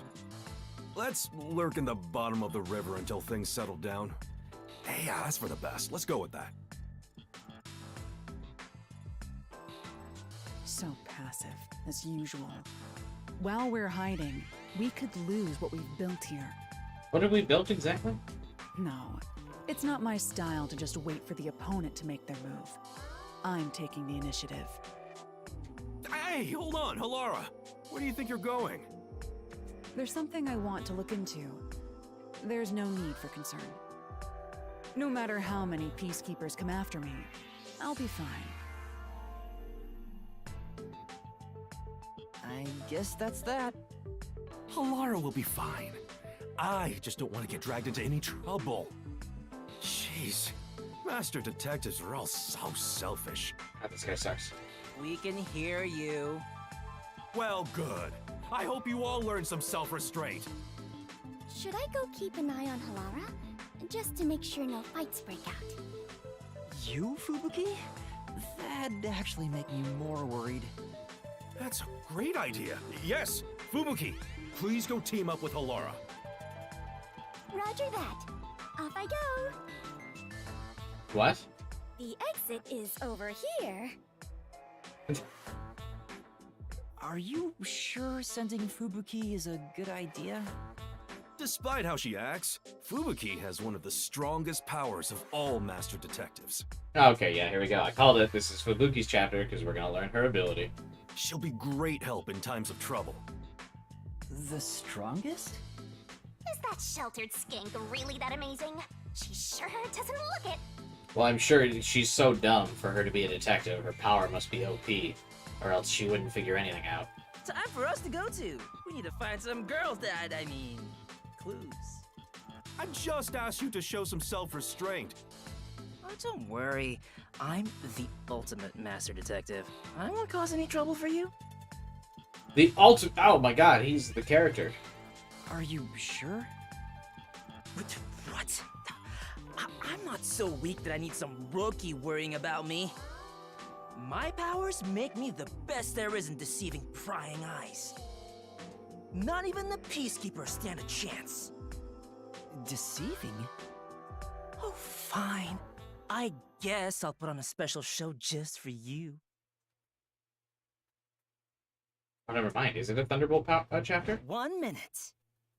Who knows how many days it took God to create the world, but I can change everything in just 1 minute. Oof, that lip sync. He went in! What's going on in the bag? Miss Terrible!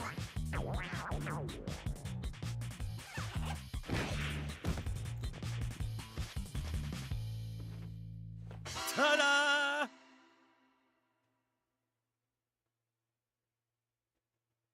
Oh, is that his power? Huh? Tetsuhiko?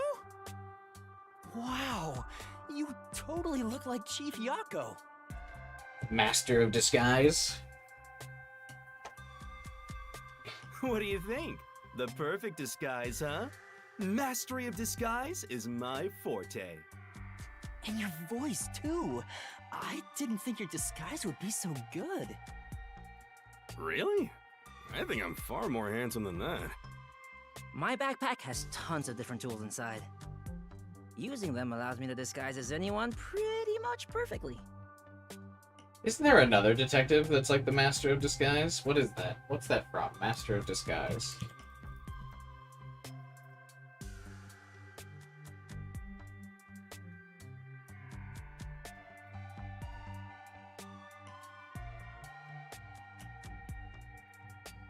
It's a rating that has a 3. It's a movie that has a 3 out of 10 on IMDb.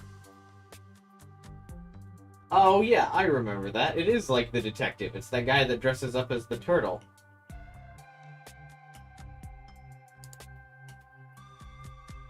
It has a 1% rating on Rotten Tomato. Rotten Tomatoes. I remember this movie. Well, the good news is this movie's rated so poorly, no one else will have seen this movie. But no.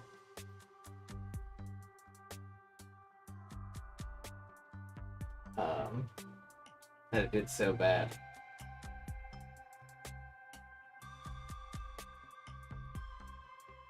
Sounds like a good one. Yeah, it's got an audience score of 35% though, so what are those critics now? Giving it a 1%.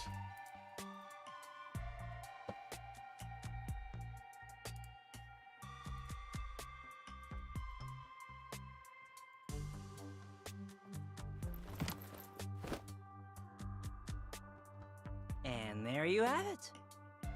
Not only can you change your voice and looks, but your height and build too. I'll have you know that this isn't magic or some cheap copycat ability. This is my disguise. It's a highly refined technique. Why don't you use your disguise to disguise yourself as someone cool? Disguises don't have to be exactly perfect. Any flaws can be covered by matching the overall impression. In short, I just need to imitate the subject visually and psychologically. To be honest, it does put a huge strain on my body, though. I thought the shorty detective was all talk, but this kid ain't bad. This is way better than Halara's power, though. Guess he's not totally useless like you are, Master.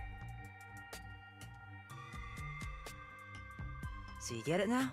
With my disguise ability, the Peacekeepers will never be on my tail. Anyway, I'm off to pick up some babes. I mean, work the case. Got him. In my district, there's no shortage of cuties. Hey! Master detectives are all so selfish.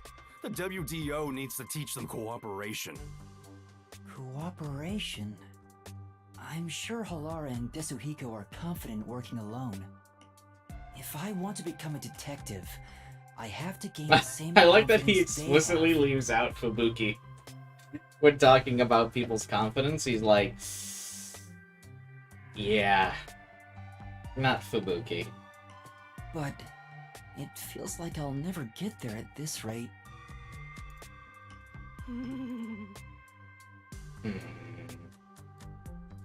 What's the matter, Shinigami? You never look so serious.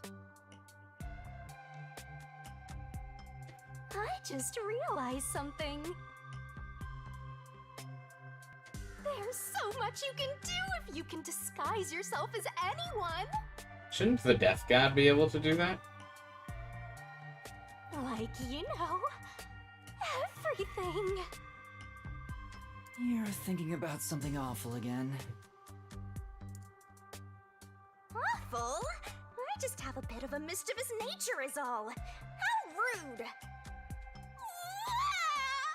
You don't respect the rights of a death god! I feel attacked! Maybe I'll just take off and go haunt someone else. Yeah! By the way, Chief Yako, what should I do? Well, we may have to hole up here for a while. So, I'm gonna need you to clean this room. We might as well have it tidied up while we're in here. Yeah, I'm not doing that. Vivia could do that, because he's just laying there. I'm gonna go out. You want me to clean the room? Isn't that more of a job for a housekeeper rather than a detective? Trust me, this is also part of a detective's duty. I'm counting on you, Yuma. Fine. Am I actually going to have to pick up trash?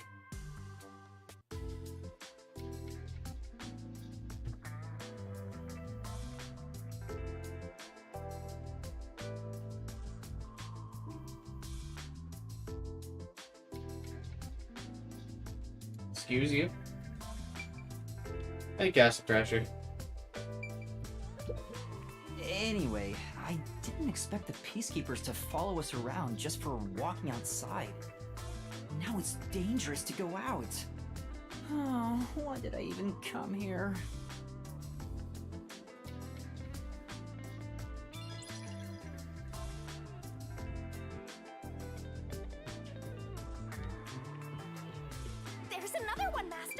Oh, we really are just cleaning stuff up, huh? Speaking of which, Yeah, that's right. I don't think these cigarette butts were here before. Has Chief Yako been secretly smoking? I should confront him about it the next time I see him. Secretly, he's literally always smoking. Have we ever not seen him smoking? All these missed spots.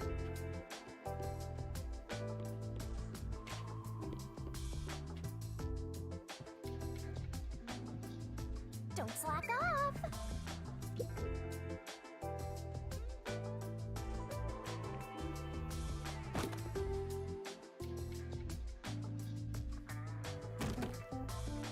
What the fuck was that? This is so boring. Aren't there any decapitated corpses or something around here? Don't say stuff like that. That's actually possible in this city. This place is full of mysteries, and yet you're busy cleaning. That's stupid. Oh, I should have stayed asleep in the book if it was all just gonna end up like this. In the book? The Book of Death. Oh, you probably don't remember that either. Do I have this Book of Death on me? Hey, Master, what do you remember? I wish I knew the answer to that. What's the Book of Death? It's the book yours truly was sealed in. It was hidden away deep in the WDO's book vault when you found it. That doesn't ring a bell? Not at all. The World Detective Organization really kept such a dangerous book? Dangerous? Excuse you, but it's always detectives who want my power. It's the power to obtain the truth, after all. Although, you need to conquer the mystery labyrinth to get it. And you have to kill someone as well. So, Shinigami, have you haunted other detectives before me? Oh, so you're the type who gets jealous of ex-boyfriends? I'm not jealous, just curious. Was it a coincidence I found the Book of Death? Or did I want to gain its power? If that was the reason, why didn't I leave some sort of note before losing my memories? Since you're dying to know, I'll tell you all about it, Master. Well, at least we're getting some good lore here, or at least some backstory about what the fuck's happening. It's a miracle of the universe that you and I met. A real miracle. You and I are bound by fate, so let's nurture our connection for all eternity. Well, probably can't be for all eternity. What? Oh. Is that it? Right as the getting got good, it was like psych out. No more exposition. Wow.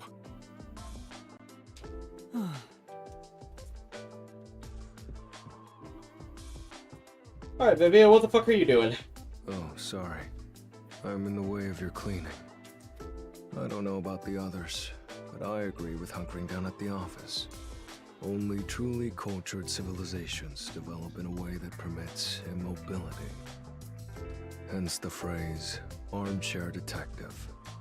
Physical distance traveled is irrelevant to arriving at the truth. Is he an armchair detective? Truthfully, outsider interference with the matter at hand can distort the truth in unexpected ways. Right?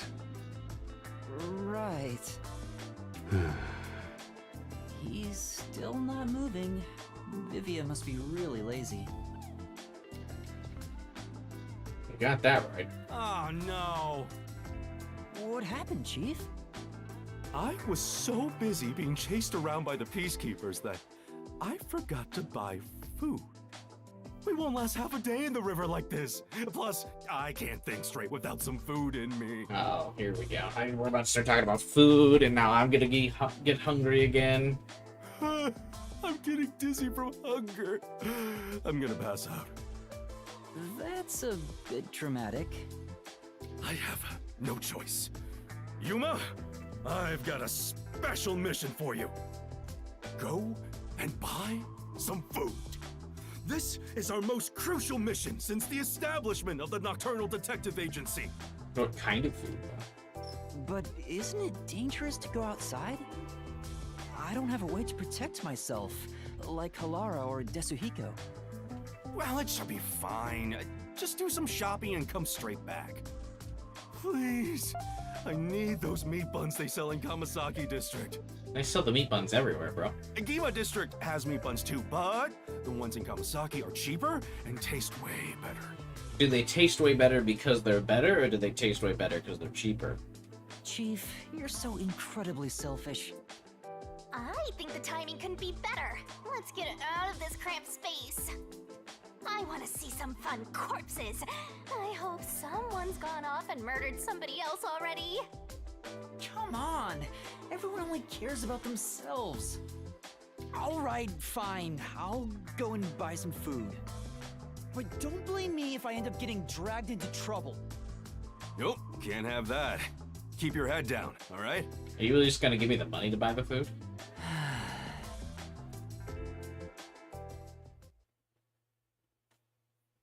Bro's not even gonna give me money. Parkour is a popular sport in the Kamasaki district. I thought I was gonna say baseball. So we played catch with that kid, not parkour I raced have to get against the him. meat buns in Kamasaki district. I hope the peacekeepers don't find me. Oh, don't make this a stealth mission. Please don't do that. That fuzzhead is a real tyrant. No. Come on. Oh, feeling lucky, punk. There we go. That's another reference. Added to the list. Amaterasu Corporation. I want as little to do with them as possible. Since when are detectives such babies? Can't you manage a single feeling lucky, punk? I don't think that's the role I'm here to play. What's... That's Dirty Harry, right?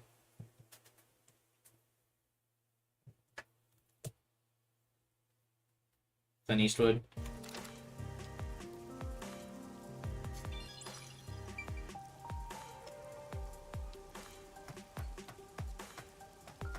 I still got my list of references going. I'm sure That trash over there is a meat bun. we can't do that.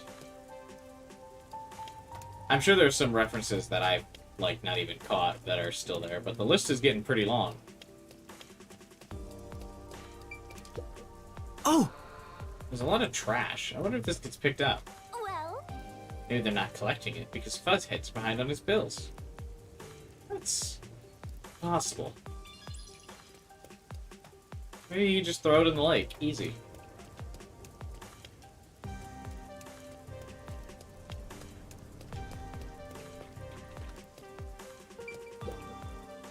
This dude's vacant stare. Yeah. You alright? Who are you? I need to hurry. I'm from the Nocturnal Detective Agency, and you need medical attention. Forget about me. I have something much more important to ask of you, Detective.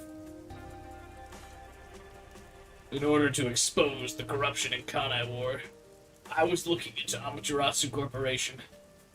But before I could publish my article, they caught wind of what I was doing. The peacekeepers took my wife and daughter and killed them. Oh no! Oh no! This is all I have left. This is... What is this? It's a memory card with records of illicit activities committed by Amaterasu executives. See what I mean? If the peacekeepers will just kill people like his wife and daughter, right? Why are they keeping the detectives alive? Please, I need you to take this to a reporter friend of mine. The peacekeepers still have their eyes on me, so I can't do anything that might draw attention to myself. He'll publish this info and bring Amaterasu's crimes to light. I see. So I just need to deliver this to him, right? Yeah. He'll be by the clock tower. Okay, just wait here. I'll deliver this and be right back.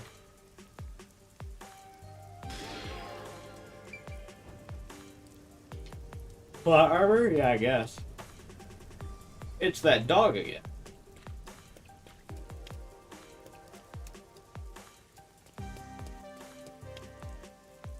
Can we still not explore?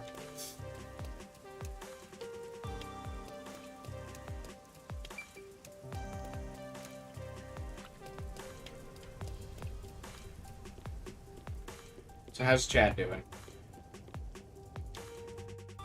You guys have been pretty quiet, but now that we're in free roam, I can talk with you guys.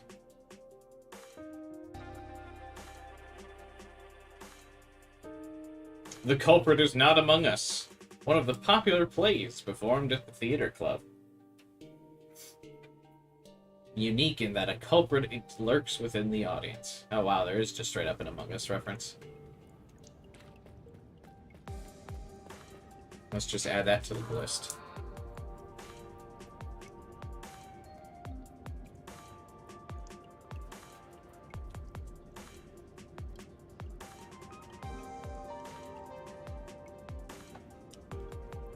I really want to see you get to this case.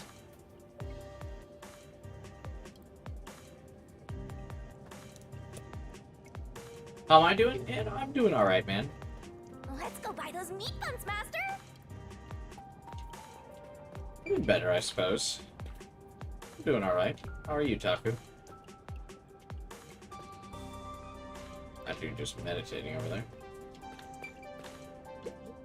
This place.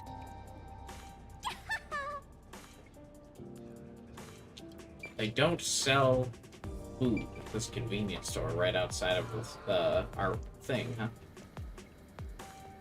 An interesting choice.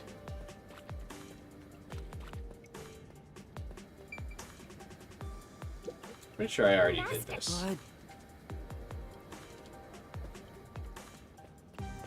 I wish there was a way to know if you've, like, checked at some dialogue before. So I wouldn't, like, repeat it. It's like I also don't want to miss stuff. If there are any interesting murder mysteries around.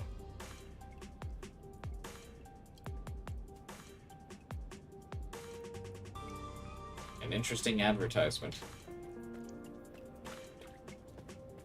I was gonna play Raincoat alongside you, but I played a lot of it today already. Smell so many aromas all around us. That's good though, because now you can follow along in the stream and not worry about getting spoiled or anything if you stay ahead of me.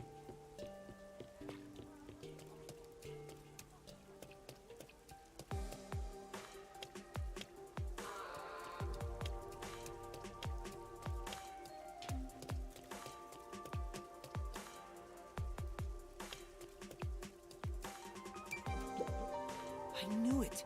It's a Teru Teru Bazu chalk. I guess the people of Kanai Ward want the rain to stop. But this one's all beat up. Looks like it's been hanging for a while. Maybe they've given up on the idea of ever having nice weather again.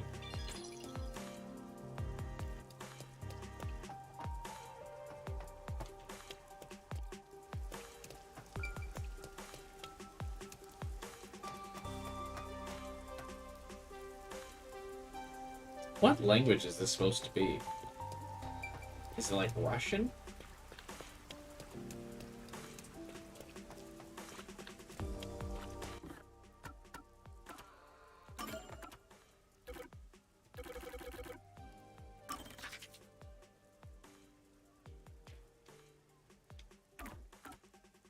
Is there really not a... Or the request doesn't show on the map?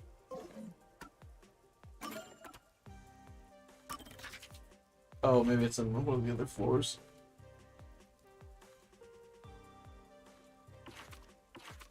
How do I know where this is? It's like not labeled.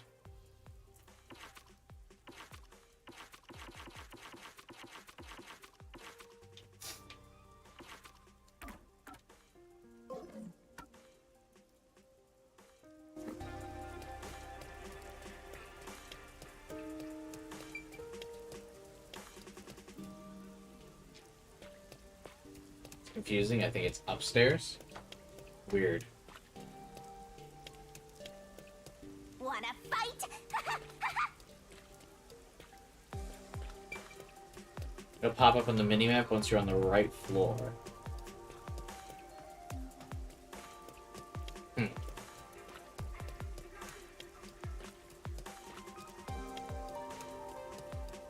Nope, found it.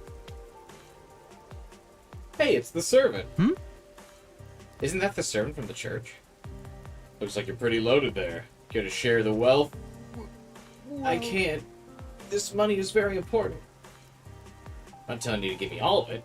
Can't you spare a little bit for little old me?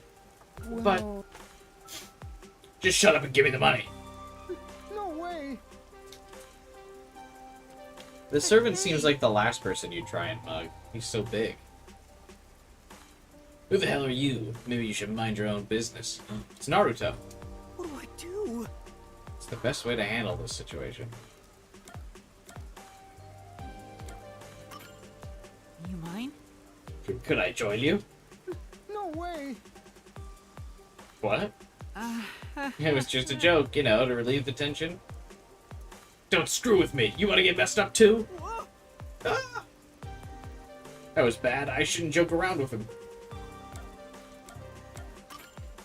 That's it. This is extortion. If the peacekeepers saw this, they'd arrest you. You threatening me? Guess that makes you a tough guy. That's not it. It's not a threat. I already reported you. What? Then You hear those sirens? They'll be here any minute. Damn, you're gonna regret this. Will I, though? you all right? Thanks. Thanks for your help. You You saved saved me. Oh, that was voiced. No. Why'd he go after you? He must have Well- seen my money. I need this money in order to become the strongest. Hmm? Strongest? I. That's right. I'm- If I was the strongest, people like him wouldn't walk all over me. I thought he was gonna say it's the church's money. What? What do you mean? You don't know? Well, there's this wizard who helps out weaklings like me. And If the wizard casts a spell on me, I can get the strength to never lose. I can become the strongest. But I need to pay for it. I see. Hence the money and the guy bothering. Is there really magic that can make a person strong? It sounds expensive. No way. To be a scam. hey, I'm gonna meet the wizard right now. Do you want to come with me? We can become strong together. Let's go meet the wizard. I knew it. Sounds fishy, I'd better go with him. Yeah. Okay, I'll join you. I'm. Then I'll head there first and wait for you. The wizard's in the mansion. Meet me there later, Mr. Detective. Okay. After playing Final Fantasy 16, I appreciate these short and less frequent side quests. Cheaper and better tasting than those in Gima? Yeah.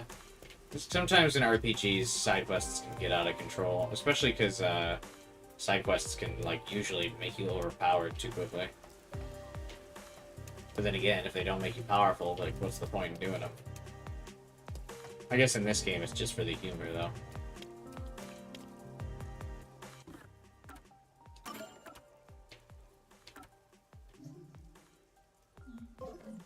Should I?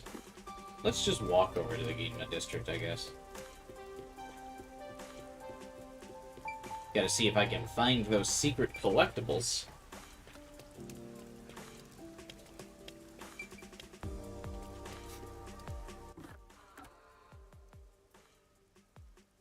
Oh, there's a request at the church. I should go there anyway. Oh yeah, this lady's saying I might buy a raincoat while wearing a raincoat.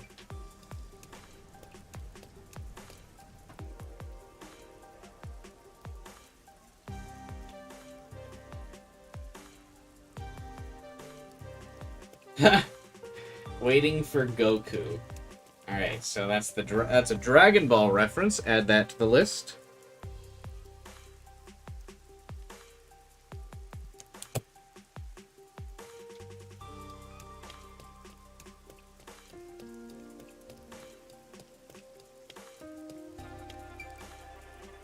Magnificent tree. Oh, This tree is big and majestic and all, but there's something unsettling about it. That's true. I think it's because of how twisted and distorted it is.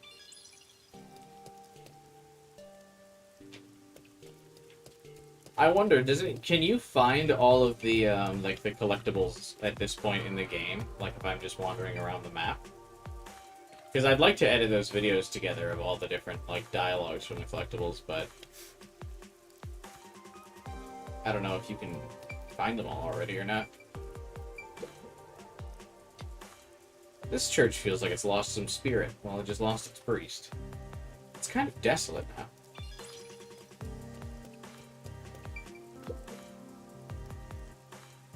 Even if the priest isn't here, I still come to church. God is always watching. Yes. Sure he is. If there was a god, things wouldn't be like this. But she is a god. Why is she saying that? I think I missed a few. Oh, are they limited to each chapter? No way. Like, can you only find them during the chapter? They're not just, like, always on the map?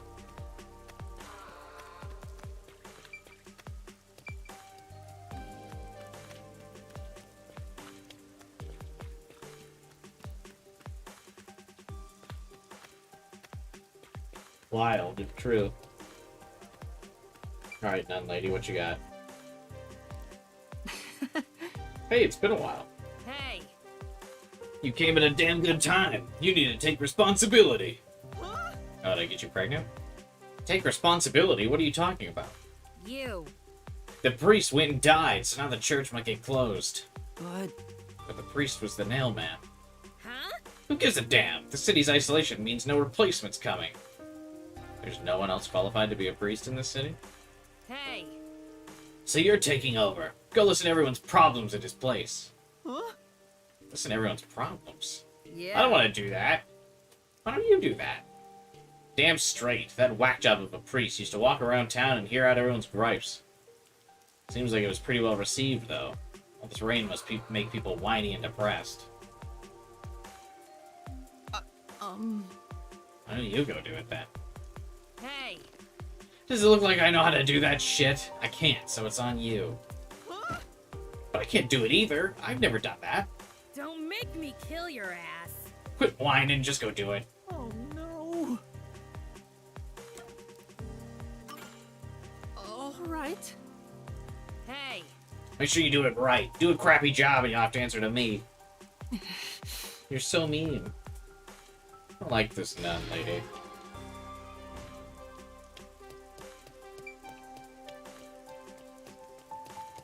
She kind of sucks, but she's hidden behind the cute fox design. I'm at my wit's end! If there's something bothering you, please feel free to tell me about it. Who the heck are you? I'm the priest. You? Instead of the priest? Well, whatever. In that case, I have something to ask. I haven't been able to sleep lately. Do you have any idea what might be causing it? No. I can't say. What do you think is happening? How should I know? I'm so tired, and this rain's getting on my last nerve. Maybe I should just go to the cafe. What kind of advice should I give? What should be reduced to help with the lack of sleep? Coffee. Maybe. You drink a lot of coffee? Huh? Yeah, I suppose I've been drinking a lot. A cup every hour. Jesus. I see. Caffeine might be the reason you're having trouble sleeping. I think you should try drinking less. Punch Yuma in the face right now. You might be right. Thanks. Yes. Sounds good. Hope your sleep issue's fixed. Success. I think that was some solid advice. Yeah, I should reduce my caffeine intake, but I don't want to. What don't you understand about that, Yuma?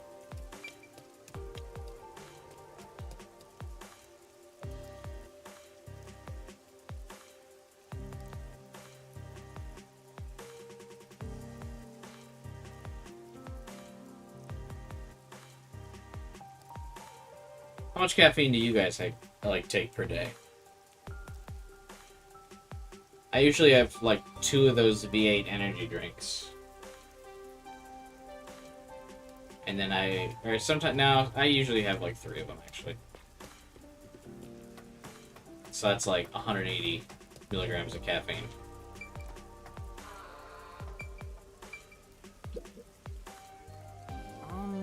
Cheerful woman. Is something wrong? You seem concerned. What's she concerned about if she's cheerful woman? Who, me? Of course, I'm always happy and upbeat. I don't drink coffee at all. Not necessarily, coffee, but just like caffeine. Do you have anything caffeinated, like pop or anything? I'm gonna grab some water, speaking of caffeine. 11-year-old arrested after prank texting 911. I gotta imagine kids have been doing that for a while, right? Shocked they arrested the girl, though. Not just, like, find your parents.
I return. Really, lady? You looked worried a moment ago. Who are you? I'm the priest. Oh, just like the priest used to.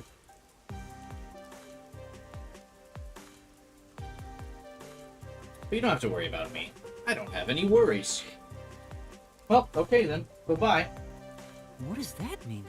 She's putting on a brave front, but I think she's afraid of something. Something unseen. This person's issue seems related to... Actually, probably the weather. Maybe... Do you not like the rain? Yeah, it's been raining forever. Don't you hate it? Like, when is the rain gonna stop? Am I right? Yes. I'm not sure either, but I hope sometime soon. Yeah, me too. Maybe that wasn't the best advice. What the fuck? I don't know. What the fuck? Who cares? I feel a lot better. Thanks for listening. Well, apparently it worked. I don't know what the fuck I was supposed to say in response to that. She's not going to open up about her issue. I can't talk to her about her issue.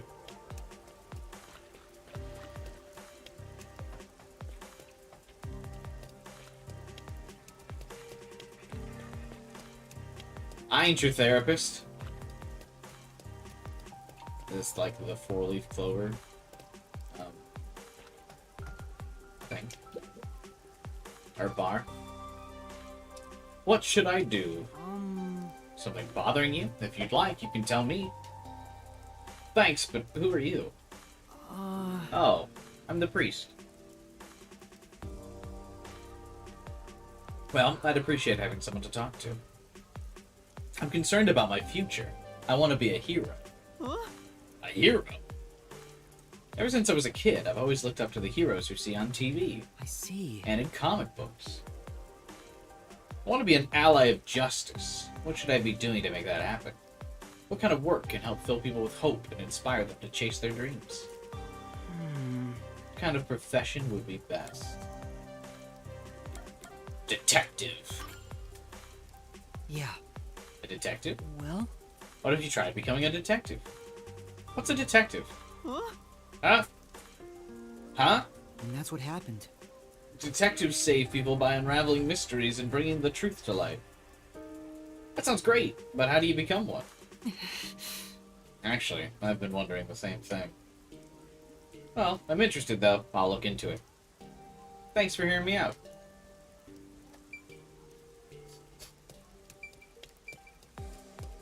Another job well done. Master, you already passed it! Not this way. know I passed it. I'm trying to do all the side quests, Shinigami. Don't you understand? I need to level up.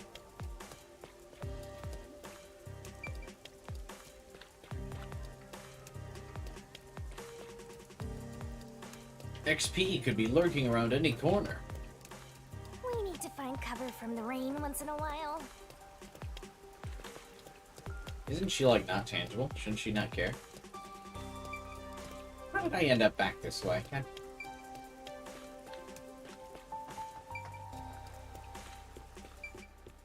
Don't worry, guys. My sense of direction will make us through.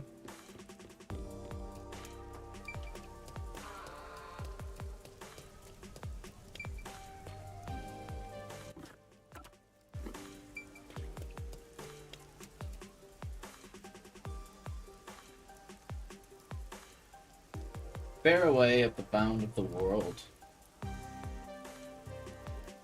That's probably a reference that I don't get.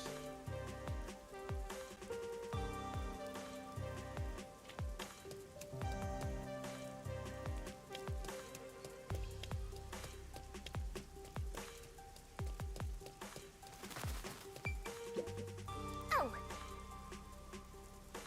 You know, It's a stylish bench. How the standards have fallen.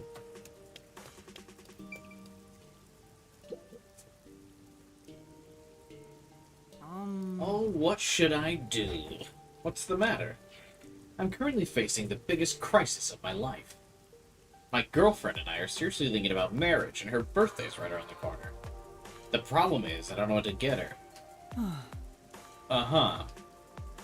Do you have any idea what kind of gift would make her happy? Huh? How am I supposed to know? You know, don't you? Help me out. Yeah, don't ask me. I wouldn't fucking know. Alright. I'll help, but you have to give me a little more to go on. For now. At the very least, could you tell me what kind of person she is? Want me to tell you about her? Well, no problem. Where to begin? She's cute, beautiful, thoughtful, cute. Did I mention she's cute? Really cute. I get that she's cute. Could you give me any other info? Right. Oh, she did mention she hates getting wet from the rain. It was back when my cutie and I went shopping together. We were holding hands and about to cross the street. Yeah, I think that's enough to go on. I'll look for something she might like. Well, I'll leave it to you then. Bro, you're about to marry this girl and you don't know what to get her and you're gonna just have some stranger pick it out? She is not gonna marry you, bro.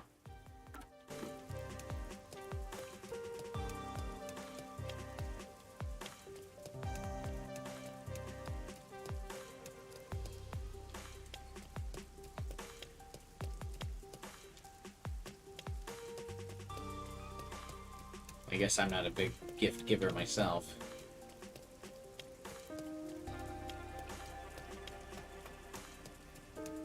You must have master errand boy.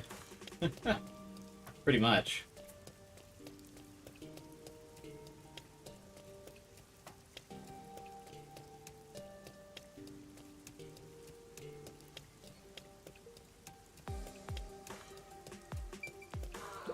Shipping crates.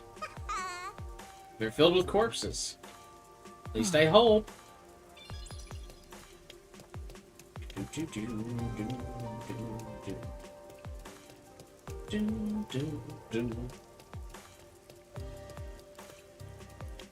I know there's nothing really in here, but I want to at least see, like, is a collectible in here?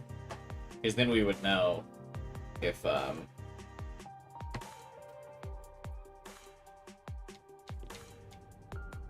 they change in every chapter or not. That would really suck if they changed per chapter. Oh shit, they might change per chapter.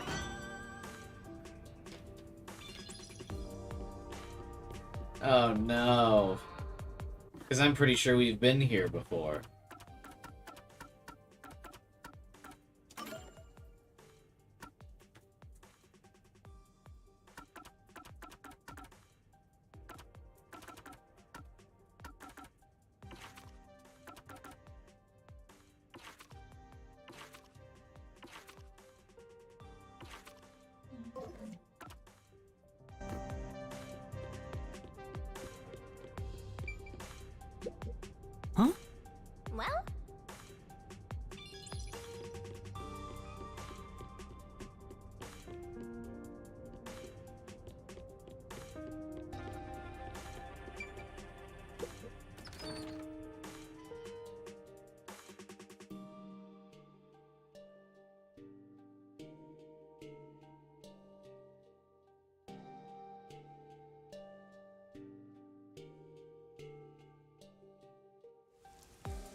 Well, this is... I just was kind of thinking about it. This is going to be a Thunderbolt chapter because the school looked like they were doing a play in the introductory cutscene of the chapter. And then Thunderbolt's ability is disguises, so he'll have to probably take part in the play and talk to all the girls. Ugh. Fubuki, my love, will be separated again for another chapter. Tragic. March, the intersection of fate.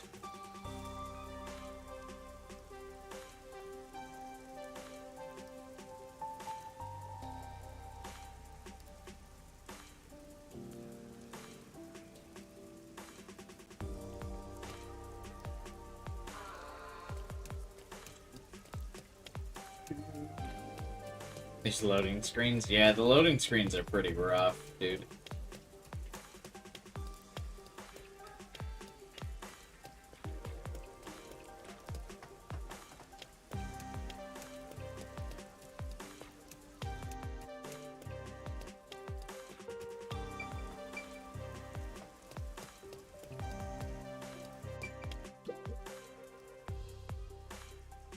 For now...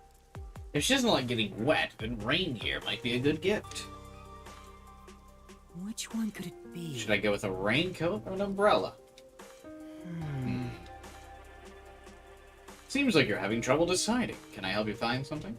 I'm trying to decide what kind of rain gear would best suit a girl. A present for your girlfriend? No. She's not my girlfriend. Oh. And that's what happened. An acquaintance asked me to help find his girlfriend a gift. Well, that's nice of you. Alright, allow me to be of assistance. Thank you very much. I have a bit of experience with picking out gifts for friends. So what kind of person will be receiving this gift? Well, she's cute and thoughtful. Besides. And she hates getting wet from the rain. Huh? She's apparently very cute. That about sums up everything I know about her. Is something wrong? Can I ask you something? Who asked you to do this? Was it a guy near the station? That's true. Yeah. How'd you know? Is he a friend of yours? His girlfriend and I were friends for a long time. Huh? Then do you know what kind of gift she'd like? She had a hobby of collecting umbrellas, though it seems he didn't know that. Thank you very much. Okay. If I tell him that, he should be able to find her a gift himself. No, that's impossible.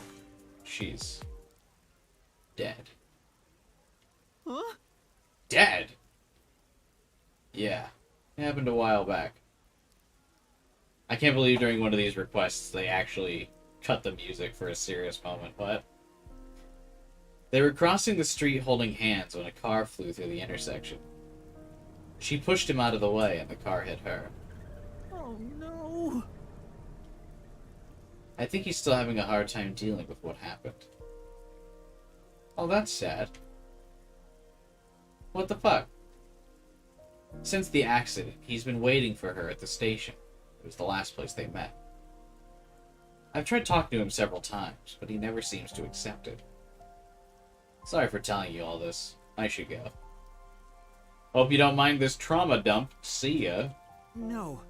Thanks. For now... Not really sure what to do next, but I guess I should return to that guy.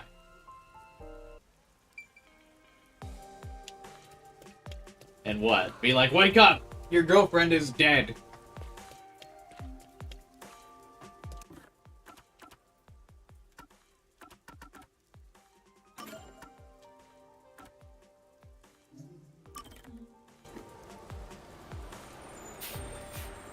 Sorry to tell you, bruv. It's just how it is. Big dead.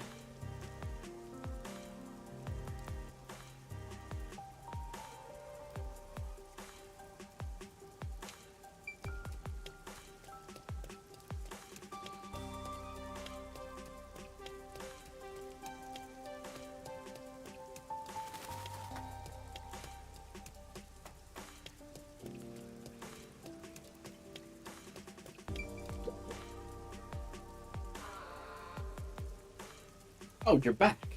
Find a present. Well, seems like she had a hobby of collecting umbrellas. Umbrellas, of course! Umbrellas! It never even occurred to me to get someone an umbrella who didn't want to get wet from the rain. Yet another lovely side of her I wasn't aware of. How lovely. What a lovely day this is. Umbrellas! Umbrellas, umbrellas, umbrellas. A cute hobby like that suits her perfectly. Thank you so much. Thanks to you, I believe I'll be able to find the perfect present. Sure. I wonder if I should tell him. Yeah, dude. Fucking try and help him through it. Hasn't your girlfriend passed away? Jesus Christ, I thought you were gonna try to handle that gracefully, Yuma. Hey, ain't your girlfriend dead, bruh? What? You ain't buying her shit. She dead. Passed away? Who has? And that's what happened. I heard it from your friend. She died after being struck by a car. What a strange thing to say. That's impossible. But she isn't dead. We'll be spending another lovely day together, in fact. We'll be together forever.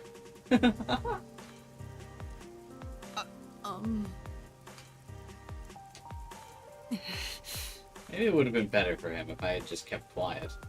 Was that the right thing to do? I don't know the answer to that question. What the fuck was that? What?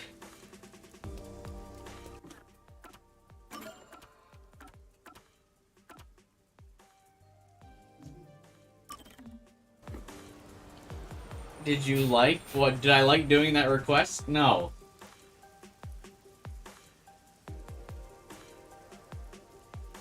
There wasn't even a touching moment of Yuma like walking him through the his depression or whatever. What?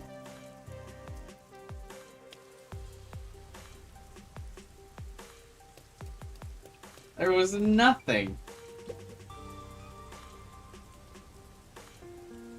Come on.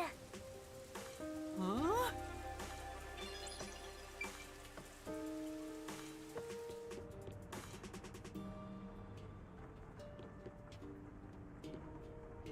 Look how cool that guy looks with his shades.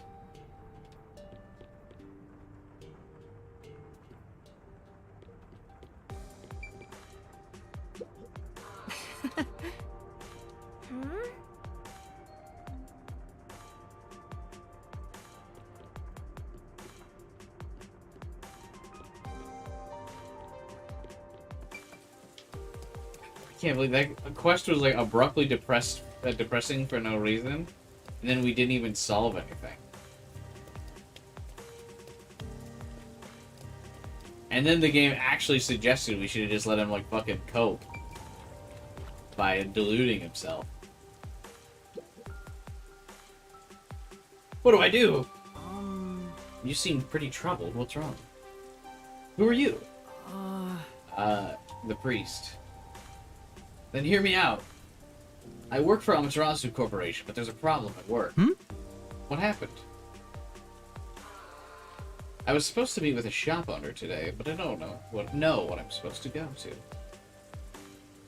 Chaos reference? Are you being serious or no? What was the chaos reference?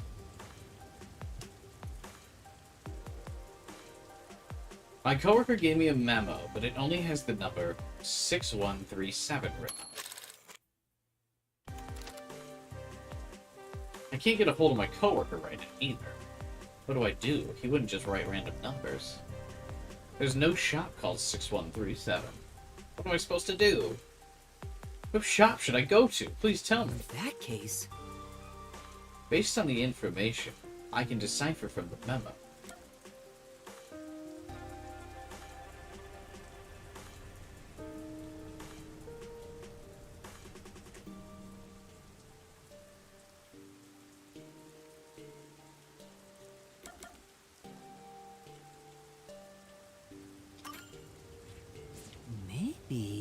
What if we turned the memo upside down? Now it looks like L-E-I-9, Lenine.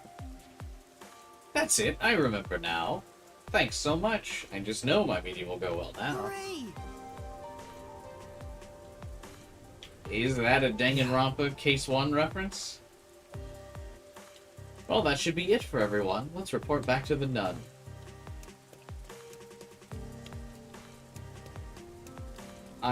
Was that supposed to be a reference to Danganronpa having to flip the numbers over to solve the case? Class Trial 1? Not everything could be a Danganronpa reference, right? Surely?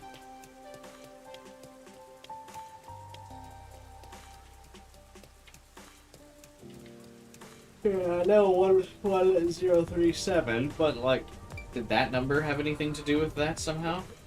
Say, The way this is decorated makes it seem like some kind of lab or something. That's true. Doesn't feel very organic, just completely artificial. Or like a tanning bed. I'm not sure I follow.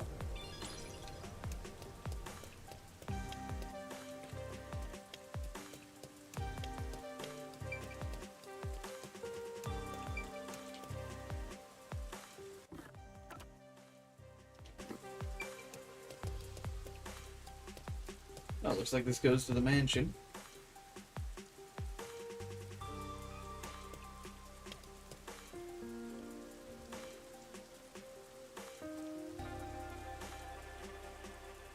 Thunderbolt's beanie. We even seen him wear the beanie? None to see here. Oh, okay. I guess I'll leave them. aw, No.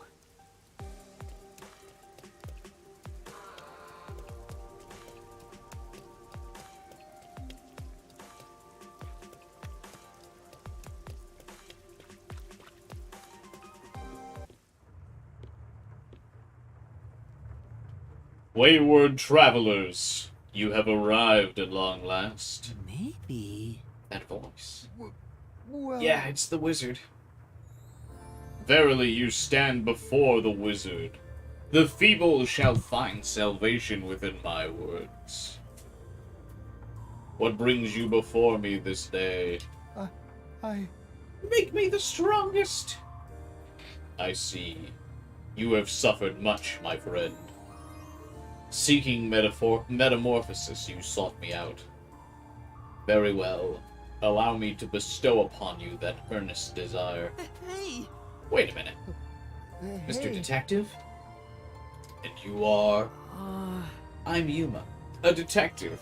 And I have something I want to ask you. I see. You've doubts of my magic. Very well. I shall answer your questions to the best of my ability. Does magic really exist? I find it very hard to believe.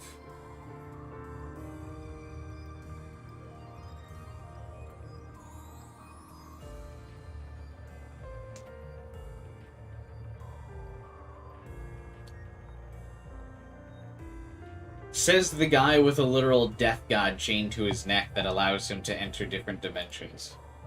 Yeah, I think it's hard to believe in magic, bros. I don't know if I can really find the proof of magic. It doesn't make much sense to me. I assure you it does. I imbue magic into medicine.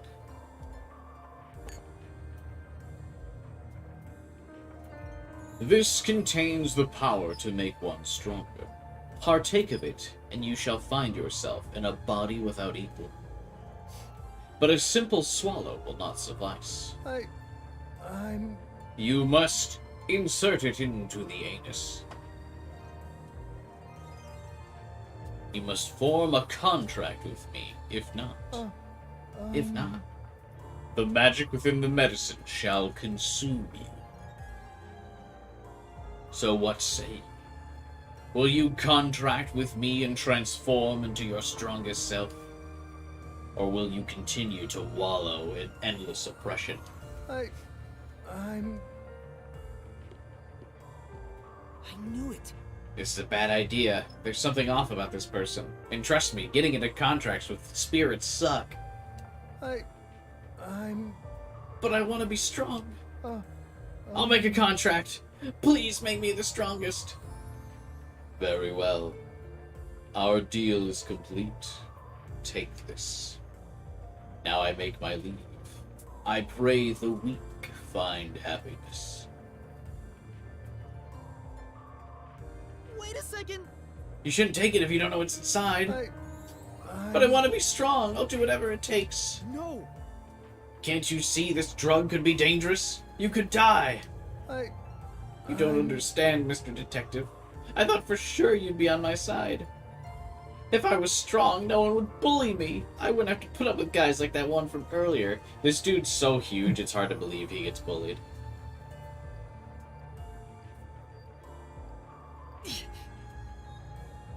He doesn't seem convinced. I have to stop him somehow. Say the medicine is dangerous. Say I don't believe the wizard. Say will you really become stronger? I'm gonna tell him it's dangerous. No. How do you know? Because you're the only one who thinks it's dangerous, Mr. Detective. And you have no proof.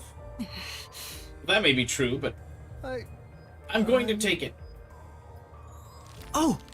No! You alright? Good. You see? It was nothing. You were wrong, Mr. Detective. Now I won't lose to anyone ever again. I'm the strongest. Hey! Wait. Is he really gonna be okay? Sometime later, I heard the servant challenge that young guy to a fight and beat him half to death. He went missing afterward, and no one has seen or heard from him since. If I had stopped him then, maybe things would have turned out like this. What?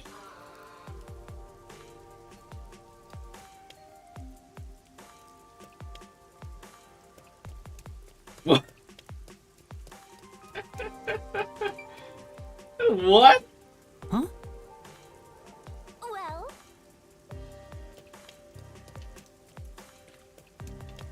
Okay. You didn't do that? What'd you do, Taku? Did you give a different answer? Apparently, I gave the wrong one. This way. I can't imagine letting the servant beat that dude half to death would be what you were supposed to do.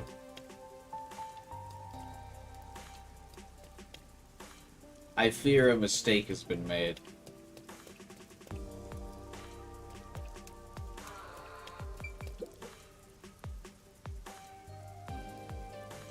This is truly...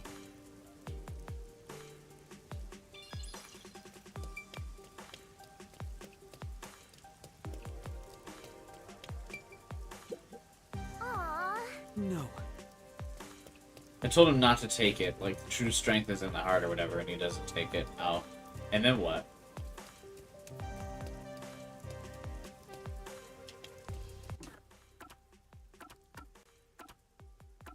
He becomes a hero in your ending? Oh, mine he becomes a mystery man of mugging people in dark alleys, I guess.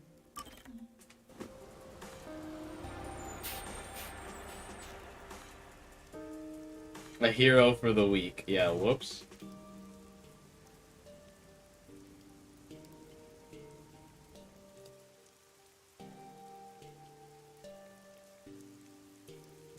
It's not what happened in my book.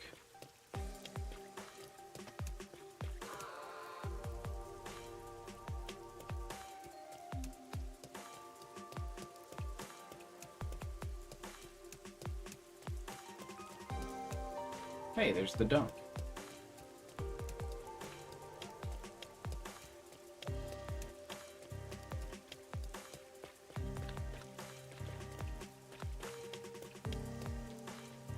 I'm checking for collectibles and stuff as we run around here.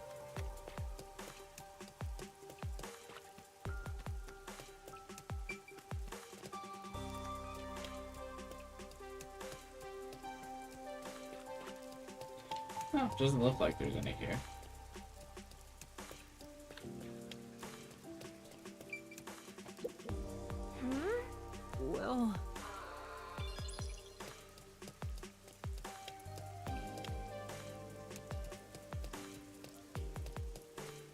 Shinigami asked who uses benches. I use benches. Benches are nice. Because of the Nailman incident, the clock tower is off limits. Well, I don't smell any cases brewing, so there's no need to go there anyway. Excuse me?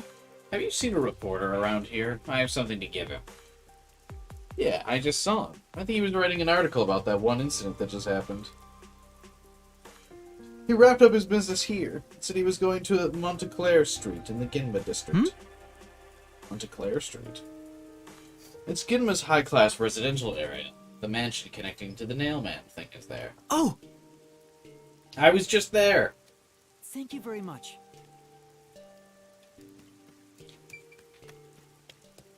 Bro, really sending me back to where I was.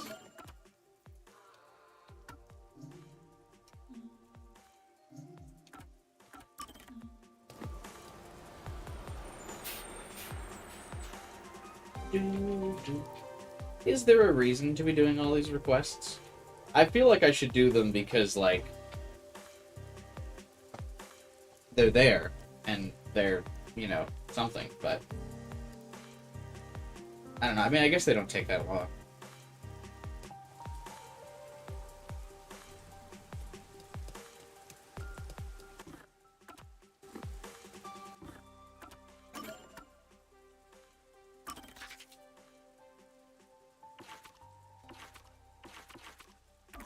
Oh, it really was at the mansion. It looks like it's not, though.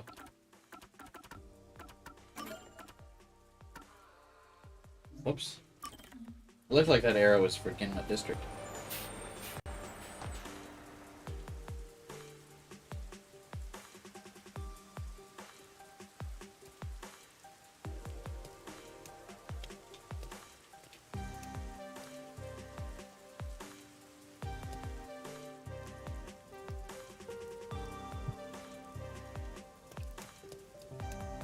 Why is the reporter just chilling? Oh, maybe he's investigating the mansion.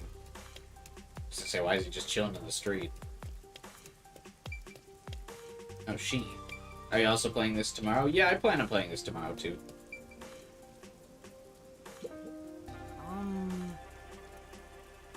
Tomorrow we'll start the next case.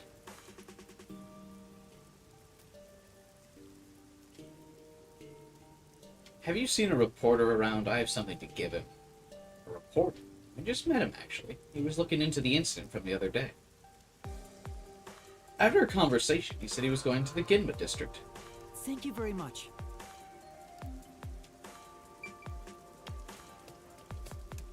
Yep. Detective Raincoat on Thursday, Friday. And then,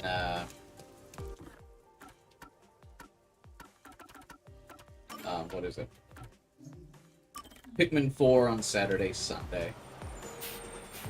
Then no streams Monday, Tuesday, and I think I'm also gonna drop Wednesday streams. People don't really seem to be going to the Wednesday streams. I don't know. I haven't really decided yet.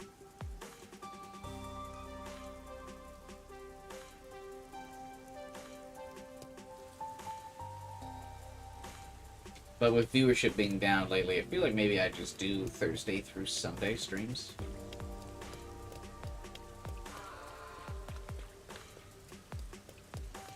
I don't know. I guess I could do one-off games on Wednesdays or something, but I don't really know what other games to stream right now, but Detective Raincoat and Pikmin 4.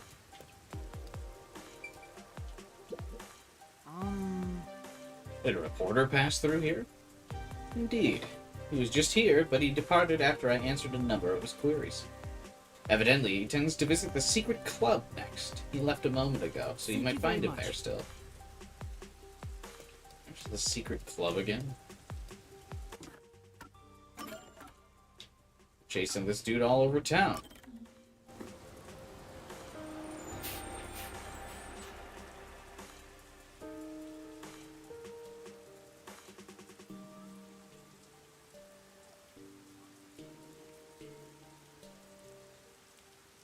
At least the loading screens for this game aren't as bad as the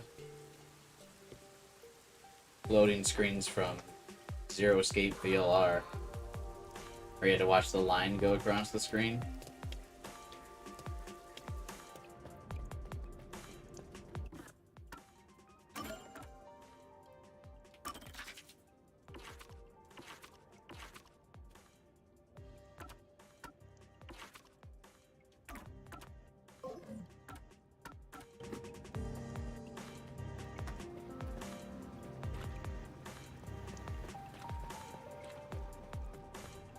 I miss VLR.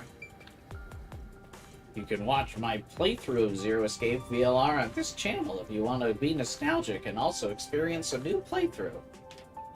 Check it out on the playlist tab of my channel.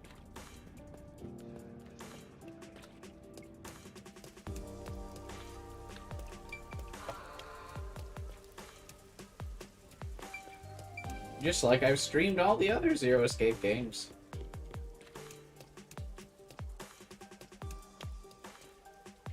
You know what they say, always be plugging.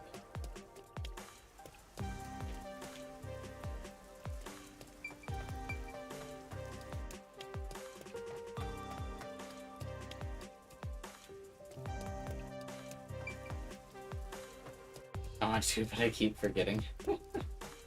I always plug my other playthroughs of different games while I'm streaming a game, and I don't know if that's ever actually led to other views. Like, if I always mention other games that I've played through, but I don't know if anyone's ever been like, oh, I'll go watch that after. I mean, I do it, but I don't know if it actually works.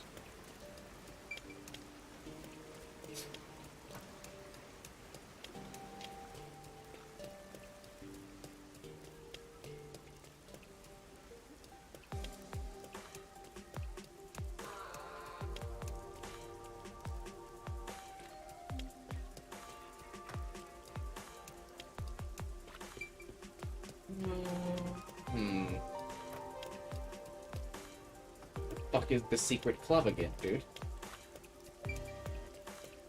Gotta keep dropping the recommendations. Yeah, I guess I could just keep trying. It's the abandoned rooftop. Oh, you know what? I can probably just...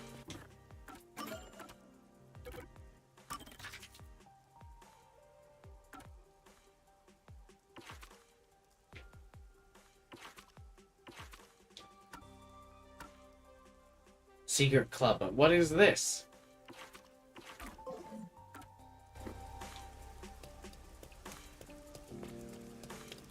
But yeah, I mean, I'll probably always keep trying to recommend my other playthroughs anyway. Can't hurt, right?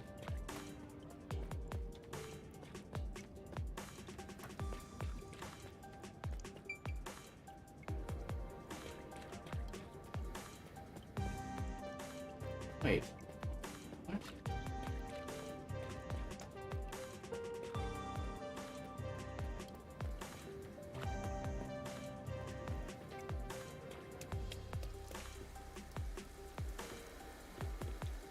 How the fuck do I get over there?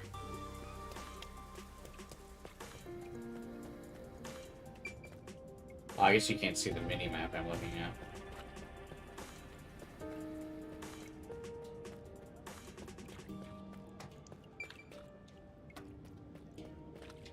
Hang on, let me move my webcam so you guys can see.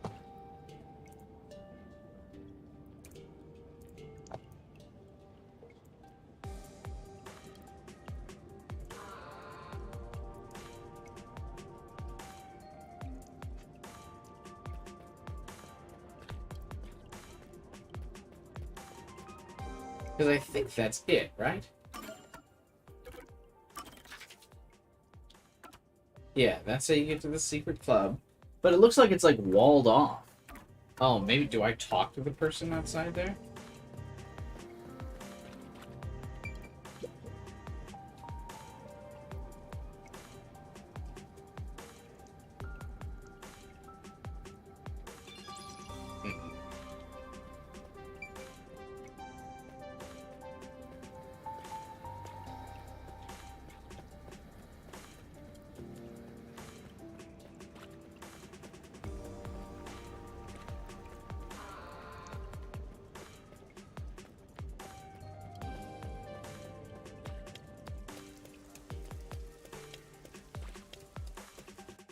Oh, okay, so you gotta go up here and then down here, right. Why is the map feels so jank here?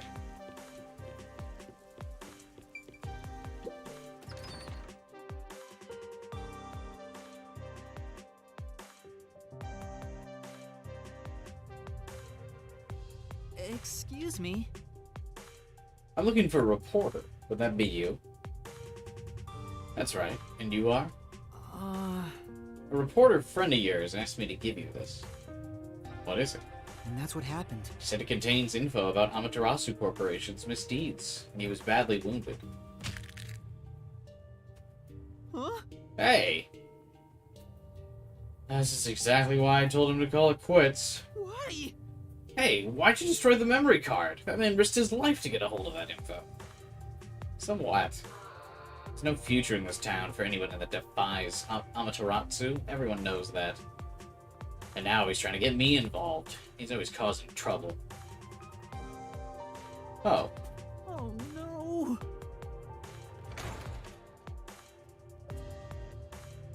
For now. Guess I should report this to him.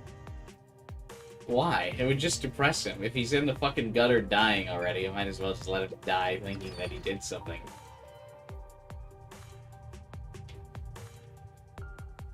Wow, every request this chapter has been, like, bleak as shit.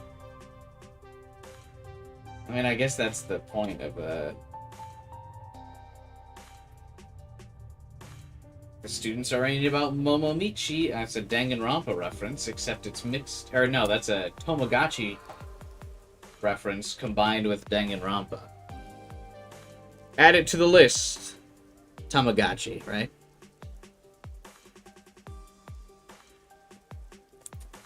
Tamagotchi references.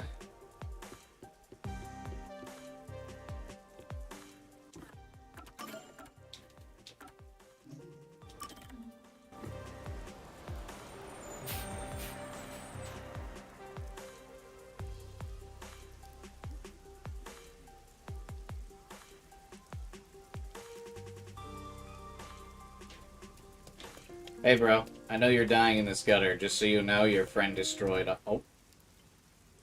This is... Is this... Did the Peacekeepers find him? Hope this isn't reporter's blood. It's a letter in money. Thanks for listening to this strange man's request. I didn't think there were any kind souls left. I'm sure he refused to take the data I had you deliver, or he destroyed it. It's the sad reality of Kanai Ward. Amaterasu Corp is just too big and terrifying a presence for people living here. So please don't blame him. He has people he wants to protect. That said, I haven't given up. I won't stop fighting until the darkness within Amaterasu is exposed. As long as people like you are around to help, Mr. Detective, it's too soon to give in to despair. Thank you again, and farewell. That's nice of him. The people of Kanai Ward must really be afraid of Amaterasu. But it seems like there are still some people with the courage to oppose them. I'm not sure what I can do as a detective in training, but I'll do what I can to help. Bleak.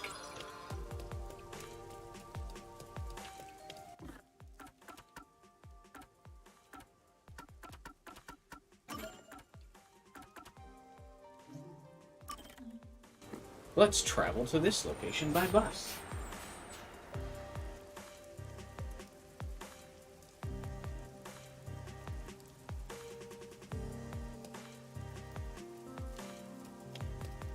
Alright, Fox Lady.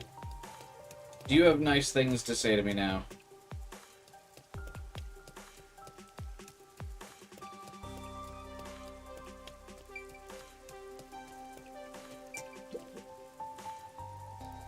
Yeah. You're back. Looks like there's no complaints this time. Really? Glad this is over. The hell you getting relaxed for? This won't cut it. What? But you said there were no complaints. Huh? That doesn't mean they were satisfied. Don't think you can replace the priest with just this little effort. Oh no. Easier said than done. This is new to me. So next time's the real deal. Learn from your mistakes today and be better. What do you mean? Next time? No, I've got other things to do. Hey. You're gonna help, got it? No. All right. I got it. Yuma's such a pushover, bro.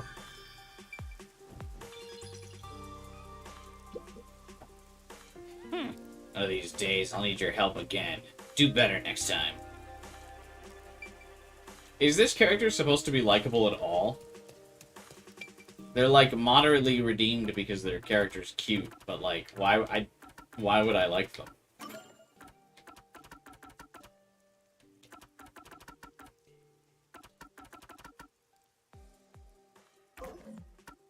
Alright, that looks like every request for this chapter done already, I guess.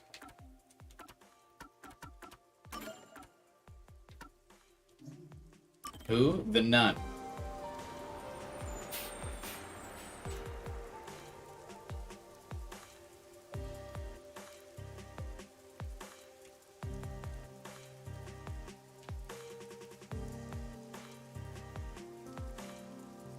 Should we watch all those collectible conversations that we got?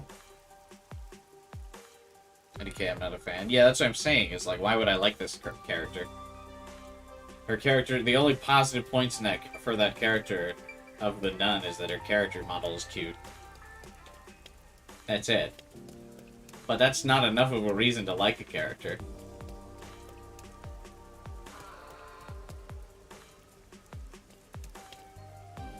Dude, Dave is hacker, man. I plan on making a video compilation of all of these, like, conversations together, but I guess we can see my reaction to them. For the gumshoe gab.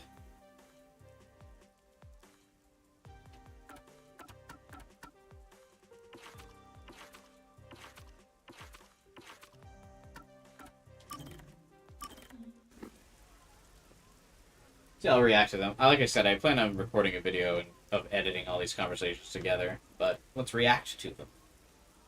That's what all of the big streamers do. They just sit and react to stuff, and then post the video later. Let's learn a little bit more about our chief. I'm back! Huh? What happened? Oh, Yuma. I'm done for. Seriously, what happened? Well, Yasuhiko and Halara got into a fight while gambling. Sounds like them. You know how stubborn those two are. I tried to calm them down, but things got out of hand. I didn't know what to do. But then Fubuki showed up. And she started shouting for them to quit fighting. She jumped right in. And things just descended into chaos. I think I get the picture. In the end, those two made up just so they wouldn't have to deal with the situation. What was the situation? Sounds like the situation was just their fight, so if they made up, then the situation was dealt with. They'll never listen to a thing I say. I'm not sure I could lead these monsters. Maybe I'm not cut out to be boss here. You are definitely not cut out to be boss of anyone. That's not true. You're doing great, Chief. Me? Great? What have I done that's great? Excellent question. What? Well... Anyway, you're great. Let's see, your ability to put smiles on people's faces. How do I put this? I think everyone is able to smile thanks to you. Working under your supervision keeps everybody cheerful. So I'm nothing better than a mood setter. Yeah. If any of you bought a puppy, I'd be unemployed. Now he's totally sulking. No, what else is the Chief great at? Anyway, you're great! What do you mean? Oh, does it default to the correct answer? I don't have the right words, but I think you're great in your own way, Chief. Sounds a bit forced. Still, thanks. All I needed was a good laugh to feel better about everything. Well then, I'll continue being the boss for now. Looks like he finally cheered up. Oh, thank goodness. Oh, that reminds me. There's something I want to ask you. What's up? It's about my memories. At this rate, I worry I won't remember anything. So I was hoping we could make, like, a mission plan, or at least a list of things I could try, to jog my memory. I'm sorry to say, but handling stuff like that is way out of my league. Shouldn't you at least try? Because that would be something that would keep Yuma under the radar, like you so desperately want, and would involve you doing detective work that has nothing to do to bring you in contact with the Peacekeepers, and it would be relevant to the mission. Double Dragon Gaiden opens kind of intense. What? Huh? Never mind that. Feeling down got me hungry. Hey, did you buy a meat bun for me? I hope you didn't forget the mustard.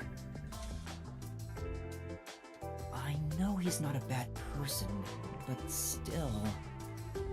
Maybe he really isn't fit to be in charge. Master, you and Yako seem to have grown even closer together. He seems to be asking he should be asking a doctor for help? Yeah, you're probably right. I'm shocked we haven't encountered, like, a doctor character yet. Maybe it's Fubuki, considering how powerful she is.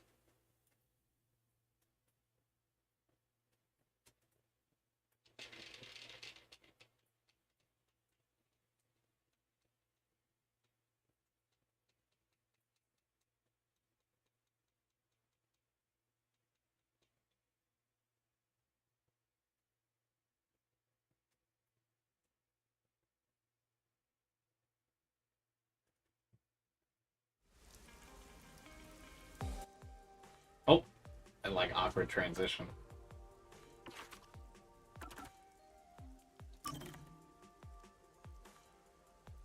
Eddie KY, you thinks a detective can cure amnesia?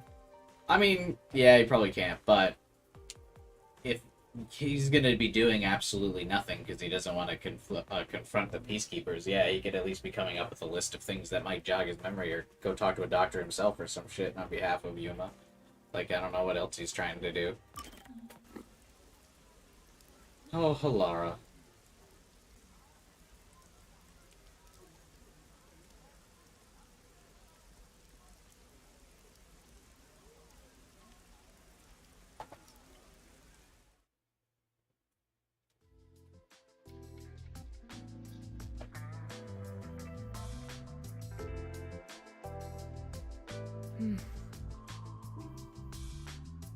Oh no, I got careless and ended up alone with Halara. What do you mean? We spent a whole investigation together.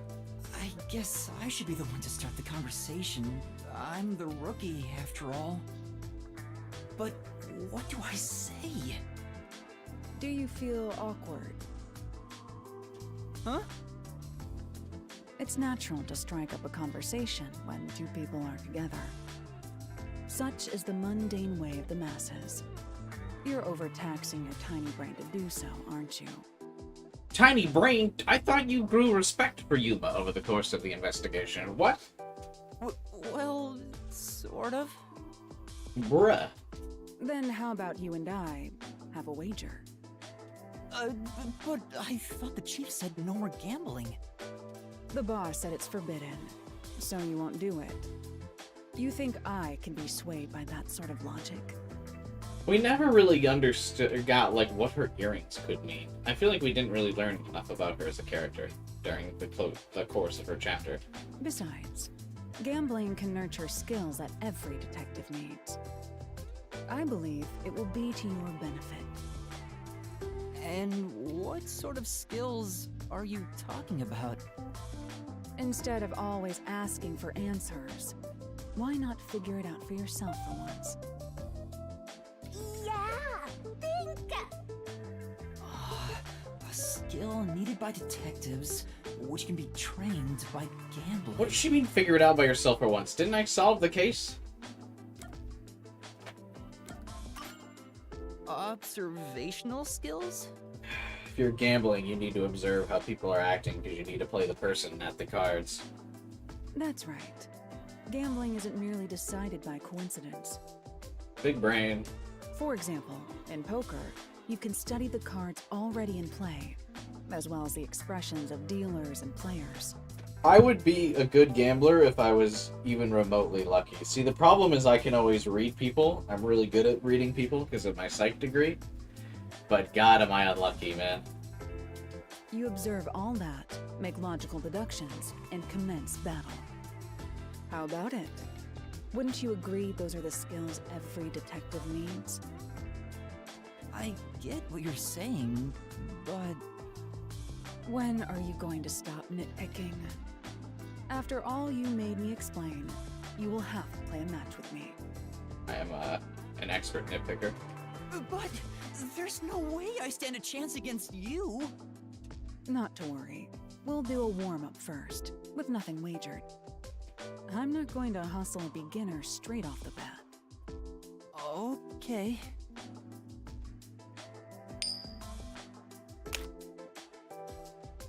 Yes! I beat you! It was just a game of heads or tails. But still, you show some promise. Because, I mean, part of it's luck. Does that mean I have talent as a detective? What? No. Yes, you can say that for sure. I encourage you to use your psych degree for evil. Now the real game begins. First, let's wager. I think we should start with 10,000 Xian. I say we double or nothing my detective fee for you. Right.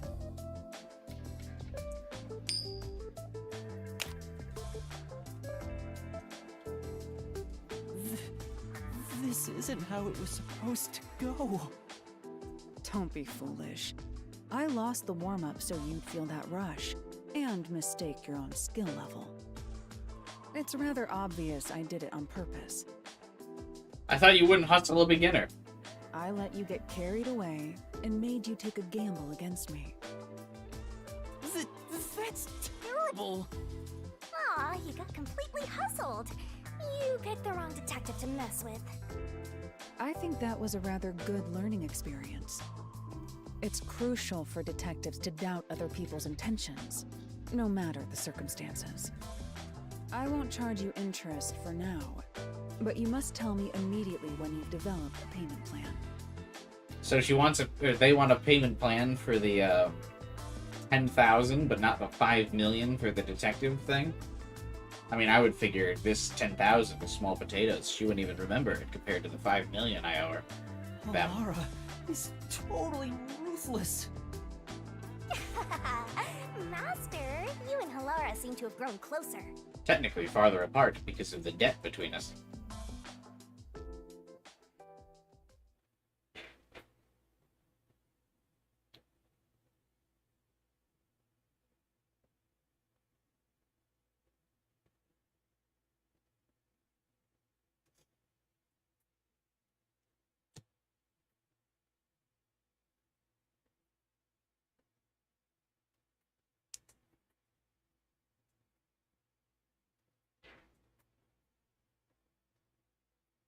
Man, these loading screens are brutal, dude.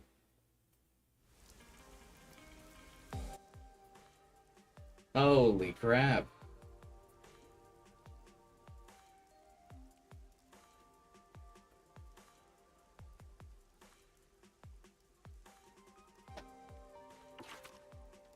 Especially weird considering it's just loading the menu. Alright, let's get some insight into why people like this Vivia dude so much. What's going on? What's he cooking? Thunderbolt's really particular about how his bangs look. It takes him an hour to style them. I relate. Is this the first time we've seen him stand upright? Whew, finally finished a bunch of chores. Maybe I should go make some coffee. He's got a massive hunch. Oh. Sorry. I had some soot in my nose. Vivia, you were in there? Yeah, I was here the whole time. You could have at least said you were there. You scared me. Yeah. If you don't mind, I'll start doing that next time. I don't mind, so please do. Yuma, you're too kind. You never mind talking to me. You know, I wonder why he always crawls into cramped spaces like that. You find it calming in there, right? But wouldn't you be better off on a couch or bed? If comfort level must be quantified in terms of the physical strain on your body, then yes. But this reminds me of something.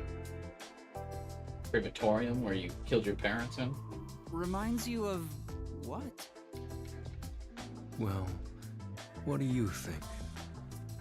What Vivia remembers when he's inside the fireplace.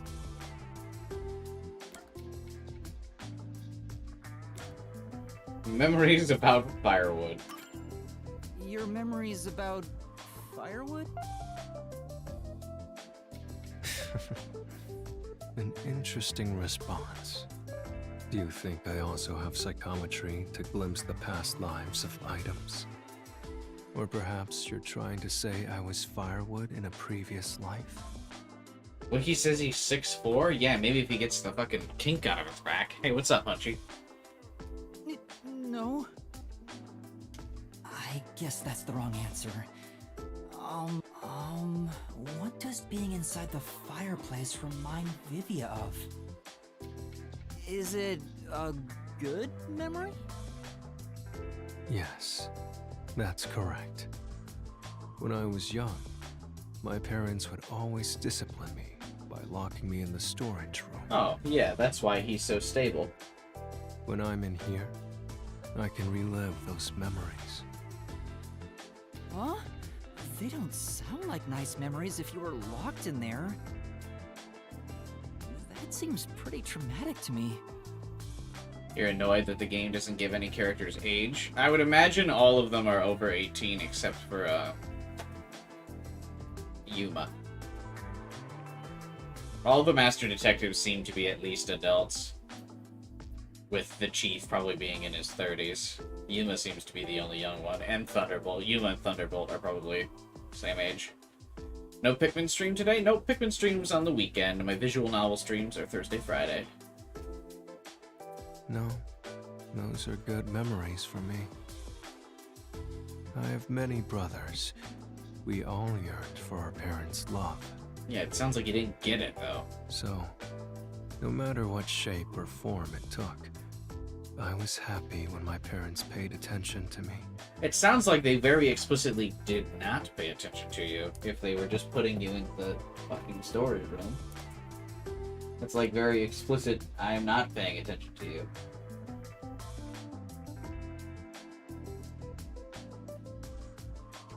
I see. I know. How about you join me, Yuma? Nope. Once you get used to the back pain, it's actually not so bad in here. No, I think I'll pass. I very explicitly don't want back pain. Master, you and Vivia seem to have grown closer.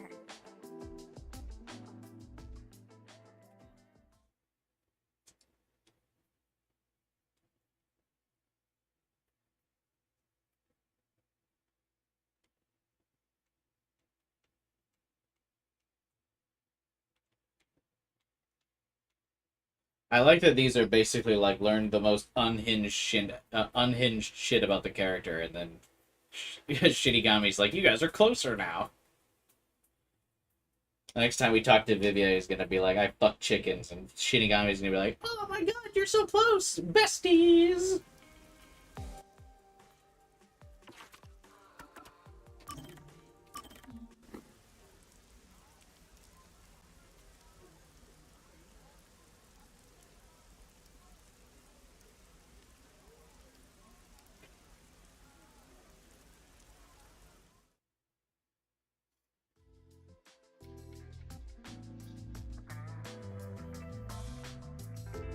Hey, Yuma, can I ask you for a favor? It's kinda all you ever do, man. Huh? What is it? How do I put this? Why the hesitancy? That's not like you, Chief. Well, he always hesitates. Right. We're pals, after all. Yeah. Then I'll say it. Well,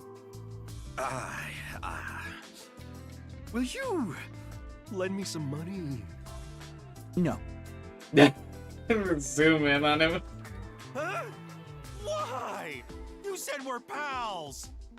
I did, but I don't have any money. You can't draw blood from a stone.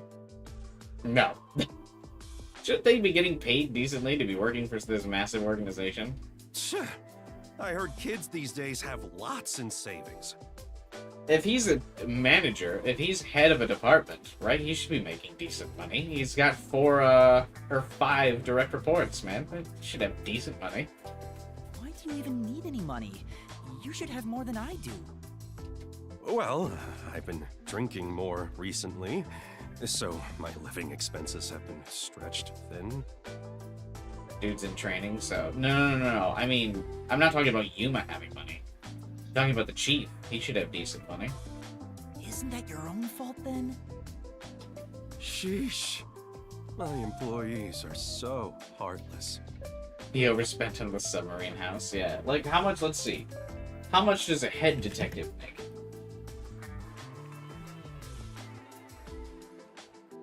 Let's say in Japan.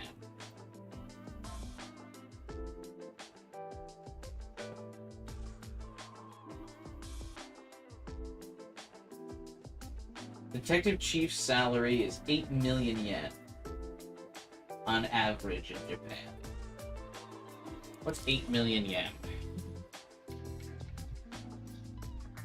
Around 58 grand in US. It's alright.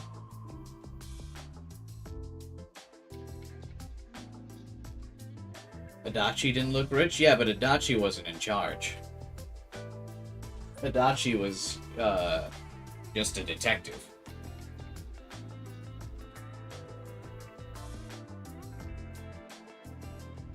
Plus, they're also in a small town, so an assistant detective in a small town is not going to make a lot of money.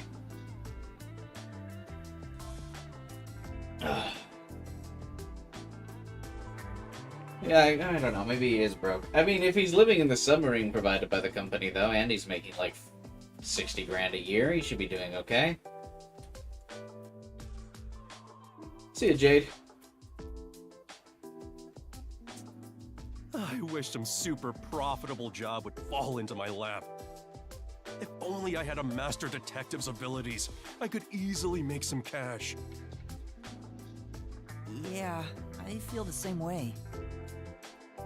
A master detective could make a ton of money if they use their powers for profit. Like Halara. Right? I wonder why these guys just work as detectives. Halara doesn't. She works as a master, or they work as a master gambler. I don't understand it one bit. Speaking of, you've met a bunch of master detectives, haven't you, Chief? Huh? Yeah, I sure have. Have you seen any particularly amazing abilities? I'm curious about what other kinds of master detectives are out there. Amazing abilities, huh? But to me, they were all amazing, since I don't have any myself. But among them all, the one that really freaked me out was the ability to hear the culprit's inner voice. Oh, that sounds dope. Huh? Wouldn't that make them unstoppable as a detective? Yeah, it's considered the all-time ace up the WDO sleeve. Seeing it with my own eyes sure made me feel depressed.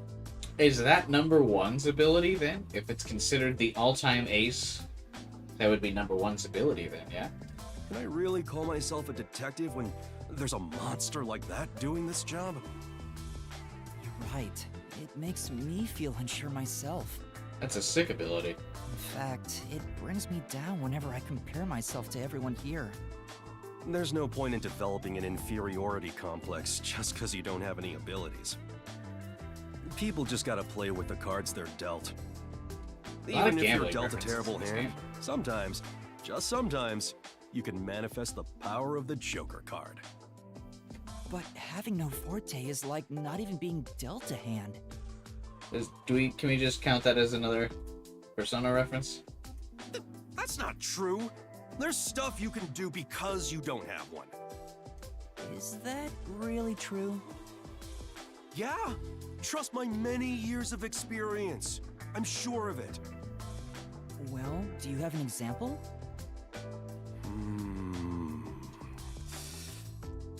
I think it's better you figure it out for yourself. Yeah? What do you think? Think about it. What can you do without any abilities? Nothing. Having an ability is literally just a plus. There's no downside to having an ability. I know how regular people feel. Yeah, I guess it makes you more grounded. I know how regular people feel? Yeah, that's it. What an amazing ability. Although, if you had the ability to read minds, you could understand people's feelings and use it for information. But you'd never be able to join them among the have-nots. To be the same as the vast majority of people is a powerful tool for a detective. Sounds like it sucks, though.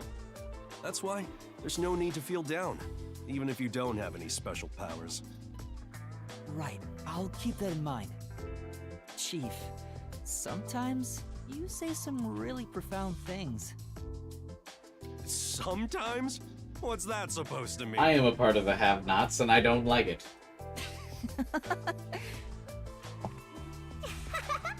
Master, you and Yako seem to have grown even closer together.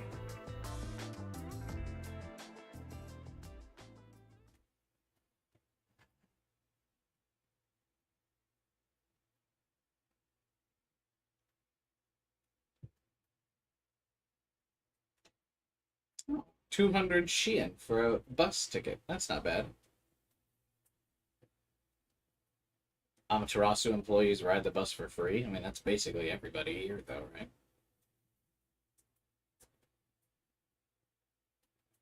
When I was a kid, and I still kind of think it to this day, whenever loading screens had, like, tips or whatever, and you could cycle through the tips during the loading screen, I always assumed that, like, slowed down your load time whenever you were, like, fucking around with, like, stuff in the load screen.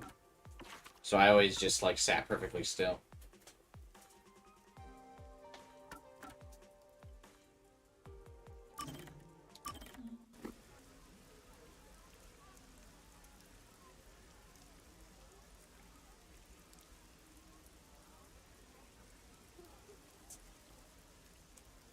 Oh.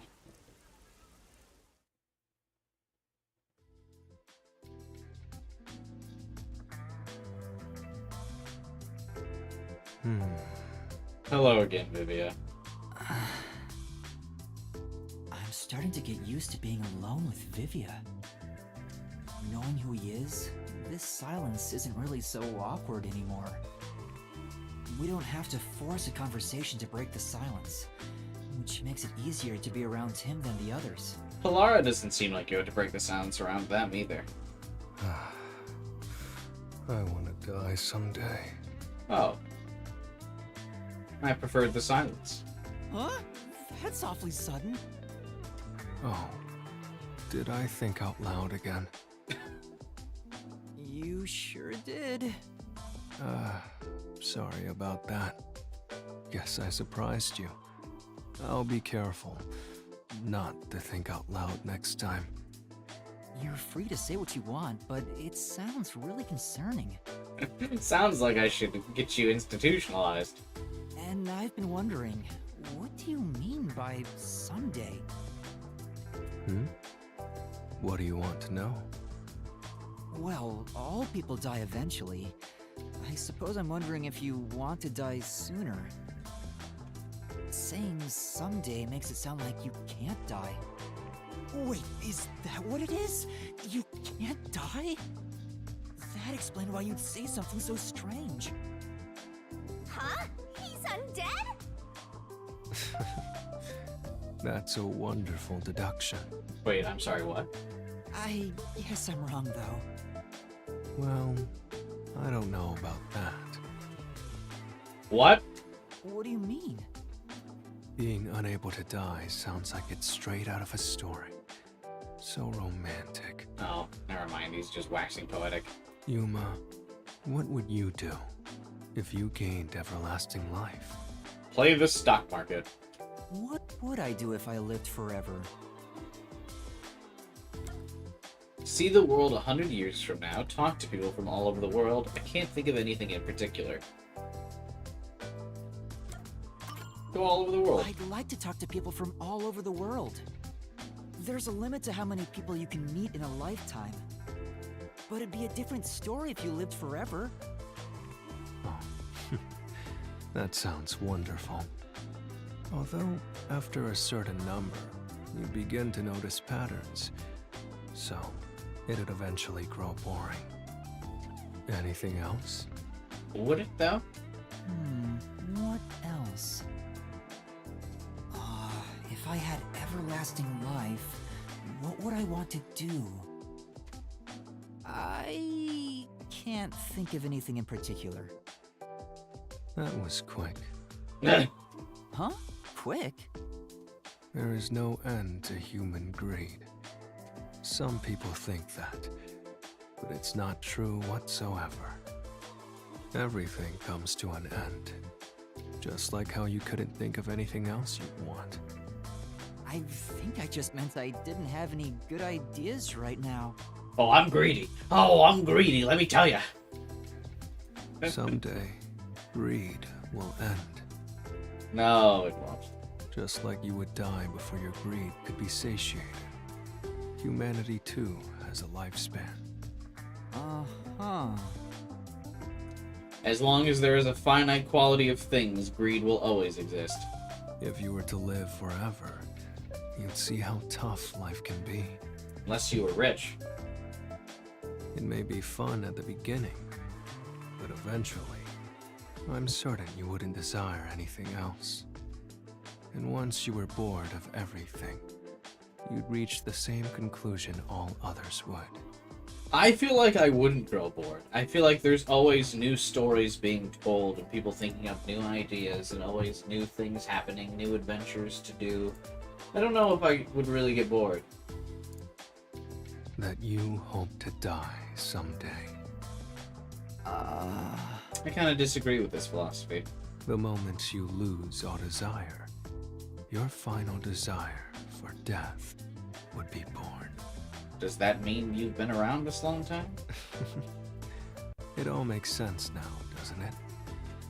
Does it? Yeah, what? But wait. Vivia, by that logic, doesn't your desire to die mean you're immortal?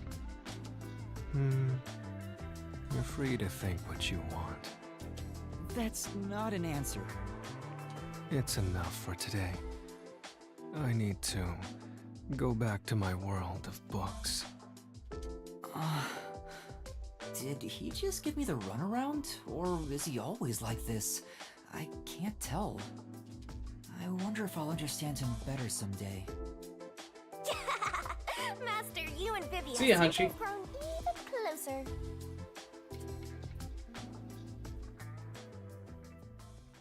I agree, the narrative of immortality equates to boredom never made sense to me. Yeah, I don't really get it. I also don't get why he keeps dodging the question of if he's immortal or not.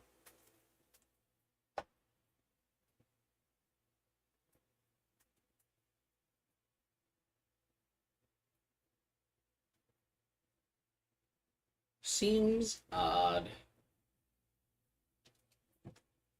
Let's see, do we wrap here? Or do we start the quest? Let's at least do the... Let's do the very intro to the next quest. And then we'll wrap.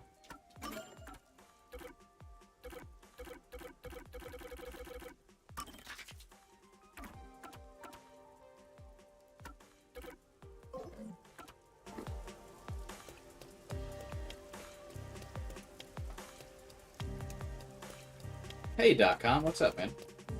Keep going. We've been going for like almost 6 hours. I usually wrap when chat starts getting pretty quiet.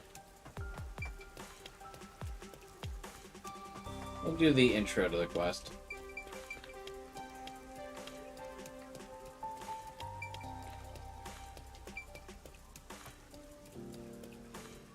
There's a meat bun stall. There are no customers right now, so I should get this over with. What about your share, Master? Aren't you buying some for Oh, yourself? look at the little cat. I'm a bit hungry, so I should eat too. Maybe this isn't the start of the quest.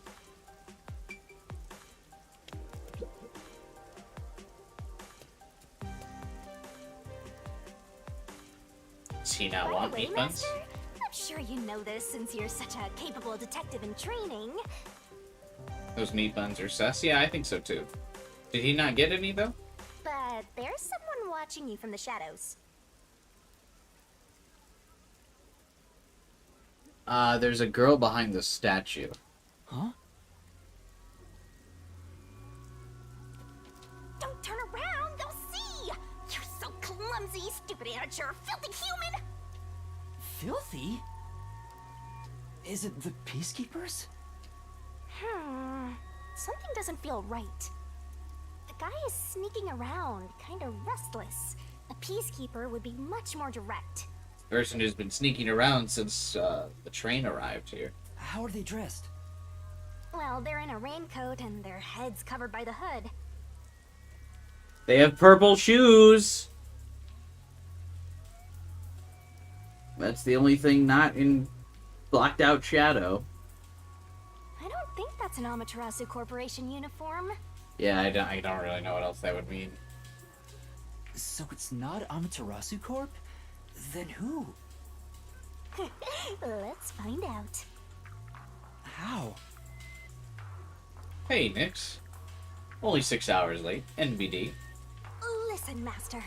Poochie. I've got an awesome plan. Poochie had red boots. I hate to be the bearer of bad news, AK. Plan? What plan? I call it Operation Stalker Hunter.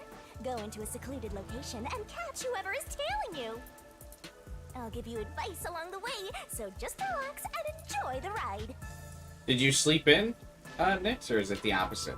Anyway, let's head You to the didn't sleep. underground area. Sure. Shinigami's plan seems awful. What happens if you just walk up to them? Wait, no! You'll be discovered if you go that way. Aw. Go the other way.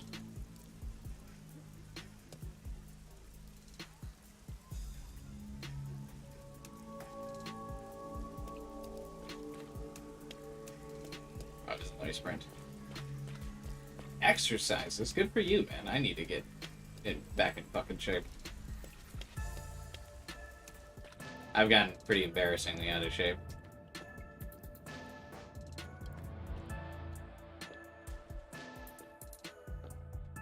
Yup. I spy our stalker. Keep going, Master. Why is Shinigami staying so close to us if they're trying to figure it out? Why you? Sorry about that.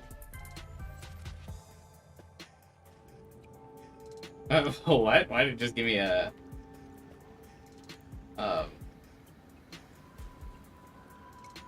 QTE for that?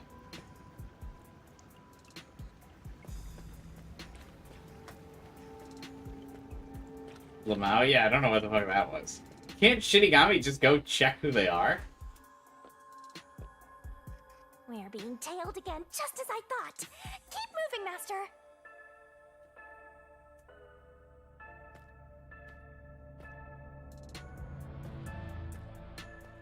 They can't see Shinigami. Hmm?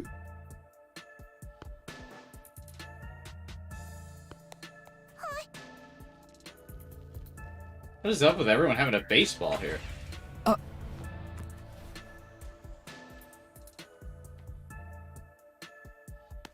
Here, be careful. Yeah, thanks, mister.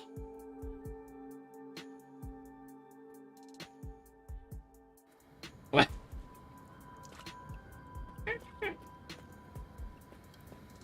Next time, don't react. Yeah, that kid, I'll give you the signal once the stalker is close. That's that kid's when you ball get like them, rolls Master. by and then Yuma just kicks it if you don't hit the QTE. I can't tell who this person is based on their footwear. All right, let's go.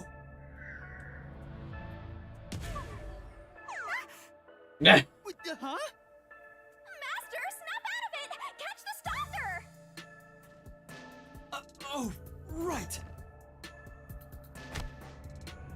nothing happens if you fuck up the QTE. Aw, you caught me. But I'm not surprised. Huh? A girl? What do you mean a girl? I'm sorry for sneaking behind you. My name is Kurumi Wendy. I'm from Etheria Academy. Hi, Kurumi. Pardon me, but that's a uniform from the World Detective Organization, isn't it? Yeah, it is. I knew it! Oh, I'm so happy right now! I'm talking to a real master detective in the flesh! What's with this little shrimp? Acting all friendly after getting caught. What's her deal? Look at her! Every part of her is as flat as a board. What? Can I shake your hand? You already are. You're right. Sorry. But I really am touched. To think a WDO Master Detective is actually shaking hands with me. But It's Thunderbolt, isn't it? What are you blushing for? Shinigami, what do I say? You're on your own. Watching this airheaded exchange is making me stupider by the minute. Cute stalkers get forgiven Fill easily. each other's empty skulls with cotton candy or something. I'm really sorry for snooping behind you. I've always admired detectives. I'm a huge fan of the World Detective Organization. Wasn't Kurumi the name of the maid in Danganronpa V3?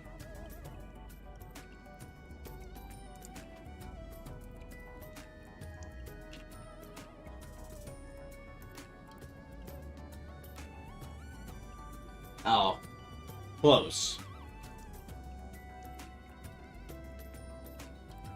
Kirumi, not Kurumi.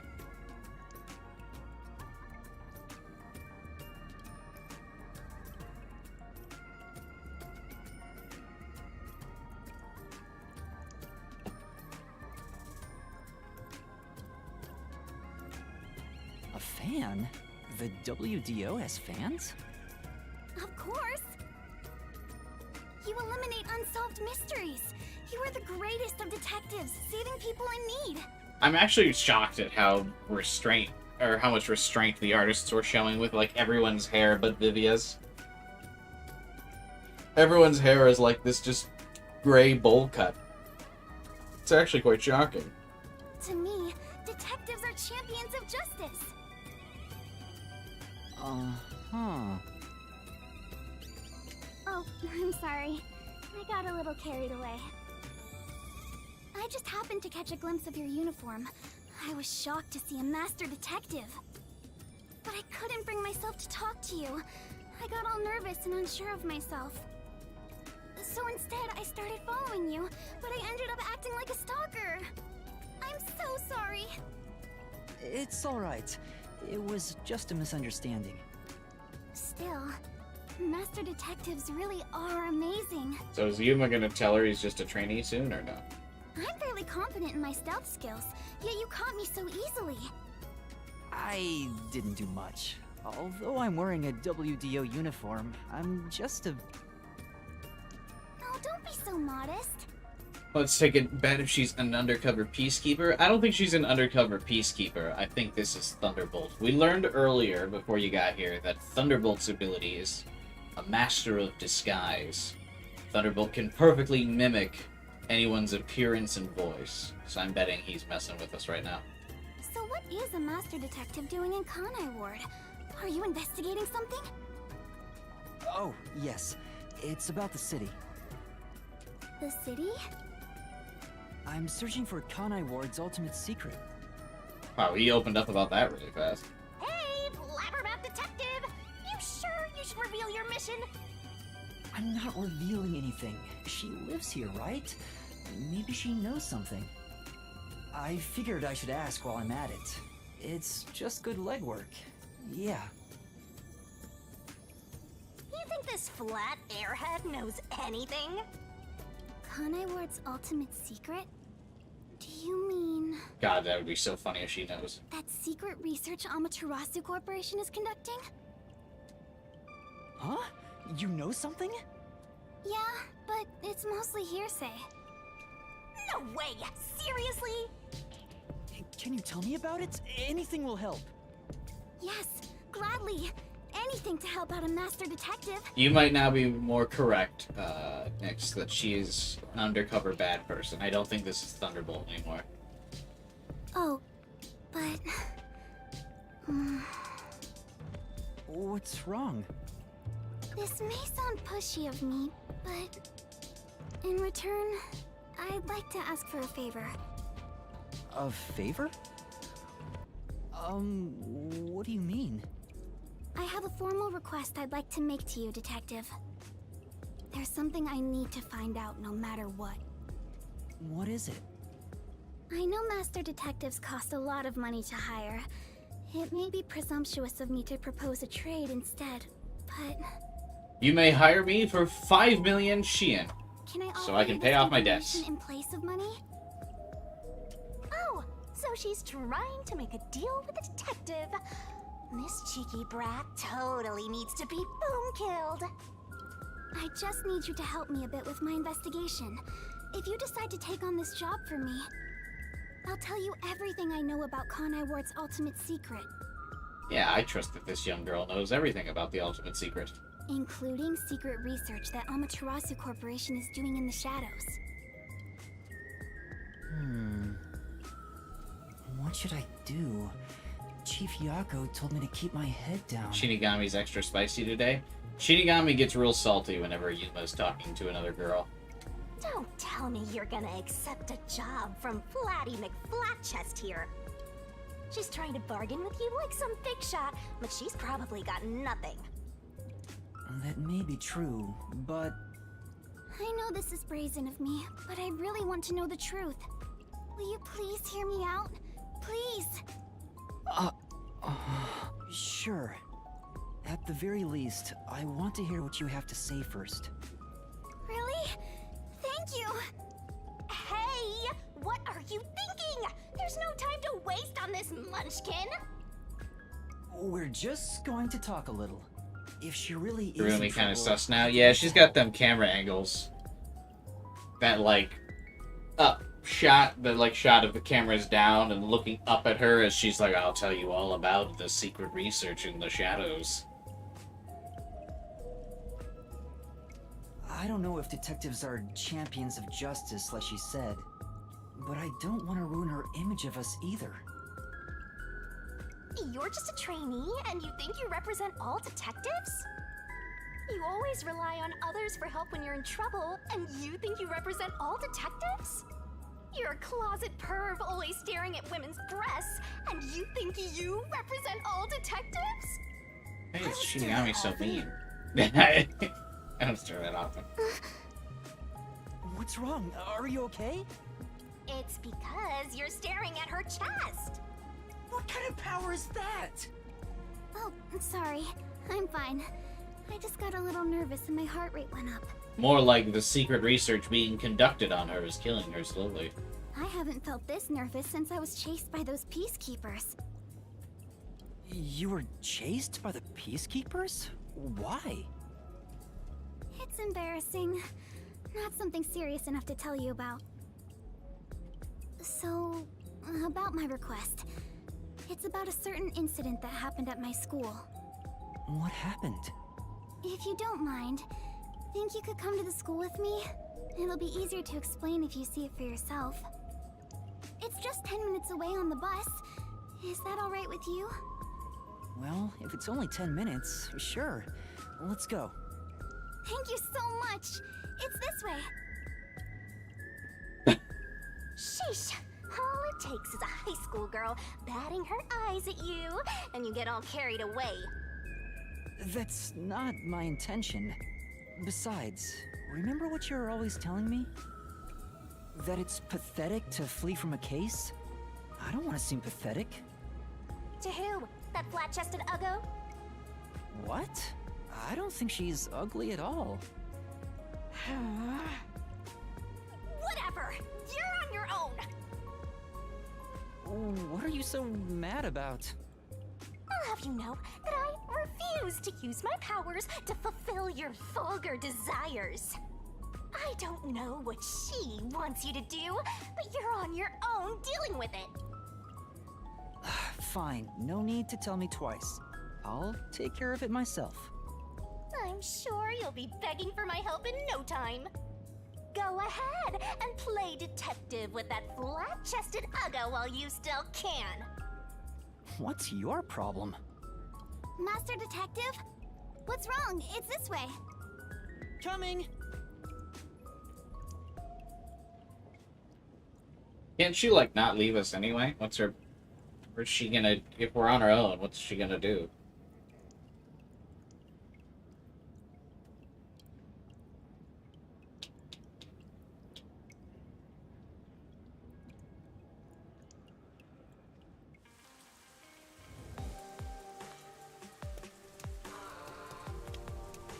It's just a short bus ride away. Where's your school, Kurumi? Over there. The school I attend is on top of the mountain. Huh. That's So there's a exciting. school there. The bus is here. Let's get on. This is your last chance to turn back. That flat-chested Uggo is just using you, Master.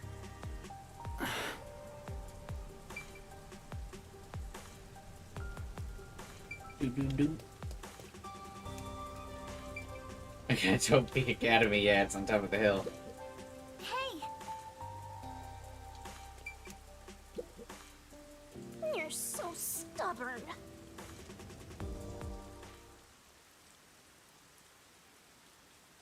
Hope's Peak, more like Peak Academy. Am I right?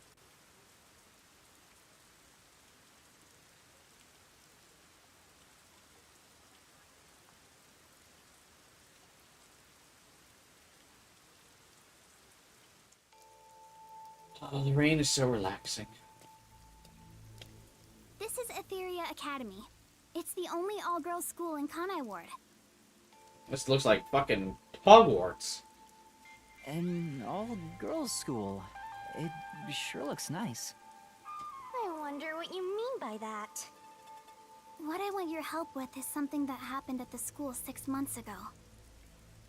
Oh. Uh-huh. Why are you being so subtle about it? If it's a locked room mystery, Plays at a school this I'm gonna be pristine. so mad. There's no time to hesitate. I know what I have to do.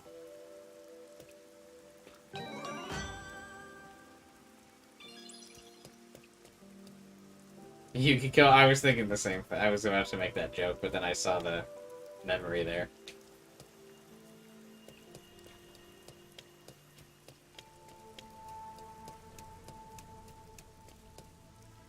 I mean, locked room mysteries are fine, but usually it's just one chapter of the Danganronpa game as they're a locked room mystery, not every single one.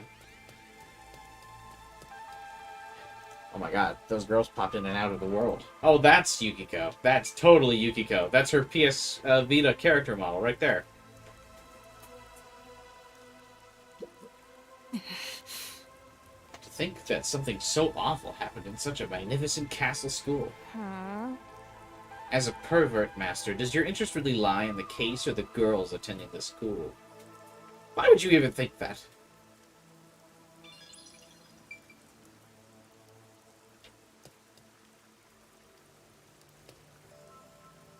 That is, the one girl that you gets jealous over, or whatever. This is... It's just school equipment. It's such an over-the-top eyesore. I hate it. I like fountains like that.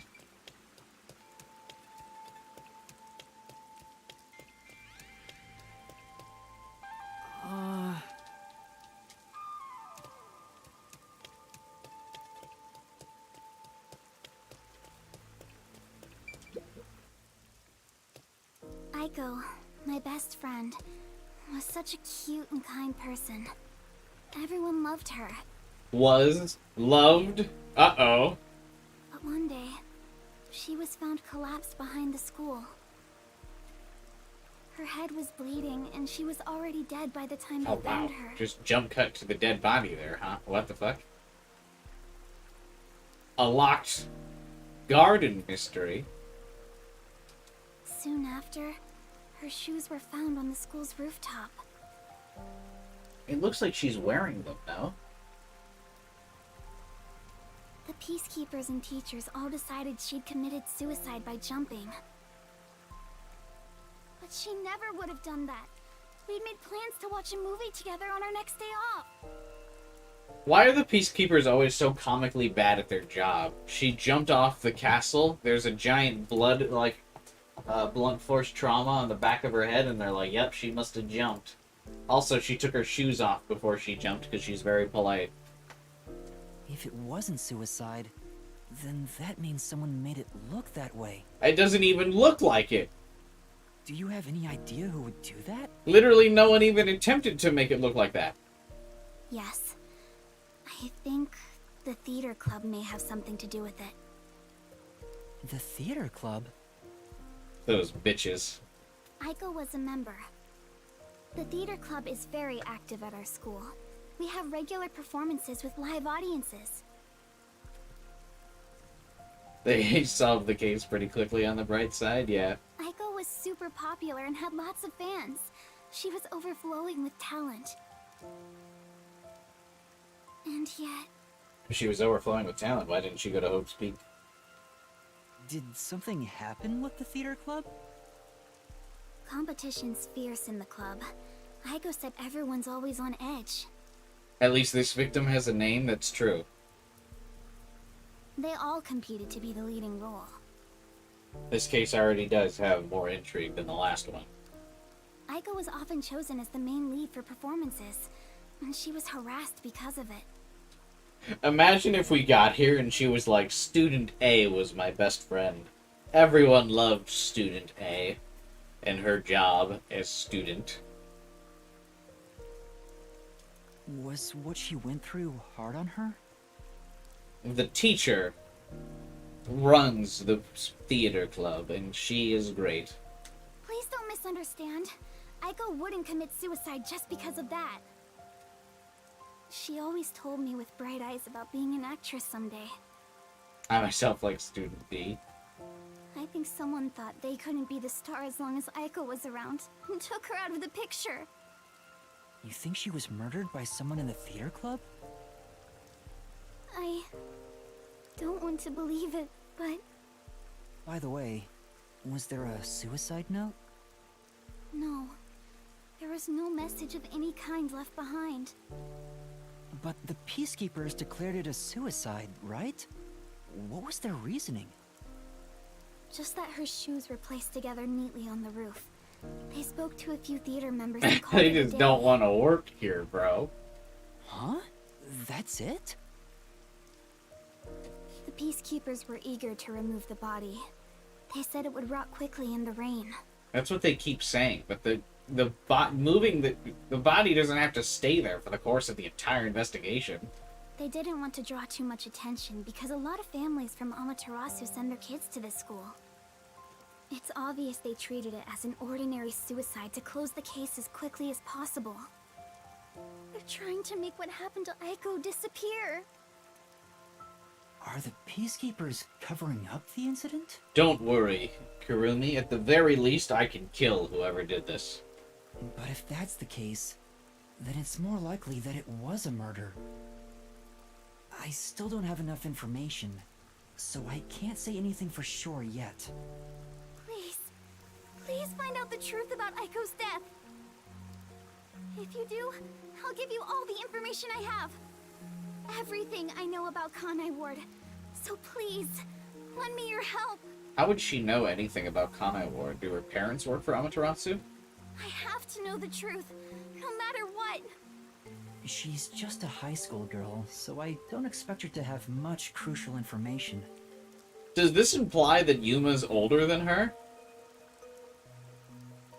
Because you wouldn't refer to someone as just a high schooler if you were also in high school. How fucking old is Yuma? But after hearing this, I can't ignore her. The Peacekeepers obviously didn't investigate the case at all. You must feel so self-conscious, like they would have to be a younger character, like in high school as well. But if you wouldn't refer to someone as, just a high schooler, if you were in high school. I can't allow her friend's death to be swept under the rug. Someone has to take this seriously. If the adults around her won't help her, then at the very least, the detective should. Otherwise, there's no point for detectives to even exist.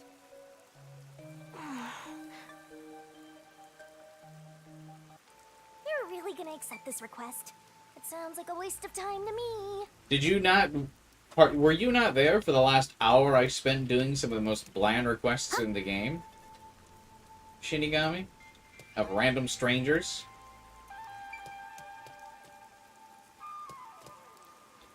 We can do this request. Why do the lights, or why do the plants glow like that? It's so weird. I would be saying there was a glitch with my emulator, but I'm genuinely not playing on an emulator, so I don't know why they light up like that.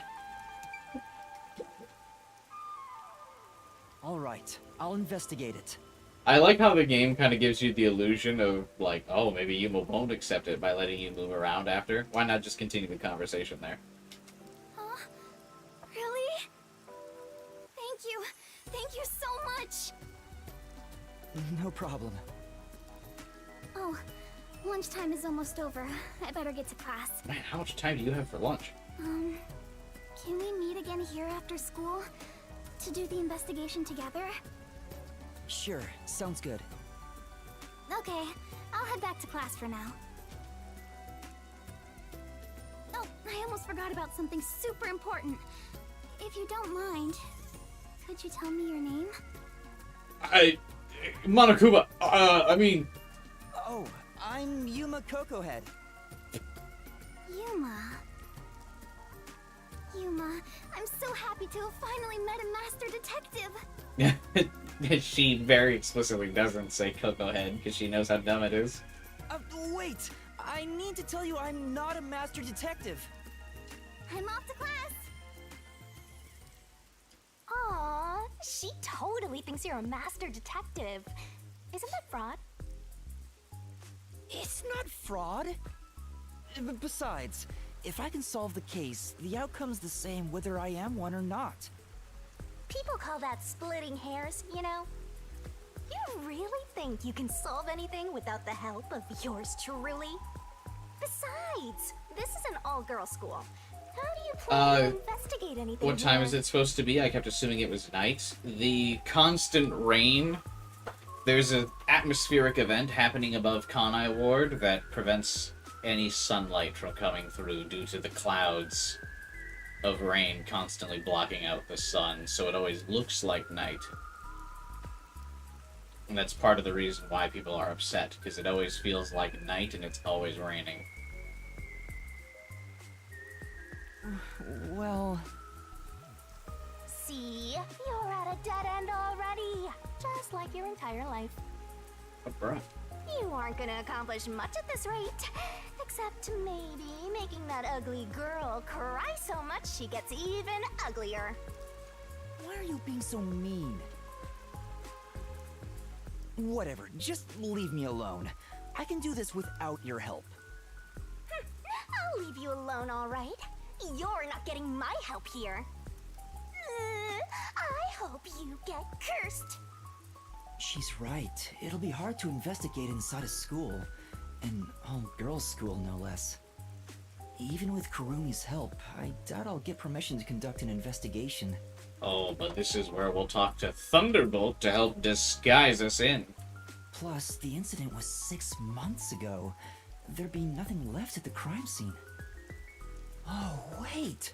Halara's forte could help! But then again, even post-cognition can't be used unless we're right at the crime scene. And to get Halara's help, I'd go even further into debt. I can't afford to do that. What do I do? Is there anyone else I can ask? Yako. Oh, does it even give us a reasoning?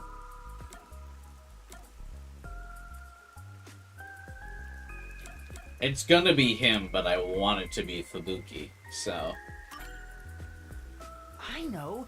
Fubuki's a woman, so she can go into the girls' school. If she pretends she's a student and hangs out with Kurumi, we could access the school for our investigation. Wait, Fubuki is with Halara right now. She's busy with more important work. I can't ask her to come over here and help. Damn. I know. I just wanted it to be the case. That's right. Tetsuhiko's forte. Disguising as a school faculty member would make the investigation easy. You want to sneak into a girls' school? First you were a fraud, now you're a pervert too. I haven't decided to sneak in yet. Who knows? I might get permission. But I should still talk to Tetsuhiko, even though I don't know if he'll help me out. Hang on. If I was to ask Tetsuhiko for help, where could he be? It's all girls, so he'll come. Maybe he's moving around the city in disguise. He's in Ginai Street or whatever, Ginai District. I don't know if I can find him, but maybe I should head back there for now. I remember him saying something about lots of cute girls being in Ginma District, so he might be there.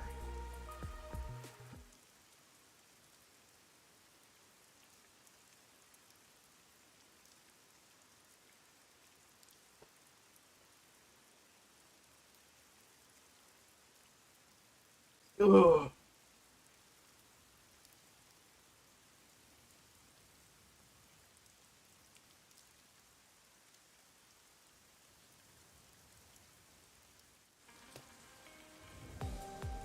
I came all the way back to Ginma District.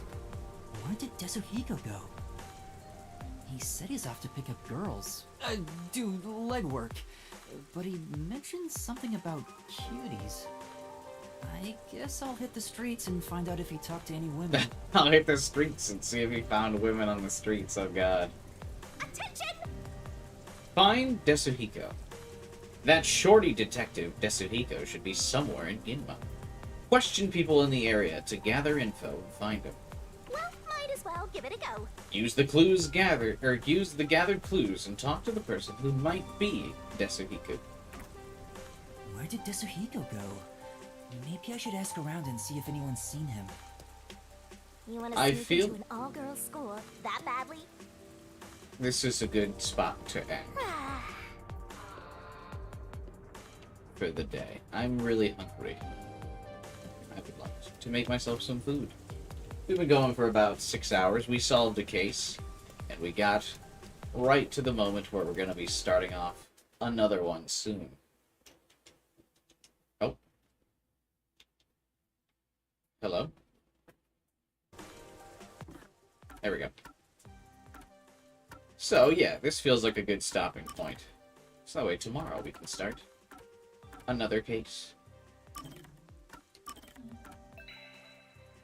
Uh-oh, yeah, I know, I'm legitimately not playing on an emulator. Look, see? Not emulating. Here's my friend code, by the way, if you still haven't added me and want to. But yeah, be back tomorrow. New update data found, install it now? No. I guess I could, because I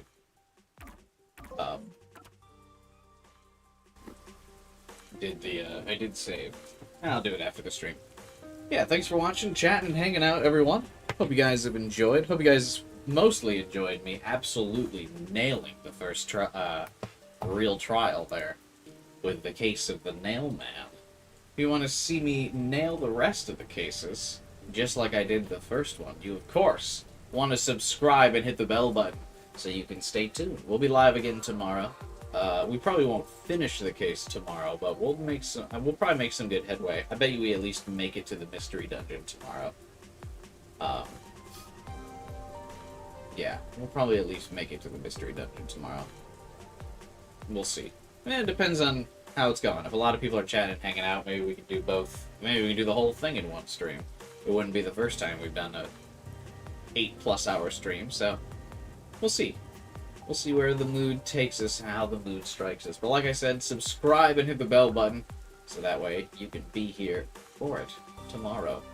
Also, drop a like on the stream if you can, help boost this in the YouTube algorithm, and join my Discord and chat. Hang out with us. I'm looking for some people to be chatting and active in the Discord.